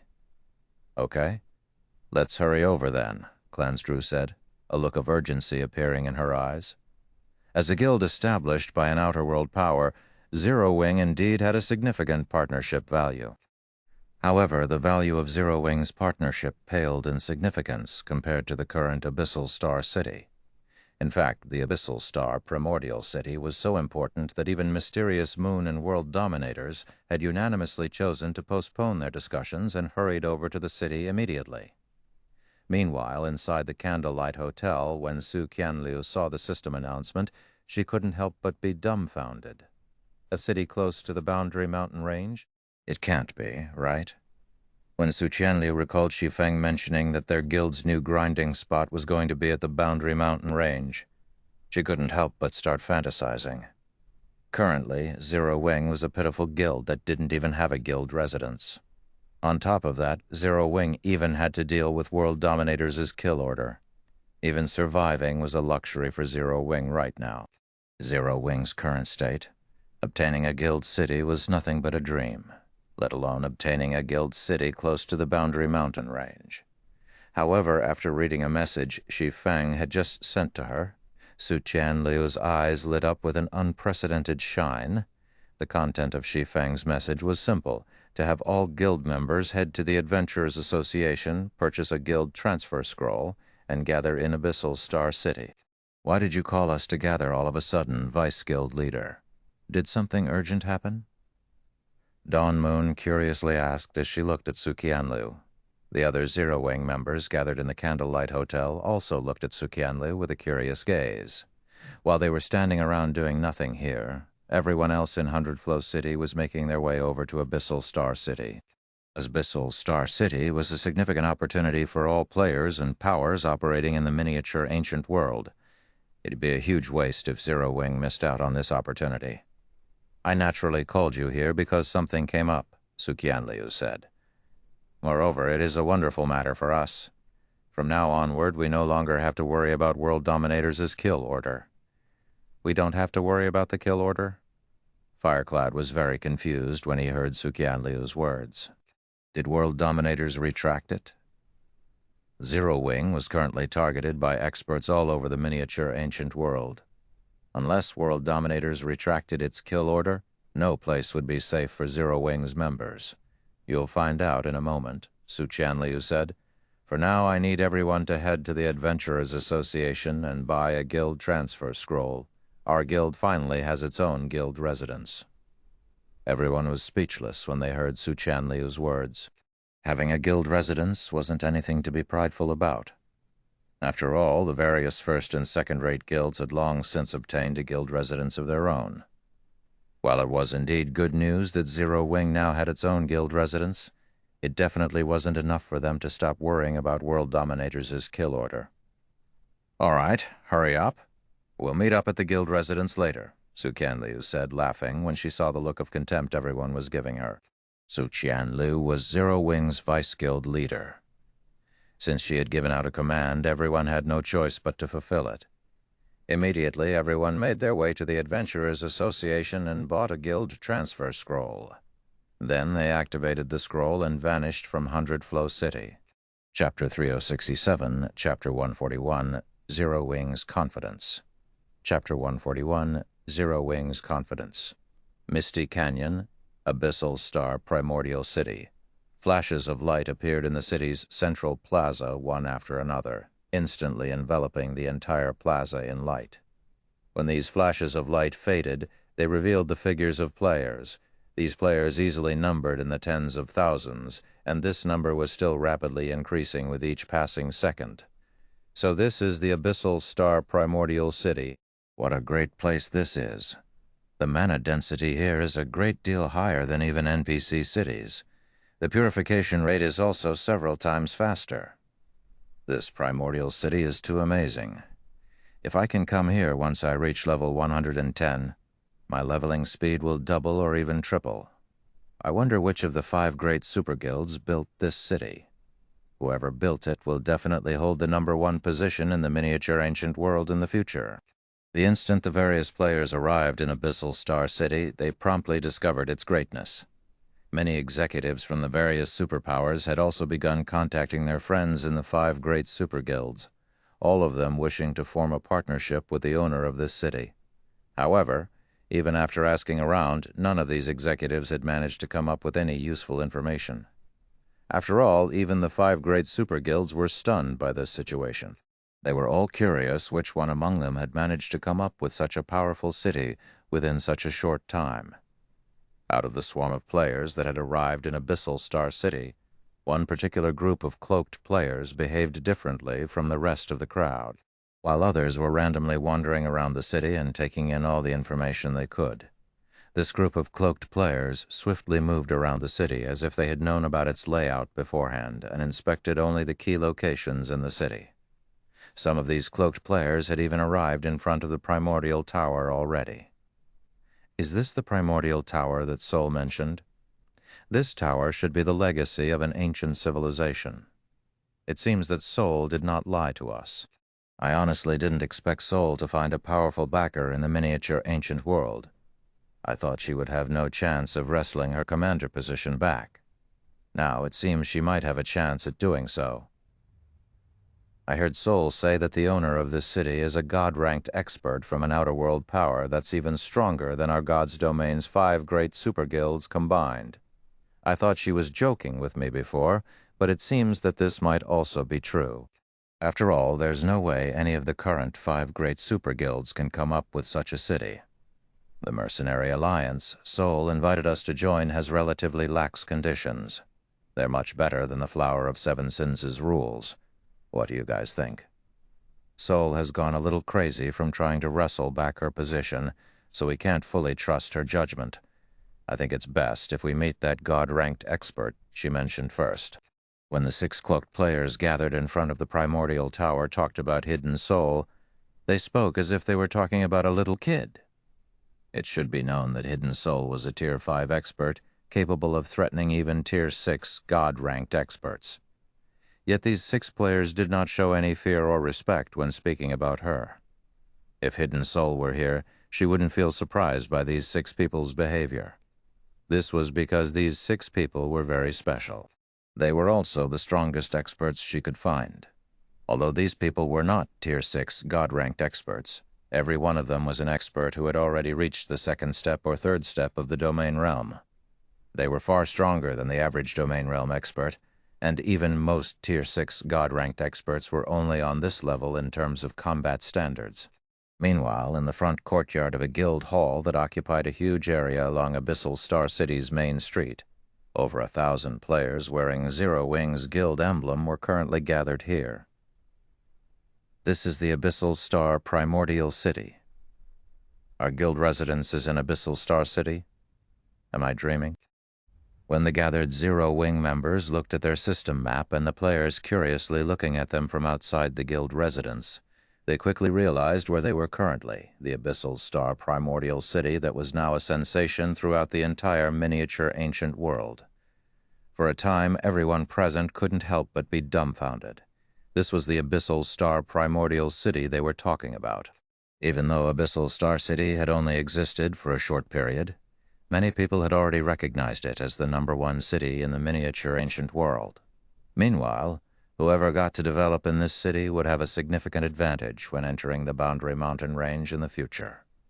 Currently, countless powers were trying to get in touch with Abyssal Star City's ruling power, yet their guild had already secured a guild residence in the city. This was simply unbelievable. At this time, everyone gathered could already imagine what kind of future lay in front of their guild. They'd be able to enter the Boundary Mountain Range ahead of everyone else and become the envy of the various powers in God's domain. While Zero Wing's members were getting excited over this situation, Shi Feng had also arrived at the residence's courtyard. "Guild leader, is this really going to be our guild residence?" Firecloud couldn't help but ask as he looked at Shi Feng. Zero Wing was currently facing great pressure due to World Dominators' kill order. While they were still holding on because of the mana equipment set, this wasn't a long-term solution. If they weren't careful, they could lose even their mana equipment sets. However, if Zero Wing could have a guild residence in Abyssal Star City, the various powers of God's domain would have difficulty even coming into contact with them, let alone hunting them. Moreover, since Zero Wing was able to secure a guild residence in Abyssal Star City, it meant that Zero Wing shared deep ties with Abyssal Star City's ruling power. In that case, the various powers experts and independent experts would have to think twice about targeting Zero Wing in the future. They'd have to consider whether World Dominators' bounty or Abyssal Star City's advantages were more important. After all, Abyssal Star City's ruling power would only need to lift a finger to prohibit specific players from entering the city. Unless those hunting Zero Wing's members could hide their identities perfectly, they'd have to say goodbye to Abyssal Star City otherwise. Moreover, players would become red players if they killed other players out in the fields. The more players they killed, the longer they would remain as red players. Unless these red players remained outside of Abyssal Star City forever, there was no way they could avoid getting detected. However, the likelihood of that happening was low. The density of the foreign energy present in the Boundary Mountain Range was incredibly high, so the corrosion speed there was much faster than level 110 maps. Even players with silver mana bodies could at most last a dozen hours in the Boundary Mountain Range. If players exceeded their time limit, they would die to the corrosion of the foreign energy and lose levels and equipment. When Firecloud finished speaking, the other Zero Wing members present also turned to look at Shi Feng, hoping to gain verification directly from Shi Feng's mouth. "Don't worry. This guild residence belongs to Zero Wing from now on," Shi Feng said, chuckling when he saw everyone's nervous expressions. "Also, I have another piece of news to tell you. Zero Wing is one of Abyssal Star City's founding powers, so you don't have to worry that we might get banished from the city in the future. Nobody will dare offend Zero Wing in this city." Chapter 3068, Chapter 142, Join Via's Confrontation, Chapter 142, Join Via's Confrontation, Abyssal Star City, Zero Wing's residence. Upon hearing Shi Feng's words, the Zero Wing members present shook with excitement. At the same time, they also couldn't help but sigh in relief. Thank goodness I hadn't left Zero Wing yet. I would have definitely died from regret if I did, Dawn Moon thought as she patted her chest. Abyssal Star City's effects and location made it the best training spot for all players in the current miniature ancient world. While Abyssal Star City was open to all players, the number of players trying to visit it was simply too great. Aside from players based in NPC cities far from Abyssal Star City and players who lacked the strength to survive in the Misty Canyon, everyone else would probably be seeking to operate from Abyssal Star City. Once players reached a high enough level to grind in the Misty Canyon and its surrounding maps, the number of players trying to enter Abyssal Star City would probably exceed 100 million. 100 million by Abyssal Star City might be larger than the average advanced guild town, but it was still slightly smaller than the average guild city. The average basic guild city could, at most, accommodate around 10 million players, whereas Abyssal Star City could only accommodate around 5 or 6 million players. In other words, not everyone could freely enter Abyssal Star City. A majority of the players seeking to enter the city would have to wait in line. Meanwhile, how long would a line consisting of tens of millions of players take to finish? Not to mention, Abyssal Star City's ruling power would definitely be saving some of the city's population slots for its own use. So that would leave even fewer slots for players not affiliated with the ruling power. The area Abyssal Star City is located isn't suitable for you to grind right now, but you can head to the nearby burning land under the escort of the NPC guards. That place might be a level 115 map, but the monsters there are only at level 111 and level 112 on average. Few monsters are above level 112. With Su Qianliu and the others taking charge, you guys should be able to just barely grind there. Your leveling speed there should also be similar to level 110 maps, Shi Feng said, chuckling when he saw the crowd before him sighing in relief. Also, the guild has added a new benefit. If you're looking to improve your mana control, you can head over to the Primordial Tower and give it a try. It should help you make some significant improvements. Zero Wing had lost many members because of World Dominators' kill order. As a result, Zero Wing's already low member count had fallen even lower. Currently, there were only a little over 1,000 members in the guild. There was probably no guild smaller than Zero Wing in the miniature ancient world right now. However, this situation had also allowed Zero Wing to weed out the members with fickle loyalty. So Shi Feng did not intend on being stingy with those who remained. At the very least, he would open access to the Primordial Tower to all who remained. Moreover, he also planned to pass down the physical exercises he had developed in his previous life to everyone. With this exercise, even an ordinary member of Zero Wing would have a significant chance of reaching the refinement realm. It was a stark contrast to the various superpowers, which would only share their guild legacies with internal and core members. While Zero Wing's members were celebrating in joy and excitement, the various powers that had come to investigate the Abyssal Star Primordial City had also finally discovered the identity of the city's ruling power. The Asura Mercenary Alliance. While it was true that the insignificant Zero Wing and the pseudo-superpower Witch's Sin both possessed a guild residence in Abyssal Star City, the most eye-catching building in the city would have to be the 5-story building situated next to the Primordial Tower. The reason the building was eye-catching was that it occupied a huge area that equaled 2 sports stadiums.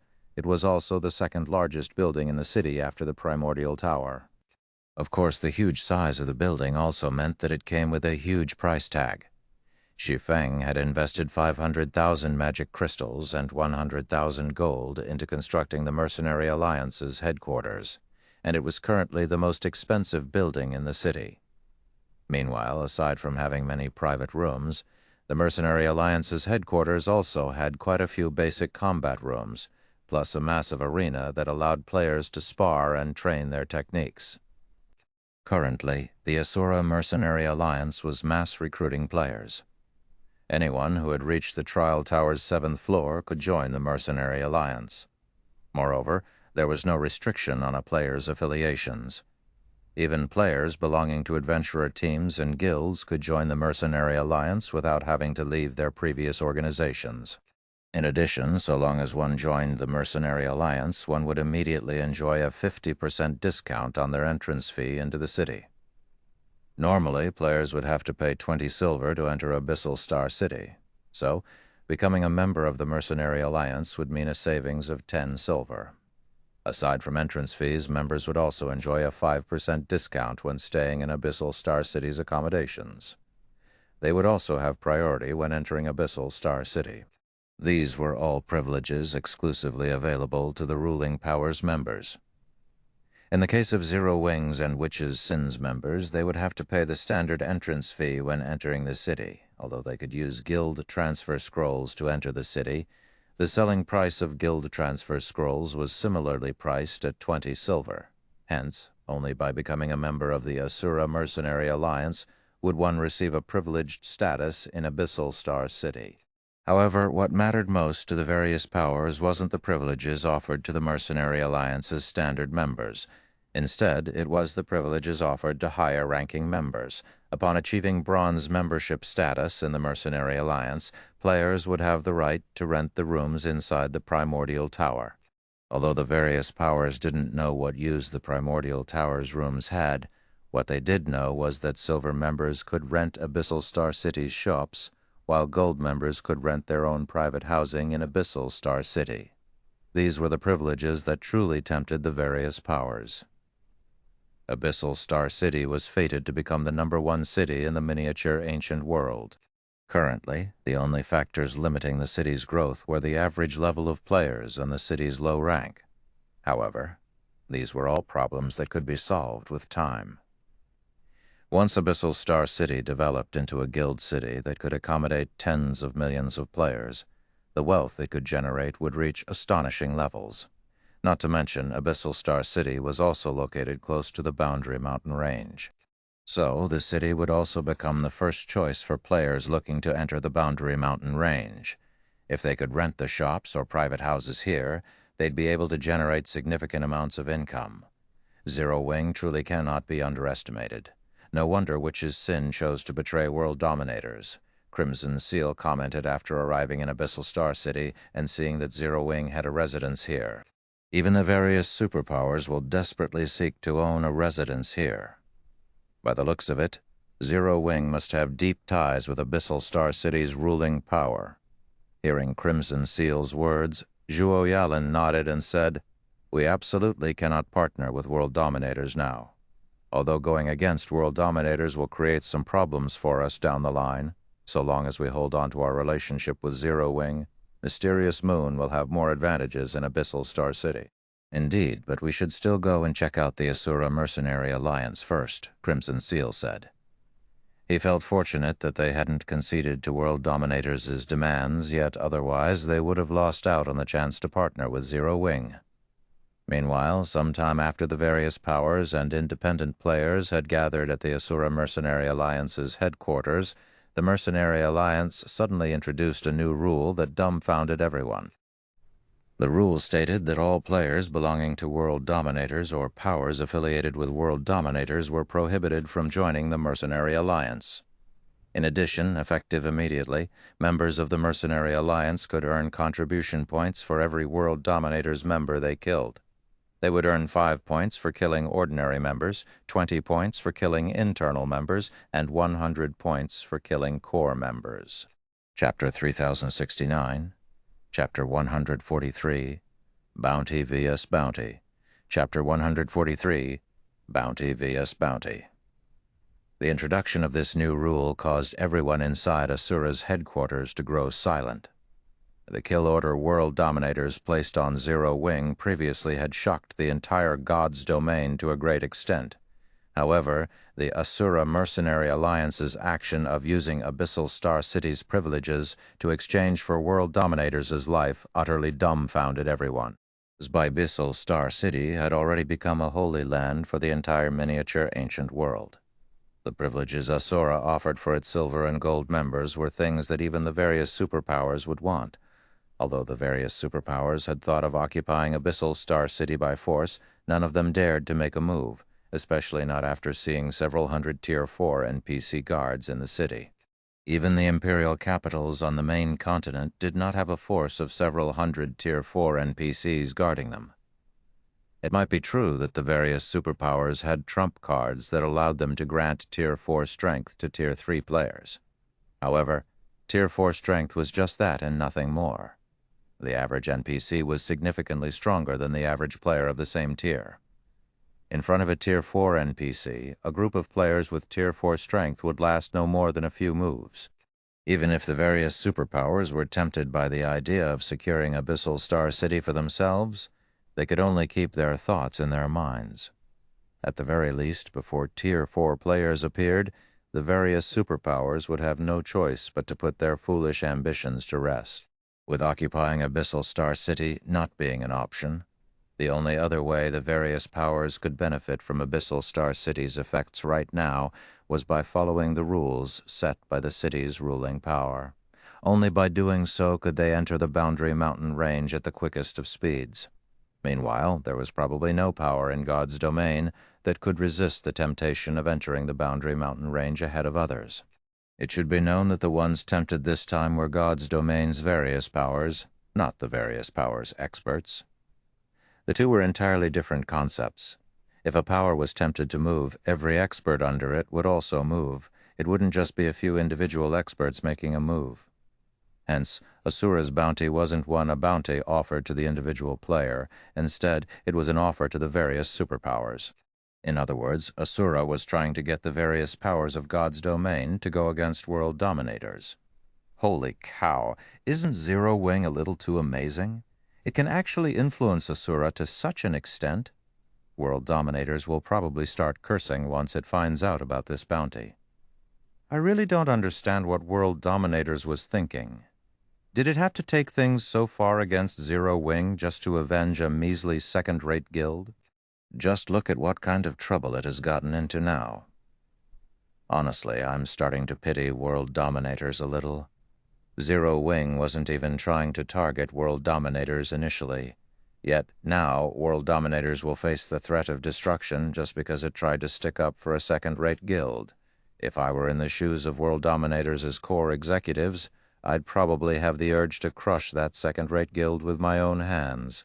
The various superpowers executives inside Asura's headquarters couldn't help but laugh when they realized the implications of Asura's new rule. Many superpowers wished to take World Dominators' place. However, as World Dominators' foundations were simply too strong, most superpowers only dared to watch from the sidelines. None of them dared to try and get a cut of World Dominators' pie. Of course, it would have been entirely possible for the various superpowers to eradicate World Dominators if they simply worked together.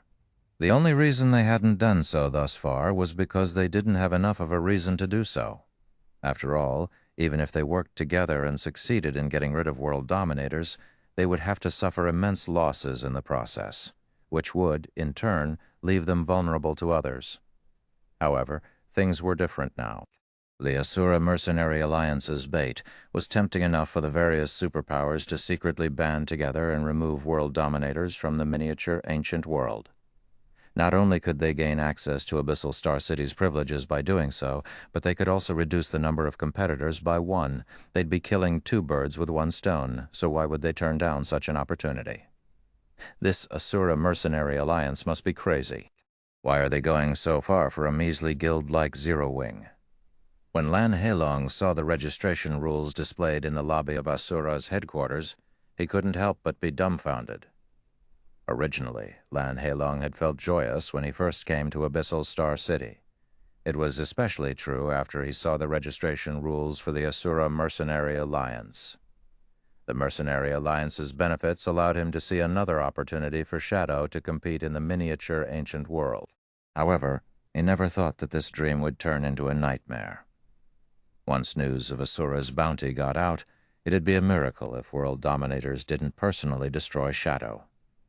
Previously, World Dominators had only decided to take action against Zero Wing because it thought that Zero Wing was a small and insignificant guild. In doing so, it could also set an example for the various powers and increase the loyalty of its affiliated guilds. However, it was now revealed that Zero Wing had an existence like the Asura Mercenary Alliance backing it. After this revelation, so long as World Dominators wasn't stupid, it definitely would not continue targeting Zero Wing. Otherwise, what awaited it would be a nightmare.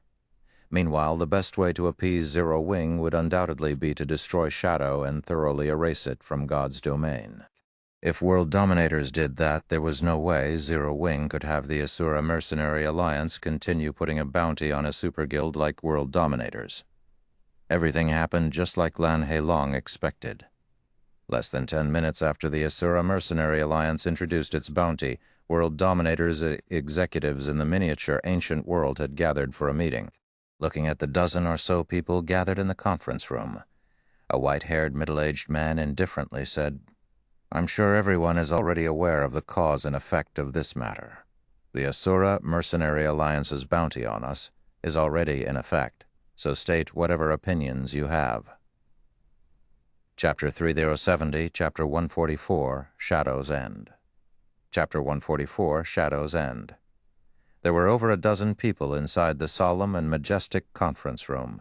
Every one of these people had reached level 104, and they were all equipped with Hall of Fame level epic equipment sets and epic weapons or magic weapons that rivaled fragmented legendary weapons. If Mysterious Moon's Zhuo Yalin were present in this room, she would definitely be given a fright.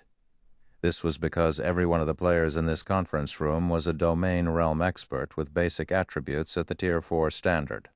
Only Crimson Seal with his mana equipment set could stand a chance against these players in a one-on-one situation. Every other mysterious moon member in the miniature ancient world would be no match. That Asura mercenary alliance is simply looking down on us. So what if they put a bounty on us?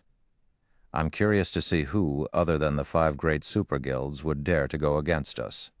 A rowdy woman wearing silver plate armor said through the helmet covering her face.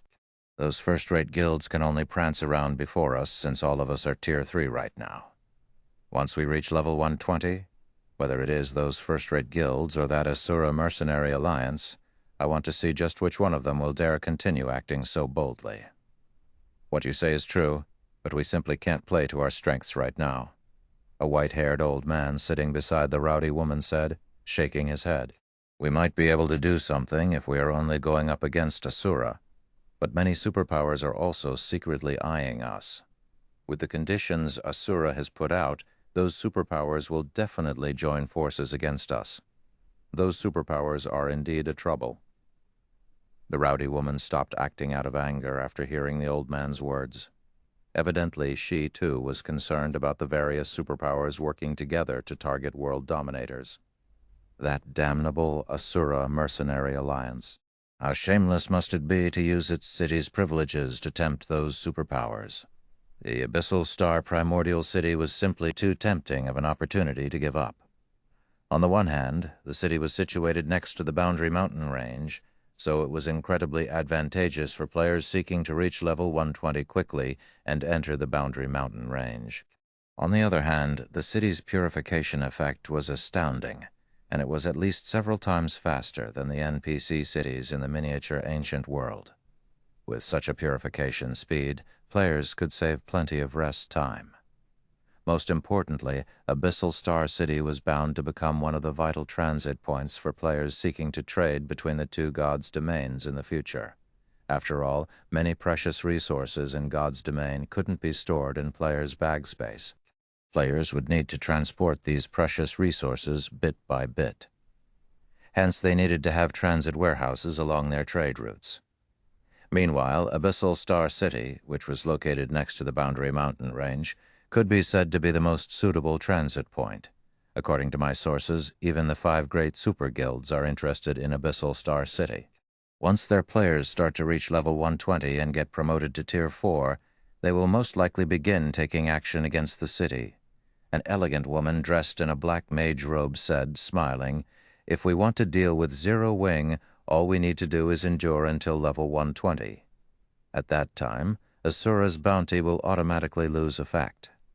Many nodded in agreement with the elegant woman's words. There was no power in God's domain that wouldn't be tempted by Abyssal Star City. Naturally. The 5 great super guilds were no exception. There might not be anyone capable of taking down Abyssal Star City right now. But once Tier 4 experts started appearing, the 5 great super guilds could absolutely capture the city. Level 120? However, the white-haired old man shook his head when he heard the elegant woman's words. He scoffed at the woman's suggestion to fight a war of attrition with Zero Wing. Even experts like us will need at least a month to reach that level. Can you all honestly accept the losses we will suffer during this 1 month? The people who previously agreed with the elegant woman fell silent. It might be fine if they were simply going up against the various first-rate guilds. After all, even the weakest core member in World Dominators was a Refinement Realm expert. It'd be difficult for first-rate guilds to target experts of such caliber. As for World Dominators' non-core members, it didn't matter how many of them died. Such a loss would be inconsequential to World Dominators. In God's domain, experts beneath Tier 4 were utterly worthless. Any random Tier 4 expert could single-handedly eradicate a force of several thousand Tier 3 experts. The only purpose such experts had was to serve as cannon fodder and carry out menial tasks such as exploration and information gathering. However, if the various superpowers experts took action, World Dominators' core experts would undoubtedly suffer severe casualties. This, in turn, would put World Dominators at a severe disadvantage when it expanded its development into the Boundary Mountain Range. All right, that's enough talking. Everyone cast your votes? The gray-haired middle-aged man said after seeing everyone failing to come to a unanimous conclusion. Do we continue targeting Zero Wing? Or do we withdraw the kill order and seek reconciliation? Each person only gets one vote? After the gray-haired, middle-aged man spoke up, the people gathered stopped their discussions and voiced their stances. "I vote to continue," the rowdy woman said definitively. "My suggestion is for us to withdraw our kill order on Zero Wing temporarily. We will have plenty of time to target Zero Wing in the future," the white-haired old man stated. After everyone present expressed their stances, the gray-haired, middle-aged man tallied up the votes. "There are 15 of us here. 6 have chosen to continue targeting Zero Wing, and 9 have chosen to seek reconciliation. The final verdict is to withdraw our kill order on Zero Wing and seek a way to get Zero Wing to withdraw its bounty on us," the middle-aged man calmly stated. Moving on to the next topic. How will we get Zero Wing to withdraw its bounty on us? That's simple. Wasn't Zero Wing trying to get revenge on Shadow before? The white-haired old man stated. We can simply offer up Shadow. We can even help Zero Wing and erase Shadow from God's domain. That is indeed a good idea, the elegant woman said, nodding. Shadow is nothing but an incompetent bungler. If it weren't for Shadow, we would have never had to wage war against Zero Wing. Even if we are to deal with Zero Wing in the future, we absolutely cannot let Shadow remain. We might as well use this opportunity to get rid of it. Let's vote on it, then. Do we assist Zero Wing in disposing of Shadow? The middle-aged man asked nonchalantly. I concur. I second it. Seconded. All 15 people voted in favor of the motion. Afterward, the middle-aged man announced, all 15 votes are in favor. The final verdict is to dispose of Shadow. Chapter 371, Chapter 145, Erasure, Chapter 145, Erasure Miniature Ancient World, 100 Flow City. After the sudden bounty the Asura Mercenary Alliance had put on world dominators, an uproar also occurred in 100 Flow City. Zero Wing is amazing. I can't believe it dared to put a bounty on a super guild. This is the first time a non-superpower has done such a thing since God's Domain's launch. World Dominators is probably losing its mind right about now. Zero Wing might be a small guild, but it has a powerful background. That Asura Mercenary Alliance has established a city next to the Boundary Mountain Range, something even the 5 great super guilds haven't managed to accomplish. World Dominators has gotten itself into big trouble this time. I heard many superpowers are tempted to take action. I wonder what World Dominators plans to do about this situation. Initially, many of 100 Flow City's players and powers didn't have much understanding of World Dominators. However, after witnessing the scene over at Mysterious Moon's residence, they understood just how frightening a super guild was. So, when everyone learned that Zero Wing had put a bounty capable of tempting even superpowers on World Dominators, they couldn't help but look forward to what would happen next. God's domain had already remained peaceful for a long time. Whether it was independent players or the various major powers, everyone had already grown used to being controlled by the various superpowers. Meanwhile, the various superpowers had also seemingly come to a tacit agreement to keep their conflicts contained. Never had any superpower launched a full-scale war against another superpower. Originally, everyone thought that Mysterious Moon would become the first guild to restart the warring era and initiate a full-scale war against world dominators. However, the honor of doing so would most likely be going to Zero Wing instead, looking at the current situation. While the players in 100 Flow City were talking about Asura's bounty on world dominators, several thousand players suddenly walked out of the city's teleportation hall. Not only was every player in this group at level 103 or above, but they were also fully equipped in epic weapons and equipment. The aura they radiated also caused the surrounding players to feel suffocated. This was because even the weakest among these players was at the half-step refinement realm standard, with most of them being at the refinement realm standard. Most importantly, every one of these players wore World Dominators' guild emblem on their chest. Obviously, these players must be from one of World Dominators' trump card legions. Why did so many experts from World Dominators come to 100 Flow City? Could World Dominators be thinking of extinguishing Zero Wing once and for all? This is great. The fires of war are finally lighting up. I wonder who will win in the end. Will it be Zero Wing, or will it be World Dominators? The surrounding players couldn't help but grow excited when they saw world dominators as experts making their way to Zero Wing's Candlelight Hotel after exiting the teleportation hall. The last time a massive war had taken place in God's domain was several years ago. It was a war that had destroyed an entire kingdom, and just watching the video recording of the war gave everyone an unforgettable experience.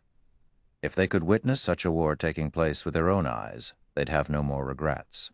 Inside a 3-story open-air bar near the Candlelight Hotel. When Rainsong looked at the experts surrounding the Candlelight Hotel, she turned to Cleansed Rue and worriedly asked, "Big Sis Rue, why do you think world dominators suddenly sent so many experts over this time? Could it really be planning on duking it out with Zero Wing?" The strength world dominators had kept hidden was massive beyond comprehension. While Abyssal Star City was indeed an amazing city, Asura's bounty on world dominators was unlikely to affect world dominators too significantly. Even if the various superpowers did take action against world dominators, this situation would, at most, affect world dominators' development. It definitely wasn't enough to threaten world dominators' continued existence. Meanwhile, if world dominators decided to crush Zero Wing with everything it had, Zero Wing would stand no chance. Take the current situation, for example. Simply by having experts surround the Candlelight Hotel, world dominators had essentially rendered the hotel useless. After all, no sane person would try to enter the hotel in this situation. I don't know. Cleansed Rue shook her head. Zero Wing has already moved all its members to Abyssal Star City. Even if world dominators renders the Candlelight Hotel useless, it would be no skin off Zero Wing's nose. On the contrary, world dominators would be the ones suffering a loss for wasting so much manpower. It wasn't just Zero Wing that had shifted its base of operations to Abyssal Star City. If they hadn't agreed to meet with Nature Hall's representatives here to discuss Zero Wing, they would probably still be investigating Abyssal Star City. Inside one of the lounges in the Candlelight Hotel, a gray-haired, middle-aged man sitting on a sofa was sipping on some tea an NPC had served him while looking at Shi Feng, who sat across from him. Then, after setting down his cup, he smiled and said, "You are surprisingly young, Guild Leader Black Flame. I find it hard to imagine there'd be a god-ranked expert like you in our god's domain. World Dominators is the amazing one. I didn't think it would send its renowned white devil to the miniature ancient world." "It seems World Dominators is determined to obtain the miniature ancient world," Shi Feng said, smiling faintly as he looked at the middle-aged man before him. Upon hearing Shi Feng's words, the middle-aged man suddenly froze. Even the two experts standing next to the middle-aged man couldn't help but look at Shi Feng incredulously. "Incredible!" the middle-aged man exclaimed after regaining his calm. "Less than 40 people know of my true identity in World Dominators. Yet you managed to find out about it. I have to admit that you have an unbelievable intelligence network behind you. No wonder you're not afraid of our kill order. All I have to say is that I know far more than you think," Shi Feng said, chuckling without elaborating further. World Dominators had 5 god-ranked experts on the surface. Meanwhile, one of them was White Devil. However, White Devil always wore a helmet whenever he appeared in front of others, so hardly anybody knew White Devil's true appearance. Of course, Shi Feng wasn't included in this list. This was because he had seen White Devil's true appearance during his previous life. Back then, White Devil had been fighting 2 outer-world god-ranked experts by himself. The battle at the time had been astonishing. World Dominators had lost a holy city. The city reduced to nothing but a fiery crater spanning tens of thousands of yards. As a result of the fight, White Devil's fragmented legendary weapon and helmet had been thoroughly destroyed. Meanwhile, Shi Feng, who had rushed to the scene at the time, just so happened to catch White Devil's true appearance. Since that's the case, I won't waste time talking about nonsense.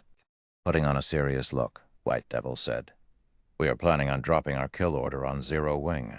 So we hope that Zero Wing, or more specifically the Asura Mercenary Alliance, can cancel its bounty on World Dominators. Do you think you can just put a kill order on us and cancel it whenever you like? Don't you think this is unfair for Zero Wing?" Shi Feng bluntly stated. "That is true." White Devil nodded.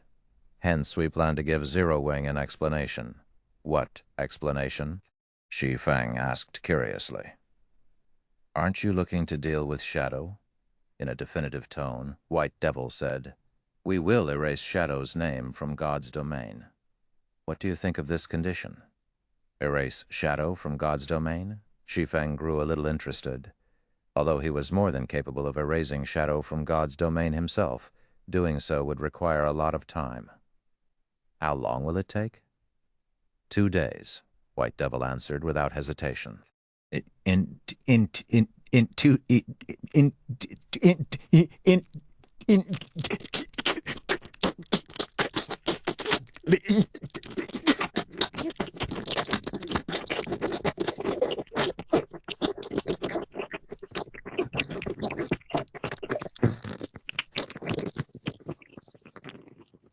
Luck. We.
If world dominators wanted to erase Shadow from God's domain in 2 days, it would certainly have to pay a considerable price. "May I know what you think, Guild Leader Black Flame?" White Devil asked, smiling as he looked at Shi Feng. Chapter 372, Chapter 146. Super Guild's Strength. Chapter 146, Super Guild's Strength. 100 Flow City, Candlelight Hotel. When the various players and scouts from the various powers saw world dominators as experts leaving the Candlelight Hotel peacefully and Shi Feng and Su Qian Liu walking out of the hotel, they couldn't help but be dumbfounded. "What's going on?" Zero Wing was actually holding a secret discussion with world dominators just now. Weren't they going to have a big fight? They should have reached a conclusion in their talks, by the looks of things. I wonder what decision they came to. Will they be fighting or not? Everyone couldn't help but grow curious about this situation. Interesting. How interesting. It seems we made the right decision to come here this time. Stalwart Bear, who had already reached level 104, exclaimed, a look of interest appearing on his face as he watched world dominators as experts leaving. "What do you mean, Elder Bear?" Cleansed Rue asked, as she looked at Stalwart Bear in confusion. The main reason they gathered in 100 Flow City this time was to discuss whether they should seek a partnership with Zero Wing. After all, partnering with Zero Wing would mean making an enemy out of world dominators. 100 Flower Palace was different from Witch's Sin. Witch's Sin already possessed the strength of a superpower, so world dominators was unlikely to go to war with Witch's Sin. However, world dominators definitely wouldn't show mercy against top-tier first-rate guilds like 100 Flower Palace and Nature Hall. "I don't know about 100 Flower Palace, but Nature Hall will be seeking a partnership with Zero Wing," Stalwart Bear said, laughing. Despite having already placed a kill order on Zero Wing, the arrogant and mighty world dominators had come to negotiate with Zero Wing. Doesn't that tell you anything? Indeed. With world dominators' arrogance, if it had a good chance at eliminating Zero Wing, it would never try to negotiate with Zero Wing after putting a kill order on Zero Wing. It'd be a huge embarrassment if it did that. Cleansed Rue nodded. Since world dominators had come to negotiate, it shows that even world dominators is fearful of Zero Wing. Although world dominators had also held a discussion with Mysterious Moon, that was only a normal consultation between guilds. Mysterious Moon's acts of aggression did not anger world dominators or harm world dominators' reputation. However, it was a different story for Zero Wing. World dominators had already publicly placed a kill order on Zero Wing, yet now it had come to negotiate with Zero Wing. How would the various powers of God's domain look at this situation? World dominators would most likely become a joke in the various powers' eyes. There was no way world dominators wouldn't know what would happen if it tried to negotiate with Zero Wing. Yet, despite knowing it, world dominators still chose to do so. "I'm heading back first. If I don't make ample preparations beforehand, it's going to be tough to get Zero Wing to agree to a partnership," Stalwart Bear said before standing up and leaving the bar. When Rainsong saw Stalwart Bear leaving, she turned toward Cleansed Rue and asked, "What should we do, Big Sis Rue?" "We are not the same as Nature Hall," Cleansed Rue said, shaking her head and smiling. "Nature Hall is only trying to obtain the other god's domain's resources and strengthen itself. So it is naturally fine for Nature Hall to partner with Zero Wing. However, our guild's aim isn't the other god's domain's resources. What we need is a strong partner. Although the various superpowers are an option, partnering with them will be too disadvantageous for us. Meanwhile, Zero Wing is only one of the several powers in our considerations." "I understand," Rainsong said, nodding. She was aware that the secret that 100 Flower Palace was in possession of far exceeded the imaginations of even the various superpowers. Unless Zero Wing possessed incredible strength, it would be unqualified to become 100 Flower Palace's partner. However, if the information Dawn Moon obtained through her reconnaissance in Zero Wing would indeed have the qualifications to become 100 Flower Palace's partner. "Let's wait for Dawn Moon's report first," Cleansed Rue said. After thinking it over, she decided to wait for more information before deciding. The Abyssal Star Primordial City might be something extraordinary in the eyes of the miniature ancient world's various powers. Still, The secret that Hundred Flower Palace possessed was many times greater than the primordial city. Hundred Flower Palace wasn't afraid that this secret would get exposed. What it feared most was failing to secure this secret. After all, it only had one chance, so it needed to be careful in choosing who it partnered with over at the Candlelight Hotel Guild leader. Do you think World Dominators can really fulfill its promise in 2 days? After seeing that World Dominators as experts disappearing into the teleportation hall, Su Qianlu voiced the question plaguing her mind this entire time. After all was said and done, Shadow was a second-rate guild with over 1 million guild members. No matter how she looked at it, it was simply unrealistic to try and erase Shadow's name from God's domain in 2 days. I don't know, Shi Feng said, shaking his head. Then, solemnly, he continued, but the various superpowers have invested far more strength into the miniature ancient world than I initially thought. There is no saying whether the other superpowers have sent their God-ranked experts over as well. We have to reach level 120 as soon as possible and enter the boundary mountain range ahead of the various superpowers. Currently, everyone was still at Tier 3 in the miniature ancient world, so even if the various superpowers were strong, there was still a limit to the strength they could exhibit. However, once the various superpowers' refinement realm experts reached level 120 and got promoted to Tier 4, they would have an overwhelming advantage over other powers. The advantages Zero Wing currently possessed would cease to exist at that time. If Zero Wing wished to maintain its lead over the various superpowers, it would have to enter the boundary mountain range ahead of the various superpowers. After all, the resources and legacies available in other gods' domains were vastly superior to their god's domain. If the players in their god's domain could acquire an outer world legacy, their chances of getting promoted to Tier 4 would increase by 50% or more. Su Qianlu nodded in agreement with Shi Feng's words.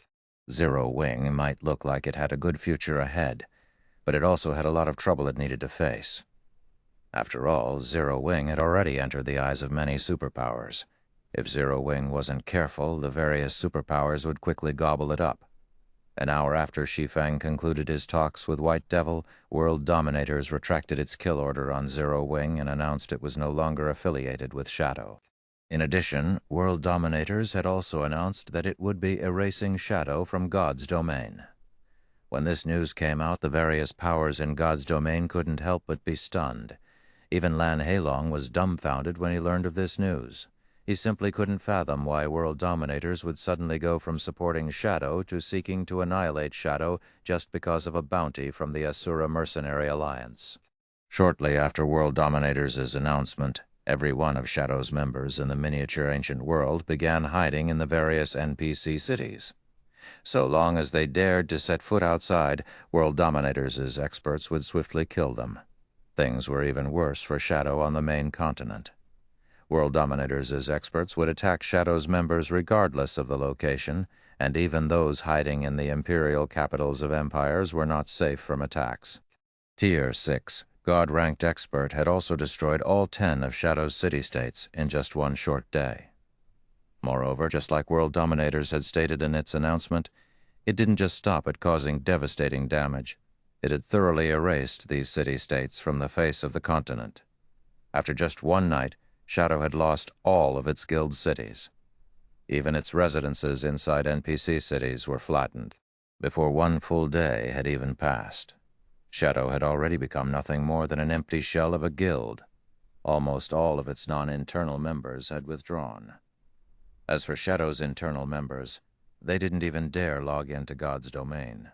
World Dominators' display of strength had thoroughly dumbfounded the various powers. At the same time, everyone in God's domain came to understand that in front of a super guild, even second- and first-rate guilds were nothing but a joke. In less than 2 days, Shadow announced its dissolution, and the Lan Hua group that backed Shadow went bankrupt. Chapter 3033, Chapter 147, Popular Zero Wing. Chapter 147, Popular Zero Wing, Jin Hai City, Lan Hua Tower. Due to World Dominators' attacks and Shadow's disbandment, Lan Hua Group had no choice but to declare bankruptcy to repay the many debts it owed. Originally, more than 10,000 people would occupy Lan Hua Tower every day. Now, though, the building had become empty. Aside from Lan Heilong, who was staring off into space in the top-floor conference room, and a few of Shadow's executives tidying up their belongings downstairs, nobody else was in the building. That Luo Tiancheng and Zhou Yuhu are bastards through and through. I can't believe they would abscond with the guild's epic items and join a third-rate guild, a robust man grumbled as he glared at Luo Tiancheng and Zhou Yuhu, who were swiftly packing their things over on the other side of the office floor. In contrast, we, the ones fighting on the front line, ended up getting nothing at all. After glancing at Luo Tiancheng and Zhou Yuhu, Rampant Blade said, "There's no point grumbling about this. They've helped out that third-rate guild a lot in the past. Although they've now joined that third-rate guild, they were only given a position in middle management. There's no way they'd be allowed to join the guild's upper management either. So, the most they'll be doing from now on will be guiding newbies." "How are you so calm about this, Boss Blade? You probably drew the worst lot out of everyone," the robust man said, sighing. "With your strength, you could have long since joined a first-rate guild. Yet, because of World Dominators' purge, not only did your account fall back to level 100, but you've even lost most of your equipment. You'd probably need a miracle to catch up to the miniature Ancient World's frontline players at this rate." As a refinement realm expert, Rampant Blade already had the necessary combat standards to become a core member in a first-rate guild.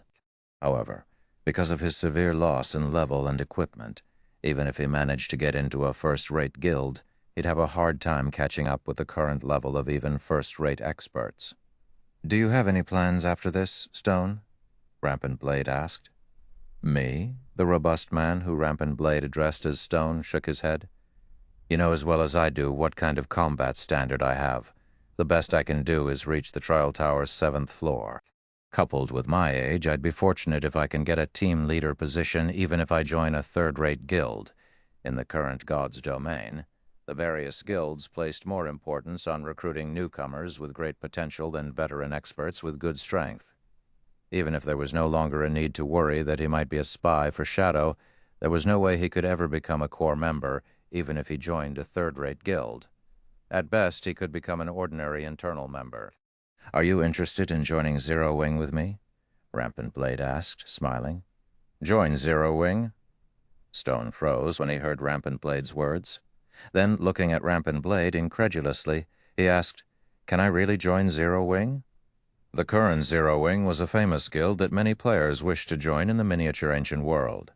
Not only did Zero Wing possess a guild residence in Abyssal Star City, but it even had the strength to get World Dominators to eradicate Shadow to appease it. Most importantly, Zero Wing's guild leader was Black Flame, a rumored Tier 6 God-ranked expert. Meanwhile, any power with a Tier 6 God-ranked expert in its ranks would instantly be regarded as a top-tier first-rate power in God's domain, based on what he heard on the first day World Dominators removed its kill order on Zero Wing and began attacking Shadow. Over 100,000 players had swarmed the Candlelight Hotel and applied to join Zero Wing. On the second day of World Dominators' purge of Shadow, first-rate experts, and above had thoroughly surrounded Zero Wing's residence in Abyssal Star City.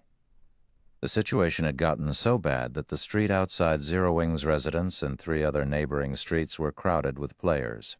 In the end, Zero Wing had to mobilize the city's NPC guards just to let Zero Wing's members walk out of the residence. The situation had only calmed down a little after Zero Wing announced one of its main recruitment conditions. The condition was simple. Those under 20 years of age could join Zero Wing so long as they could reach the Trial Tower's 7th floor. As for those above 20, they'd have to reach the half-step Refinement Realm standard at the very least, with Refinement Realm experts receiving priority considerations. This condition had instantly disqualified over 90% of the players applying to join Zero Wing.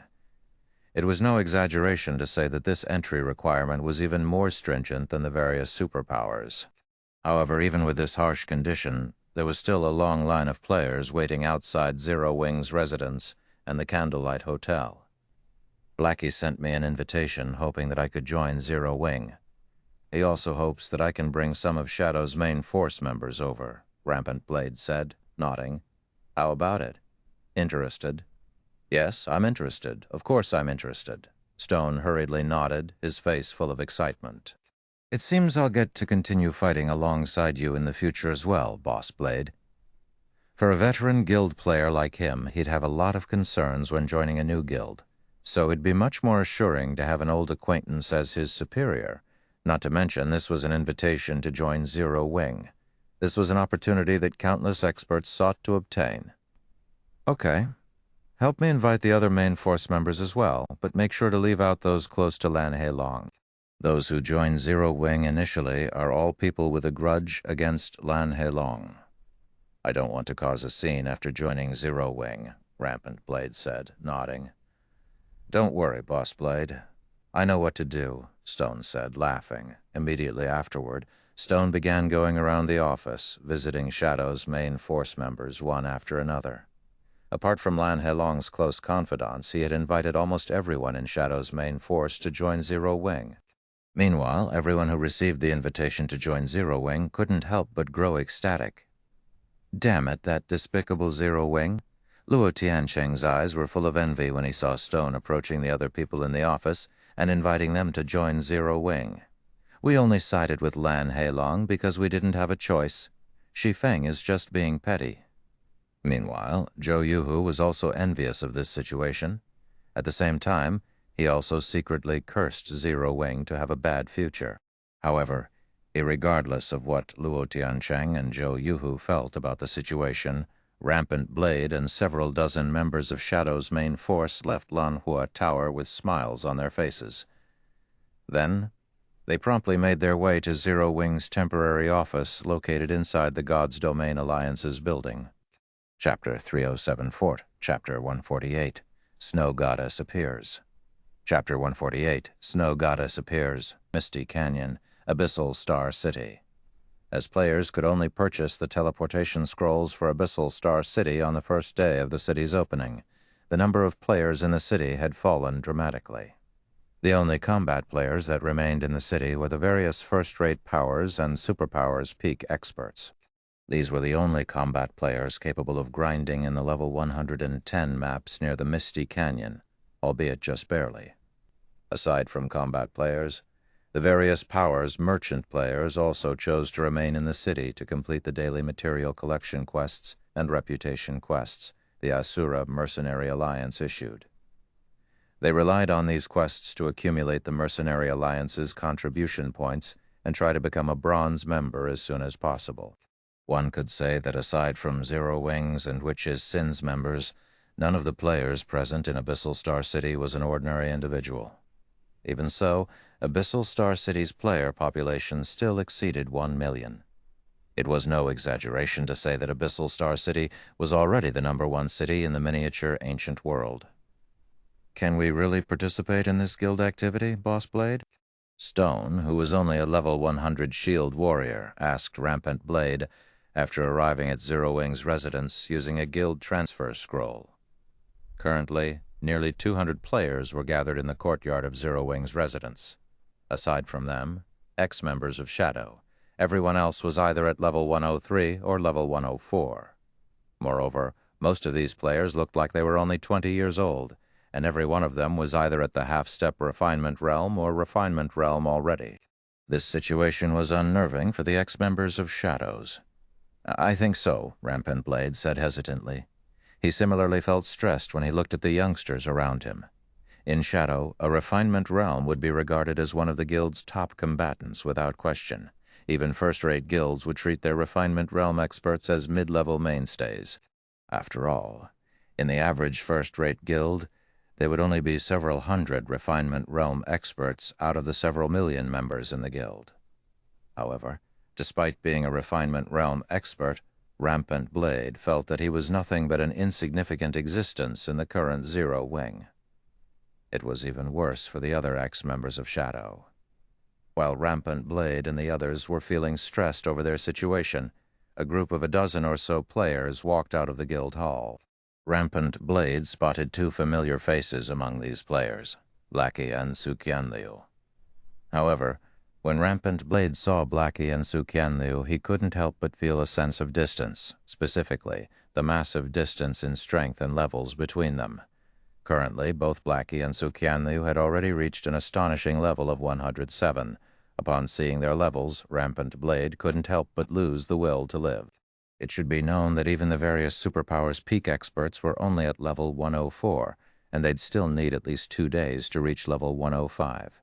Yet Blackie and Su Qianliu had already surpassed those peak experts by 3 levels. What kind of leveling speed was this? All right, since everyone's gathered, get ready to move out. Make sure not to fall behind. If you break away from the team, you'll have no choice but to wait until the next group training. Shi Feng cautioned as he swept his gaze across the gathered crowd. After 2 days of research, Shi Feng had already found the ideal grinding spot in the burning land. The monsters in that grinding spot consisted of only level 112 Blackstone orcs. Moreover, their numbers were quite concentrated, and most of them were only at the High Lord rank, with some at the Great Lord rank. Any random group they lured there would also have at least 1,000 Blackstone orcs. With the suppression of Shi Feng's mana domain, and Su Qianliu and Blackie's Tier 3 AoE spells, grinding these Blackstone orcs would be quick and easy. Even without Shi Feng's mana domain, Su Qianliu and Blackie could still handle the monsters by themselves since they had already reached level 107. The only problem was getting to the grinding spot. The journey there involved traveling through the Misty Canyon, which was infested with monsters around level 117. Even a High Lord of this level could effortlessly slaughter level 104 Refinement Realm experts. Fortunately, Shi Feng was Abyssal Star City's administrator, so he could assign some of the city's NPC guards to escort Zero Wing's members out of the Misty Canyon. After Shi Feng gave his command, Su Qianliu took charge of the team and followed the NPC guards to the burning land. During their journey across the Misty Canyon, Rampant Blade and the other ex-members of Shadow couldn't help but be shocked when they saw many of the team's members nearly getting insta-killed by the monsters that abruptly appeared from the sides, rather than a grinding activity. It felt more like they were going on a perilous journey instead. After advancing for around 5 hours, the team finally arrived at the Blackstone tribe's campsite in the Burning Land. "I'll go and lure the monsters. You guys get ready to cast your spells," Shi Feng said as he looked at Su Qianliu and Blackie. Then, after saying so, he promptly charged toward the nearest group of Blackstone orcs. When Rampant Blade and the others, who were grinding here for the first time, saw Shi Feng's actions, they couldn't help but be stunned. Although most of the Blackstone orcs were only High Lords, they were level 112 monsters. For a level 108 player like Shi Feng, these level 112 High Lords were even stronger than level 108 Great Lords. As for the level 112 Great Lords, they were essentially level 108 Grand Lords to Shi Feng. Yet, despite going up against so many Blackstone orcs, Shi Feng had charged at the monsters without hesitation. Even apex experts would fall quickly if they pulled such a stunt. However, after Shi Feng released his mana domain, the Blackstone orcs, who normally relied on mana to strengthen themselves, instantly lost over 1/3 of their combat power. Now that Shi Feng's basic attributes were already at the Tier 4 standard, these Blackstone orcs had become nothing more than toddlers in front of him. In less than 5 minutes, Shi Feng had successfully lured a group of over 1,000 Blackstone orcs to Su Qianliu and the others, taking no damage throughout the entire process. "Attack!" Shi Feng shouted when he saw that the Blackstone orcs were less than 100 yards away from Su Qianliu and the others. "Fire!" Su Qianliu commanded. Immediately, Su Qianliu, Blackie, and several other magical class experts equipped with the Primordial Mana equipment set unleashed the Tier 3 AoE spells they had precast, bombarding the Blackstone orcs with meteorites, ice, and wind. In the meantime, Shi Feng leaped into the air and stayed suspended 100 meters above ground using his mana domain. Then, using his vantage point, he watched the bombardment of AoE spells. The AoE spells Su Qianliu and the others cast carried power at the Tier 4 standard. So, even the level 112 Great Lord ranked Blackstone orcs were beaten into a heavily injured state after getting hit by the spells, which in turn caused their combat power to plummet even further. "All other ranged DPS attack as well," Shi Feng commanded. Upon hearing Shi Feng's command, Dawn Moon and the other ranged players promptly began launching their spells and skills as well. due to the Blackstone orcs being in a heavily injured state. The effects of the level suppression had been weakened. Although Dawn Moon and the others were incapable of dealing damage in the millions like Su Qianlu and Blackie, their attacks still managed to cause over 100,000 damage. When they achieved a critical hit, some of their attacks even caused 200,000 or 300,000 damage. The Blackstone orcs only had around 60 million HP, so it didn't take long for them to be reduced into ashes. Meanwhile, after the Blackstone orcs died, everyone present saw their experience bars increasing by a huge chunk. In the case of Rampant Blade and the other ex-members of Zero Wing, who had their levels reduced to 100 by World Dominators, they saw their experience bars increasing by 20%. This situation thoroughly dumbfounded them. Since when did it become so easy to level up? Good. I'll go and lure another group. In the meantime, rest up and recover your mana. Shi Feng said to the team before leaving to lure another group of Blackstone orcs. After Shi Feng lured a few more groups of Blackstone orcs, Rampant Blade and the other ex-members of Shadow successfully reached level 101. Many of the level 103 members present had also risen to level 104, their current leveling speed vastly surpassing their past leveling speed. Meanwhile, outside the Candlelight Hotel in Hundred Flow City, is Zero Wing really as amazing as you say it is, Yao Yu? An otherworldly beauty wearing light gray armor asked, as she looked at the aged hotel before her, a trace of doubt in her eyes. When this beautiful woman stopped in front of the Candlelight Hotel, the players walking on the street regardless of gender couldn't help but stop to look at her. This was because this woman didn't simply possess otherworldly beauty. Even her presence felt otherworldly, and everyone couldn't help but get the urge to appreciate her beauty and presence. Zero Wing has managed to scare off even World Dominators, Big Sis Snow. Moreover, you won't be subjected to any troublesome restrictions even if you join Zero Wing. In the off chance that you do get accepted, you might finally get to resolve the trouble that has been plaguing you all these years, Lin Yaoyu said. Okay, let's go and take a look, Gentle Snow said, nodding.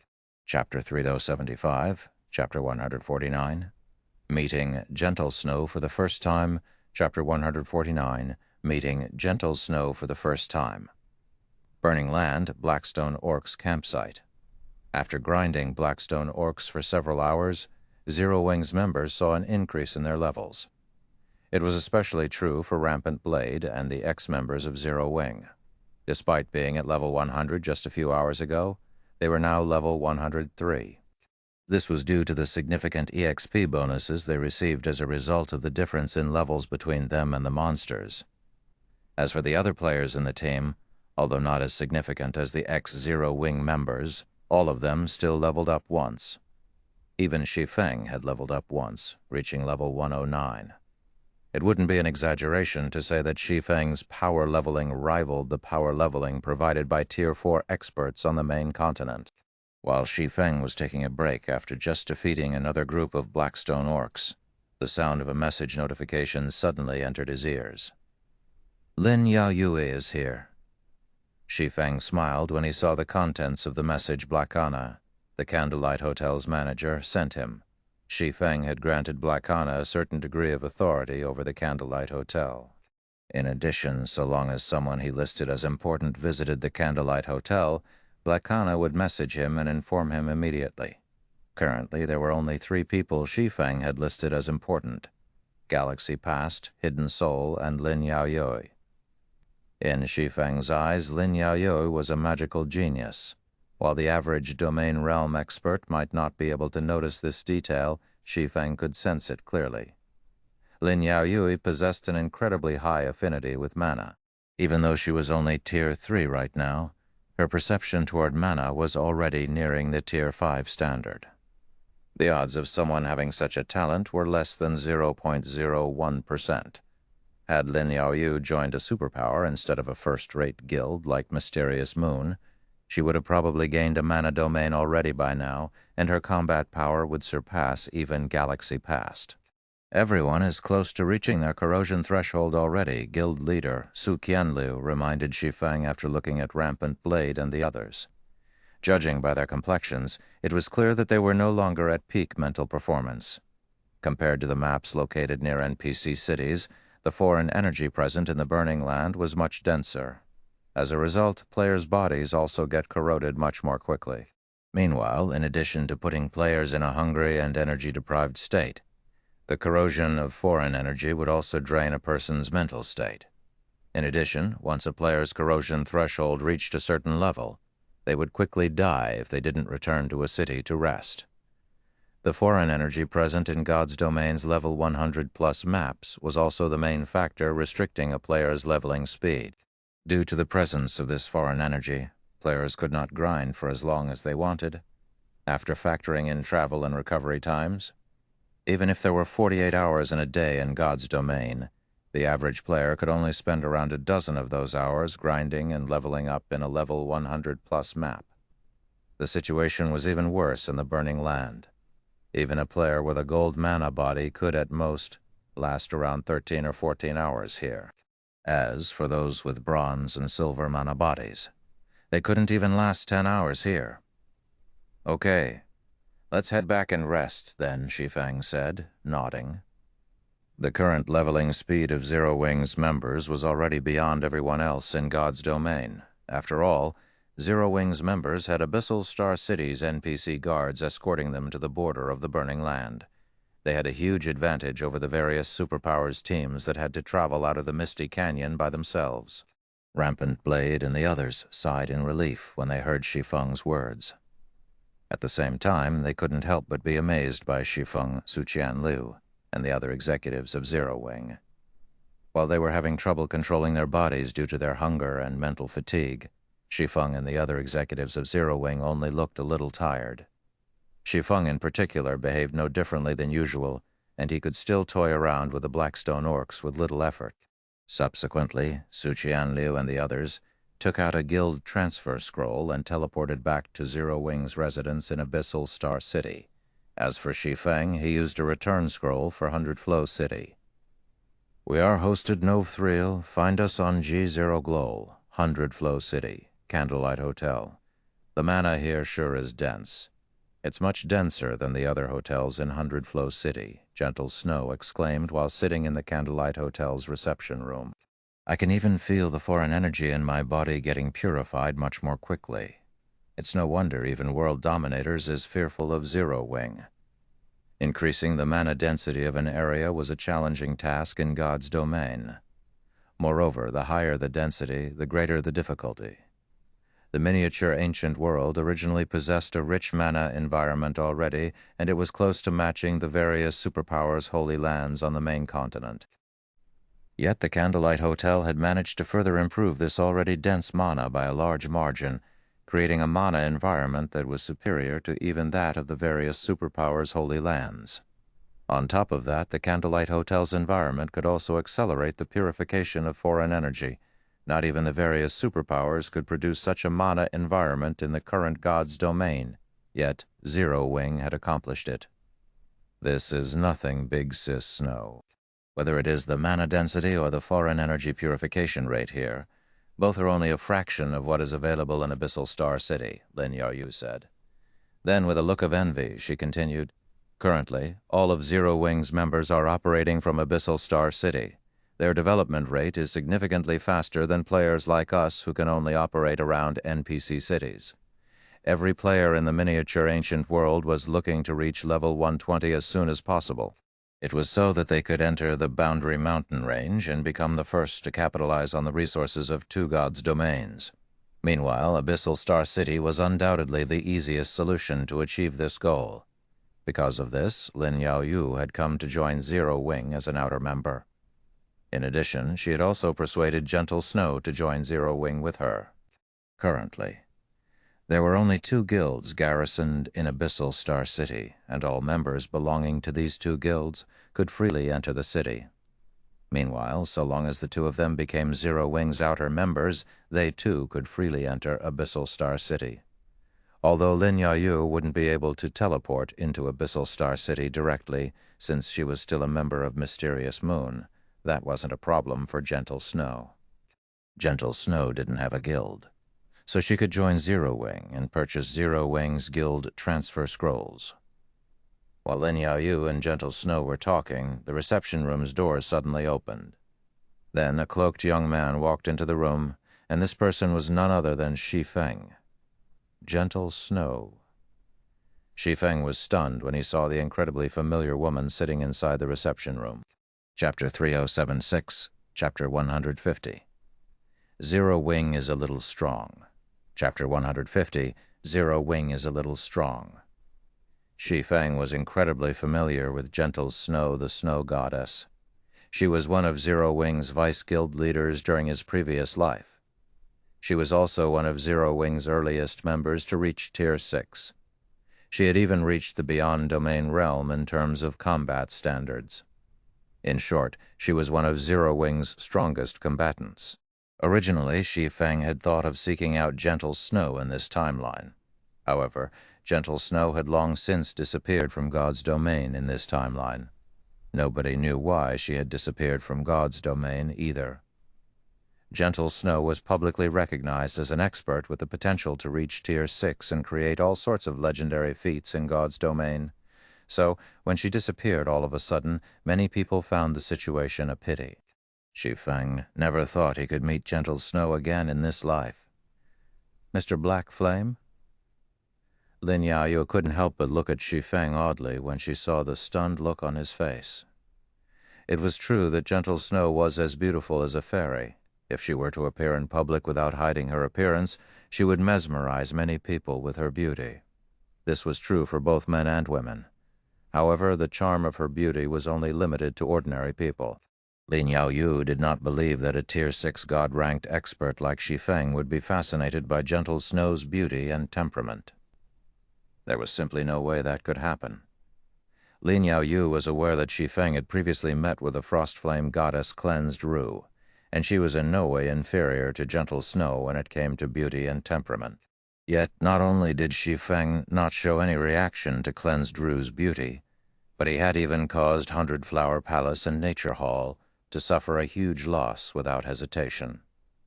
While this information was a secret to most people, Mysterious Moon just so happened to be one of the guilds that knew this secret. "Sorry for keeping you two waiting," Shi Feng said, quickly recovering from his surprise. Then he looked toward Gentle Snow and smiled as he explained, "I didn't expect you to bring the long-vanished snow goddess to me, Miss Lin. The various powers would probably be shocked if they learned of her return." When Lin Yaoyu heard Shi Feng's words, realization dawned on her. The snow goddess's disappearance from God's domain had always remained a mystery. If those who knew about Gentle Snow learned that she had suddenly reappeared, they would most likely be surprised. "You flatter me, Guild Leader Black Flame. I am merely someone who has been eliminated by time," Gentle Snow calmly said. "You, on the other hand, are someone who has truly shocked the various powers of God's domain. Previously, the 5 great super guilds were probably the only powers in God's domain capable of making world dominators admit defeat. Now, though, one more had appeared. That's simply a decision. World dominators reached after weighing its chances against the various superpowers," Shi Feng said, shaking his head. He was well aware that the current Zero Wing lacked the strength to make world dominators admit defeat. Subsequently, Shi Feng looked toward Lin Yaoyu and smiled, asking, "Since you came here, I believe you've decided to become an outer member of Zero Wing, right, Miss Lin?" "That's right. In addition, I wish to invite Big Sis Snow to become an outer member as well," Lin Yaoyu said, nodding.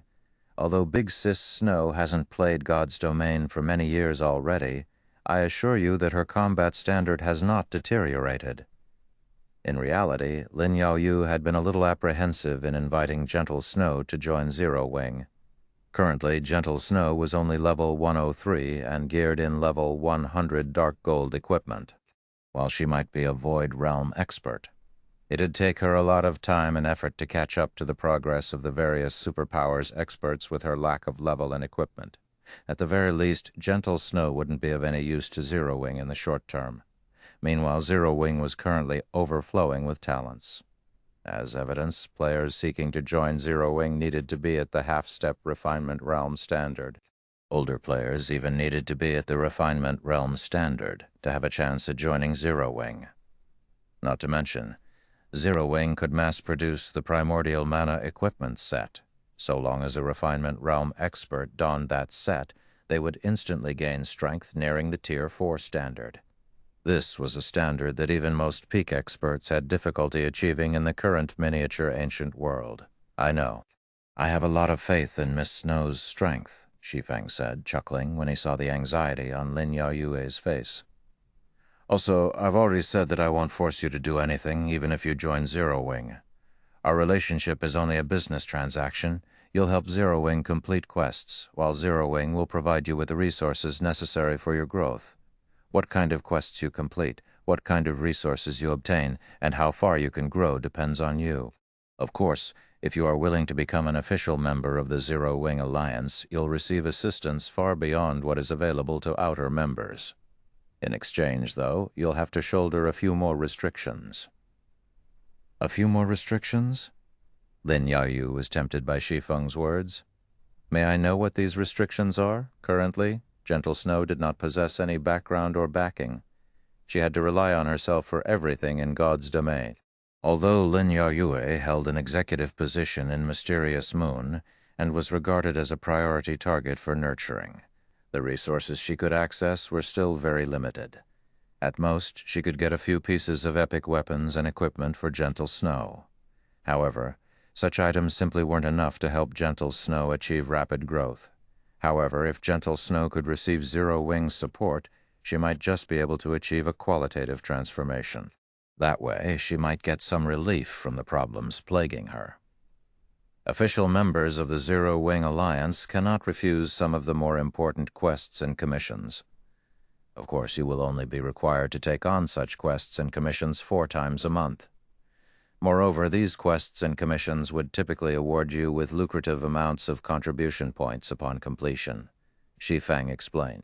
Then he shared a list of resources with Lin Yaoyue and Gentle Snow before saying, "Here is a list of items available for exchange in the Zero Wing Alliance. Official members will receive a 10% discount when exchanging for these items. Outer members will not receive such a benefit." When Lin Yaoyue and Gentle Snow finished browsing through the resource exchange list, they couldn't help but be shocked. Setting aside the saint-level mana technique, what the heck was this ancient god's blood? They had never heard of an item capable of upgrading a player's mana body before. Why did so many experts come to the miniature ancient world? The main reason was so that they could change their mana bodies. This novel is hosted by Hosted Novel.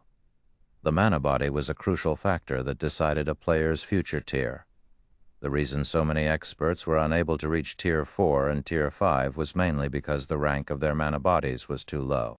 However, the only way players could change their mana bodies on the main continent was by deleting their accounts and restarting their progress. Meanwhile, this was a decision that most people dared not do. After all, nobody could say for certain whether the opportunities they encountered in their new account would be better. It was especially so now that the various powers had long since monopolized most of the resources and opportunities available on the main continent. Playing a new account was a very risky endeavor in such a situation. However, it was a different story for the miniature ancient world. In addition to being free from the various powers' control, the miniature ancient world contained much better opportunities than the main continent. Hence, many experts had flocked to the miniature ancient world seeking to improve their mana bodies. If there really existed a tool that could upgrade a player's mana body, the various superpowers' old monsters would probably go crazy for it. I am confident in Miss Snow's strength, so I can offer you a bonus benefit if you become an official member, Shi Feng said, smiling as he looked at Gentle Snow. So long as you become an official member, I will give you an ancient god's blood and help you upgrade your mana body. When Lin Yaoyu heard Shi Feng's offer, she quickly looked to Gentle Snow and said, "Big Sis Snow, you might as well become an official member. If you have the ancient god's blood, you might just be able to get the rumored epic mana body. With it, your chances of reaching Tier 6 will become significantly greater, currently." Gentle Snow was in possession of a peak gold mana body. Going by the ancient god's blood's description, Gentle Snow should have a high chance of upgrading her mana body to epic rank if she used it. Even the 5 great super guilds' old monsters didn't necessarily have an epic mana body. The amount of help Gentle Snow could gain from an epic mana body would be unimaginable. Chapter 3077, Chapter 151, Monstrous Talent. Chapter 151, Monstrous Talent. After listening to Lin Yaoyu's suggestion, Gentle Snow stopped hesitating and nodded to Shi Feng's offer. Then, she signed Zero Wing's membership contract and became an official member of the Zero Wing Alliance. She'd be lying if she said if the ancient god's blood didn't tempt her. Even the various super guilds' old monsters might abandon their original guilds and join Zero Wing if offered the chance to get their hands on an ancient god's blood. After all, the gap between Tier 5 and Tier 6 was massive in God's domain. It was even more so in the real world. The various international corporations in the real world might treat Tier 5 expert players respectfully, but they wouldn't bend their backs over to please these Tier 5 experts. They also wouldn't be afraid of offending a Tier 5 expert should the situation call for it. However, it was a different story for Tier 6 God-ranked experts. When dealing with a God-ranked expert, the various international corporations would behave as if they were dealing with their ancestors. They'd be too busy currying favor to consider offending a God-ranked expert. Meanwhile, an epic mana body was something that could drastically increase a Tier 5 player's chances of reaching Tier 6. It was something that no external item could replace. Since you've signed the contract, you are now an official member of Zero Wing, Miss Snow. You'll have a much more convenient time entering Abyssal Star City. You'll also get to enjoy the benefits of an official member, Shi Feng said as he sent a guild invitation to Gentle Snow, to which Gentle Snow accepted without hesitation. Meanwhile, Lin Yaoyue couldn't help but be envious of this situation. It was true that Mysterious Moon had already become partners with Zero Wing.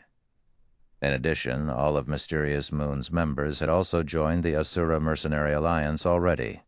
However, the only benefits Mysterious Moon's members enjoyed in Abyssal Star City were a 10% discount on their entrance fee and priority entry into the city.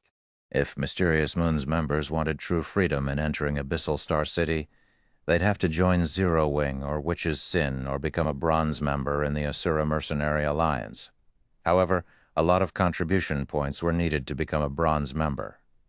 Even the various superpowers members would need a lot of time to become bronze members, let alone everyone else. Subsequently, Shi Feng passed a guild transfer scroll for Zero Wing's residence to Gentle Snow, and had her head to Abyssal Star City. Meanwhile, Lin Yaoyu accepted the weapon collection quest for Solomon's Sword's fragments and logged out of the game. Then she contacted her guild to discuss how they should go about collecting these fragments on the main continent. Shi Feng offered a ton of contribution points to collect the weapon fragments. Every weapon fragment had a different price tag attached to it, and even the cheapest one was worth several million points, while the most expensive one was worth 10 million. It might be challenging to acquire the Holy Sword Broken Blade, which was worth 10 million points, but obtaining the other 4 epic weapons wasn't a problem. Meanwhile, so long as they managed to collect 2 of these epic weapons, they'd be able to exchange for 1 drop of ancient god's blood. Abyssal Star City, Primordial Tower. Here is the ancient god's blood and the entry pass for the Primordial Tower's rooms. Use the ancient god's blood in one of the tower's rooms. The dense mana in the rooms there should give you a greater chance of upgrading your mana body to the epic rank. Although you can only use the Primordial Tower's rooms for up to 4 days a month, you don't have to worry about shouldering the cost, Shi Feng said. Then he took out a Primordial Mana equipment set and continued. This is a mana equipment set for Berserkers. It should stay useful until you reach Tier 4. Are you that confident in me? Gentle Snow was a little surprised when she saw the items Shi Feng had given her. She was certain this was her first time meeting with Shi Feng, yet Shi Feng's behavior made it seem like he was dealing with an old and trustworthy acquaintance.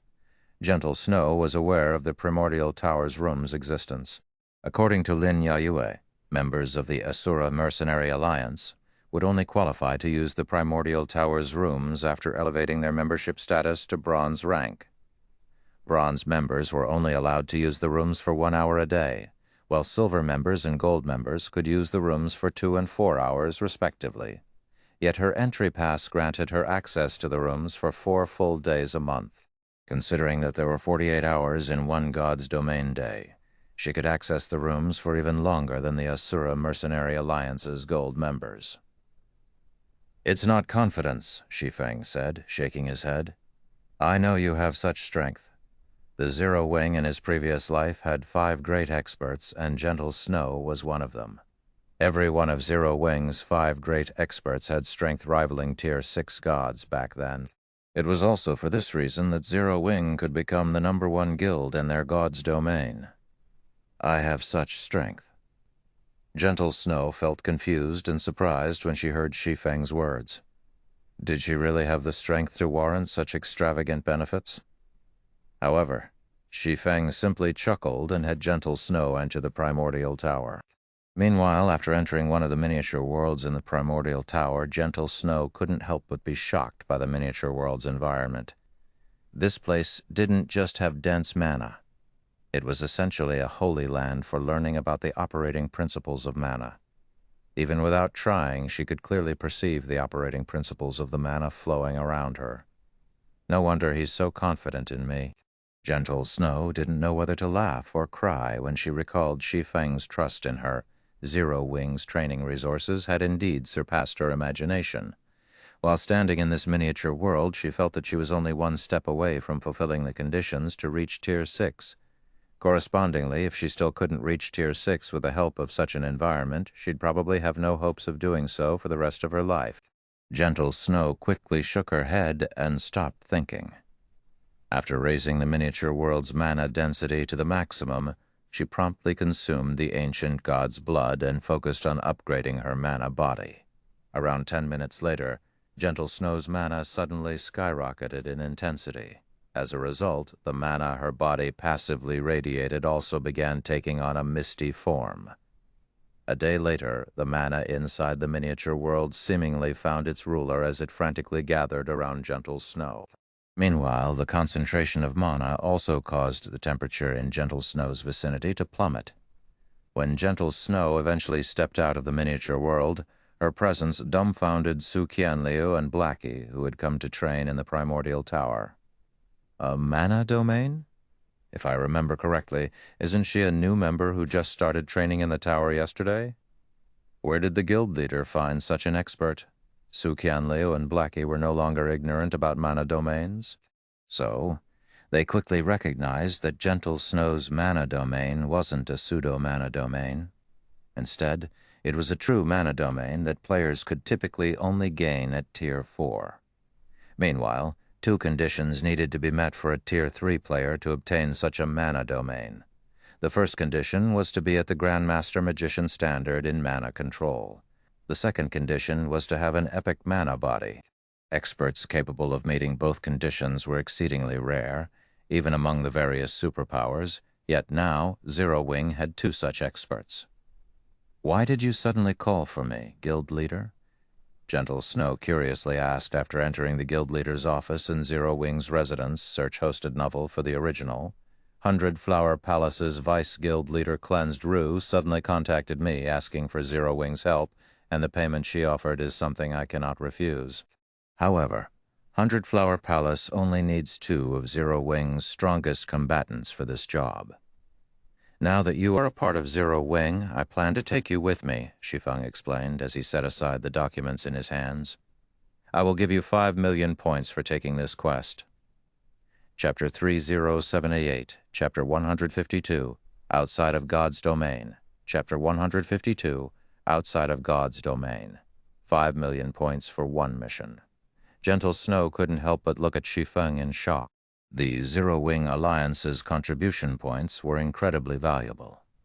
This could be seen simply by looking at the ancient god's blood, which cost 10 million points per drop. Even if she demanded a main guild city for a drop of ancient god's blood, the various superpowers probably wouldn't hesitate to accept the trade. There was no way a superpower would refuse to accept a deal as wonderful as 1 main city for 1 expert with an epic mana body. Yet now, Shi Feng was offering the equivalent of half a drop of ancient god's blood for just 1 mission. Unless Shi Feng was incredibly generous, It meant that the difficulty of this mission was incredibly high. With 100 Flower Palace's strength, there shouldn't be any dungeon that could trouble them in the current miniature ancient world. Unable to hold back her curiosity, Gentle Snow asked, "Are they asking us to fight against a superpower?" 100 Flower Palace was a top-tier, first-rate guild. It must have dispatched quite a few Tier 5 experts to the miniature ancient world, while the miniature ancient world's Hell Mode team dungeons were challenging. They weren't insurmountable challenges if a team consisting of Tier 5 experts and a large number of Refinement Realm experts raided them. At most, it would take some time to complete the raid. There was no way 100 Flower Palace would pay a huge price just to get Zero Wing's help to raid a team dungeon.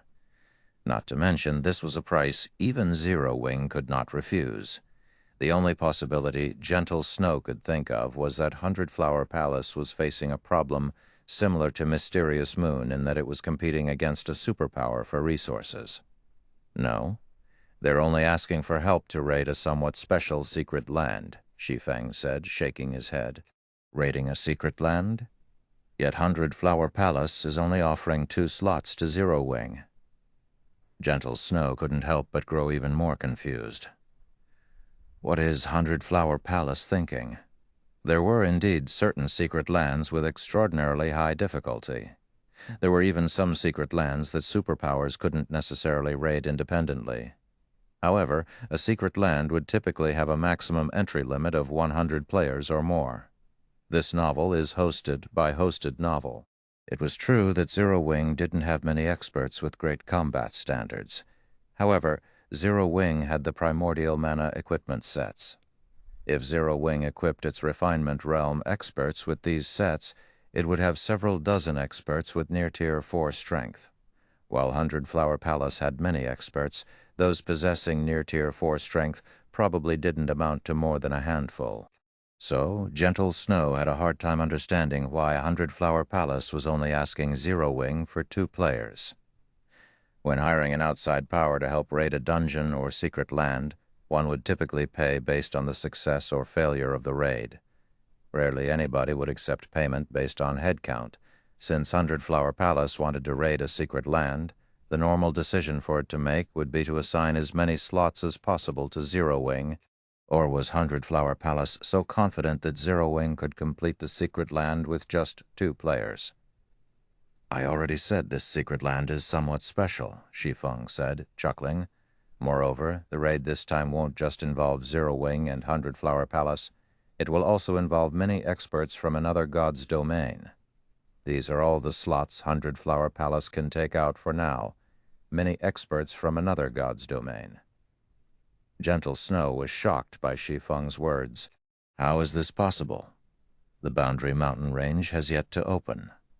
How can many players from the other god's domain show up on our side already? Gentle Snow was aware that Shi Feng's identity was extraordinary, and that it was likely that he came from another god's domain.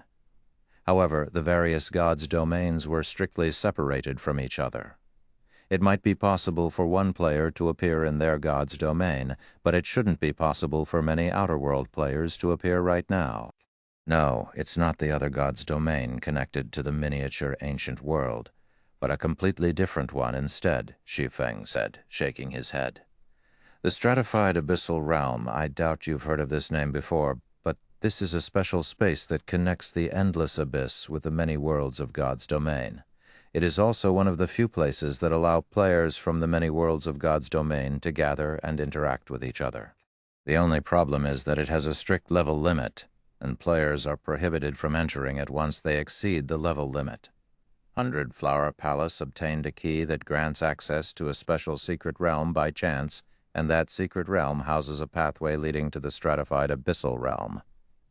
However, that pathway is sealed behind multiple seals. Aside from having a level limit of 110, the pathway also has a strict entry limit that makes it nigh impossible to clear. Originally, 100 Flower Palace hadn't planned on challenging this pathway due to the impossible difficulty. However, recently, 100 Flower Palace found out that it wasn't the only power that had access to that secret land. Instead, a power from another god's domain also had access to it. This outer world power also has a key for the secret land, or more specifically, one part of the full key. When these two key fragments are used together, they can weaken the seals on the stratified abyssal realm's pathway. So, 100 Flower Palace and that outerworld power agreed to work together. Since the pathway only allowed 12 players to enter at a time, both sides will send 6 players each then. Once they clear the pathway, they will split the awarded entry slots for the stratified abyssal realm based on their performance during the raid. So, 100 Flower Palace hopes that we can send 2 people to help in the raid. As for the compensation, I doubt I'd need to tell you what it is. The entry slots for the stratified abyssal realm. Gentle Snow answered instinctively. Although she didn't know what kind of place the stratified abyssal realm was, the fact that it connected the many worlds of God's domain already made it invaluable. It should be known that the Boundary Mountain Range was merely a gathering place for 2 God's domains. Even then, the various superpowers were already losing their minds over it. That's right, Shi Feng nodded. So long as we can help 100 Flower Palace outperform that other power, 100 Flower Palace is willing to give us half of its entry slots. Although the 2 powers had agreed to leave each other with a minimum number of entry slots, the guaranteed amount was only 10% of the total awarded slots. In other words, it was possible for one side to obtain up to 90% of the total awarded slots. When neither side knew about the other's background, no amount of preparation could be considered excessive. There was no saying whether the other side would seek help from other experts and powers either. However, 100 Flower Palace dared not seek the help of the various superpowers. Or, more specifically, it dared not seek the help of a power capable of destroying it. Yet, at the same time, the power it sought help from also needed to have extremely powerful experts. This was a very conflicting set of criteria, and only a few powers could meet it. Meanwhile, Zero Wing happened to be one of these powers. Currently, the various superpowers' peak experts had already reached level 105, which was also the recommended level to raid the pathway. So, 100 Flower Palace naturally couldn't sit still any longer. After all, the other side didn't come from the miniature ancient world. There was a possible chance that the other side might find a group of level 110 players and forcibly break through the seals. If that happened, 100 Flower Palace would end up with nothing. Cleansed Rue had sought out Shi Feng to establish such a partnership. Of course, 100 Flower Palace wasn't so generous as to give away half of the slots to the stratified abyssal realm just for some help. It had also attached an additional condition, the Primordial Tower's training slots. 100 Flower Palace demanded to acquire 20 silver membership slots and 80 bronze membership slots in the Asura Mercenary Alliance. To put it bluntly, if not for 100 Flower Palace and the other powers discovering the Primordial Tower's uniqueness, 100 Flower Palace wouldn't have sought out Zero Wing for partnership so quickly. If you don't have any problems on your side, we'll head over there now. 100 Flower Palace is quite anxious about this matter. I've also been waiting for you to come out this entire time, Shi Feng said as he took out 2 translucent crystals. Then he passed one of them to Gentle Snow and continued, "This is the teleportation crystal for the secret land. Although it can only be used once, it can teleport players directly into the secret land. I'm ready any time." After Gentle Snow finally understood the cause and effect of this situation, a hint of anticipation appeared in her eyes. After all, this was a good opportunity to learn about other gods' domain. Afterward, Shi Feng and Gentle Snow disappeared from the office as they got teleported to the secret land. Chapter 3079, Chapter 153, Outer World's Strength. Chakenfall's secret land, Sealed Land. The sealed land was like a gigantic underground maze, and the entrance to this maze was closed off by a set of majestic stone doors. Currently, 24 players were gathered in front of these doors, and every one of these players radiated an aura that would cause even Refinement Realm experts to tremble. This was because even the weakest one of these players was a Void Realm expert. If these 24 players operated as one group, even the various superpowers of God's domain would have to be wary of them. Currently, these 24 players were split into 2 separate teams. Of the 2 teams, the one that stood out the most would have to be the team standing before 100 Flower Palace's team. Every player in this team had already reached level 110, which was the maximum level limit of the Dragonfall Secret Land. However, what was shocking about these players wasn't their levels. Instead, it was their equipment standard. If one inspected them using an advanced identification skill, one would find that half of these people were equipped with one or two fragmented legendary items. Some of them even wielded fragmented legendary weapons. As for the others, even the weakest among them wielded a magic weapon that rivaled fragmented legendary weapons. In contrast, even the strongest player on 100 Flower Palace's team was only at level 105 and fully equipped with epic items. Just what is the guild leader thinking? Why did he agree to partner with such a small guild? A short and muscular middle-aged man with a big beard said discontentedly as he looked at 100 Flower Palace's team. Our Tower Alliance can still lift the seal even without the other half of the key. It's only a matter of time. It can't be helped. We might be able to break the seal by ourselves, but it'll cost us too much to do so. We already had to resort to borrowing some resources from other guilds to let us revert to level 1 Den, Tier 3, a demi-dragon woman with a large tail said, sighing. If we try to send any more people here, we'll run the risk of exposing the stratified abyssal realm to the other powers. So our best bet right now is to partner with 100 Flower Palace. Although they are indeed a little weak, they are still more or less useful. I heard that a miniature ancient world appeared in their god's domain, and that miniature ancient world requires them to restart their progress from level 100. That would explain why their level and equipment are so inferior, an elven man said as he looked at 100 Flower Palace's beautiful members. Then he smiled and continued, It's funny how they think they are doing a good job hiding their origins. I'm guessing that their god's domain should have only appeared recently. I can't believe they don't have even one demi-human species among them. Many players in God's domain sought to convert to a demi-human race. This was because demi-humans possessed talent and combat power surpassing humans. The only problem with playing as a demi-human was the greater difficulty of getting promoted to a higher tier. However, under the same tier, the raw strength of demi-humans far surpassed that of humans. The typical God's domain would see at least 1/3 of its player population playing as a demi-human. Some of the stronger God's domains would even have 2/3 of its player population playing as demi-humans. Yet, out of the dozen members 100 Flower Palace had sent here, not even one was a demi-human.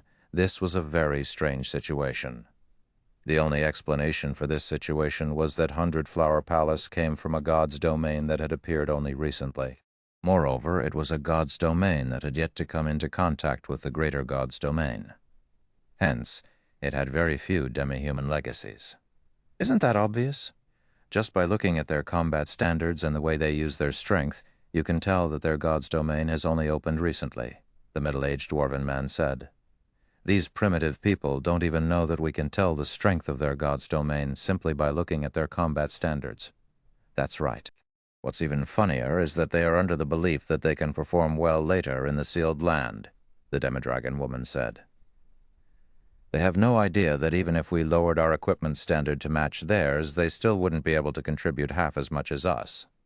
The difference in race was only one small difference between the various worlds of God's domain. What truly separated the various God's domains was their ability to make use of their strength. Meanwhile, when it came to this aspect, 100 Flower Palace's members were no different than cavemen. They had no idea how to use the raw strength they had developed at all. It was akin to someone having a mountain of treasure, but having no idea how to use these treasures to enrich themselves. We've made a severe miscalculation this time, Crimson Heart, the first vice-guild leader of 100 Flower Palace, said, a hint of helplessness appearing in her eyes when she looked at the Tower Alliance's members. Even with Black Flame's help, I doubt we can achieve a good performance inside the sealed land. Previously, Crimson Heart had more or less expected the Tower Alliance to be a powerful guild. However, after seeing the experts the Tower Alliance sent, she realized that she had severely underestimated the strength of Outer World players. Even though the experts of both sides had similar combat standards, Crimson Heart could tell that there was a stark difference in quality between their experts. It was especially true for the 6 players representing the Tower Alliance in the upcoming raid. In addition to all 6 being Domain Realm experts, Crimson Heart suspected that they were also Tier 6 God-ranked experts. The reason she thought so was because she had only ever felt such a feeling of powerlessness when standing before a Tier 6 God-ranked expert. Meanwhile, all 6 of the Tower Alliance's domain realm experts gave her such a feeling. If it were up to their god's domain, only the 5 great super guilds would have the courage to send 6 god-ranked experts into a secret land with a level limit of 110. Moreover, it'd require all 5 of them working together to form such a party. Cleansed Rue also nodded in agreement with Crimson Heart's words, although their 2 teams had yet to clash. The intuition she had developed over her long years of combat told her that all 6 of the Tower Alliance's representatives were monsters. Even if their guild leader came along with them, it was unlikely that they could match the Tower Alliance's team's performance inside the sealed land. They'd be fortunate if the main god system would even deem their efforts worth 30% of the raid contributions. While 100 Flower Palace's members were feeling helpless, 2 figures appeared at the teleportation area a short distance away. "Have all their members finally arrived?" the middle-aged dwarven man said as he picked up his fragmented legendary hammer from the ground. Then, when he took a closer look at the 2 new arrivals, a look of surprise appeared on his face as he said, "One of them is quite high-leveled, but what is up with the level 1031? Is she here to make up the numbers?" The monsters inside the sealed land were about level 110, so players would have to be at level 105 to fight the monsters effectively. So having a level 103 player come here didn't make sense. It should be known that the difficulty rating of monsters would increase by a rank if there was more than a 5-level gap. Rather than recruiting a level 103 expert with superior combat standards, it'd be much better to recruit a level 105 player with slightly inferior combat standards. After all, battles with monsters were different from battles with other players. While combat standards were important, damage output was also very important. At this moment, the Tower Alliance's members weren't the only ones surprised by this situation. 100 Flower Palace's members were similarly stunned. The Snow Goddess? Didn't she disappear from God's domain long ago? TL notes. Only 1 chapter today. I've severely underestimated my ability to procrastinate, so I swear I'll make up for the missing chapter tomorrow. Chapter 3080, Chapter 154, Sealing Maze. Chapter 154, Sealing Maze. TL notes, change made to Chapter 153, Sealed Land, Sealing Labyrinth. Players of the newer generations might not be aware of the Snow Goddess's name, but for the 100 Flower Palace members present, it was a name that was deeply engraved in their minds. When God's Domain first launched, Gentle Snow was one of the few female players regarded as a goddess by most players in the virtual gaming world. Meanwhile, out of the several goddesses, Gentle Snow was deemed to have the greatest potential to reach Tier 6. Unfortunately, before Gentle Snow could reach Tier 6, she suddenly vanished from God's domain. Her disappearance had sparked many debates at the time.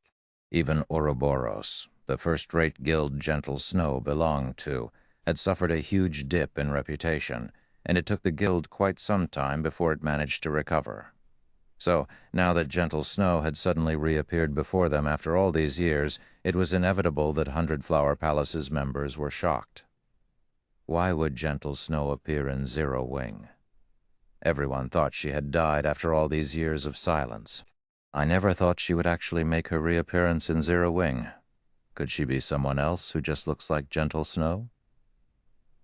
Unlikely. I saw Gentle Snow during God's Domain's launch. Although her appearance has changed a little, her presence is still the same as before. So she should be Gentle Snow. 100 Flower Palace's members couldn't help but discuss Gentle Snow when they saw her approaching together with Shi Feng. Not only did a legendary individual from the past make a reappearance, but she had even become a member of Zero Wing. If news of this got out, it would definitely attract the attention of many powers. Currently, Zero Wing was already one of the most famous guilds in God's domain. It was also publicly acknowledged that Zero Wing was close to rivaling the various superpowers when it came to resources and advantages in the miniature ancient world.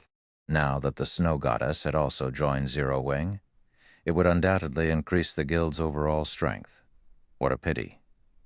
After Crimson Heart scrutinized Gentle Snow for a moment, she let out a rueful sigh and said, if she hadn't disappeared from God's domain all those years ago, she would have long since become a Tier 6 God-ranked expert already, based on her observations of Gentle Snow's movements.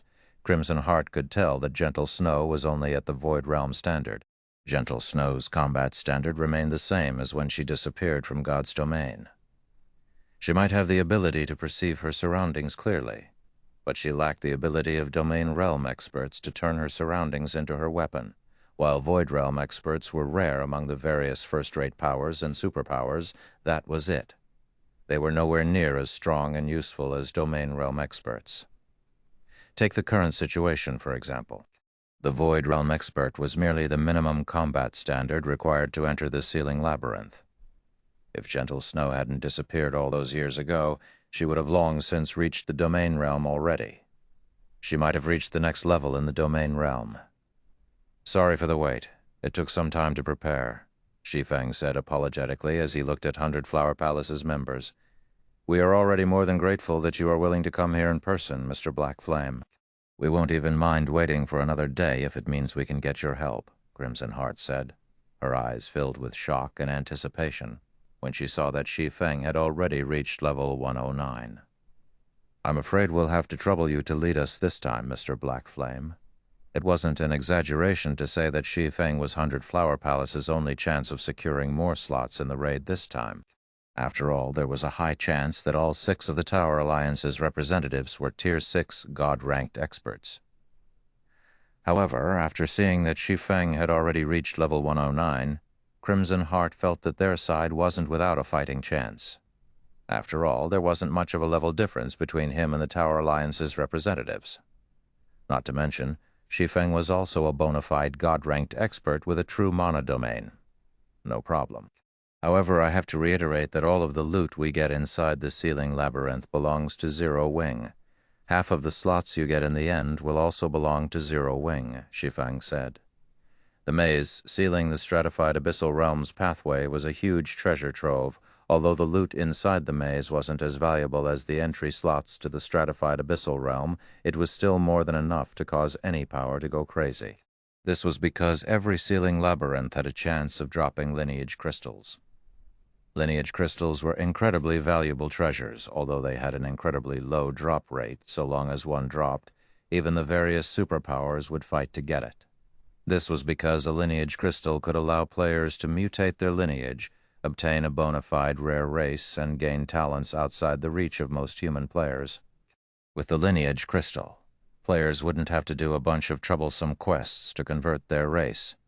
In addition, the lineage crystal also granted players the freedom to choose from several hundred races to convert into. Of course, the lineage crystal was only valuable to God's domains that had yet to gain access to the greater God's domain. For those already linked to the greater God's domain, the lineage crystal was a relatively common item. Some of the older God's domains even had 1/3 of their player population converted into a rare race already. However, now that their God's domain had yet to gain access to the greater God's domain, the lineage crystal could become a capital for Zero Wing to grow stronger. Since we are relying on Zero Wing for the raid this time, 100 Flower Palace will not ask for any of the loot, Crimson Heart said, nodding. While Crimson Heart was speaking, the Tower Alliance's members had also walked over. I see you're quite confident, Vice Guild Leader Crimson. You are already discussing how you'll split the loot before we even start raiding the labyrinth, the middle-aged dwarven man from the Tower Alliance named Bloodhammer said contemptuously as he looked at Crimson Heart. Then, impatiently, he asked, So can we open the Sealing Labyrinth now? Opening the Sealing Labyrinth required a special key, although it was possible to open it with just half of the key. The labyrinth's raid difficulty would be doubled. Find the original at Hosted Novel. Yes, everyone on our side is here already, Crimson Heart said, although she felt a little angered by Bloodhammer's snide remark. She didn't show it on her face. After all, the Tower Alliance indeed possessed the strength to ridicule 100 Flower Palace. Subsequently, Crimson Heart and Bloodhammer each took out a key and injected mana into their respective keys. Immediately, the 2 keys radiated a dazzling glow, and the tightly shut stone doors slowly opened up a gap that allowed for several people to enter. After the gigantic doors opened, a dark and ancient aura flowed out from the gap, the aura causing everyone present to shudder involuntarily. "What dense power of darkness!" the Demidragon woman exclaimed, as expected of a place that connects the stratified abyssal realm. If a dark race were to live inside this place, they'd have a significantly easier time breaking through to higher tiers. "All right, let's head inside. The sooner we reach the 5th underground floor and kill the Guardian boss, the sooner we can enter the stratified abyssal realm," the elven man standing beside the Demidragon woman said, an excited look appearing on his face. He wasn't a normal elf, but a dark elf instead. So the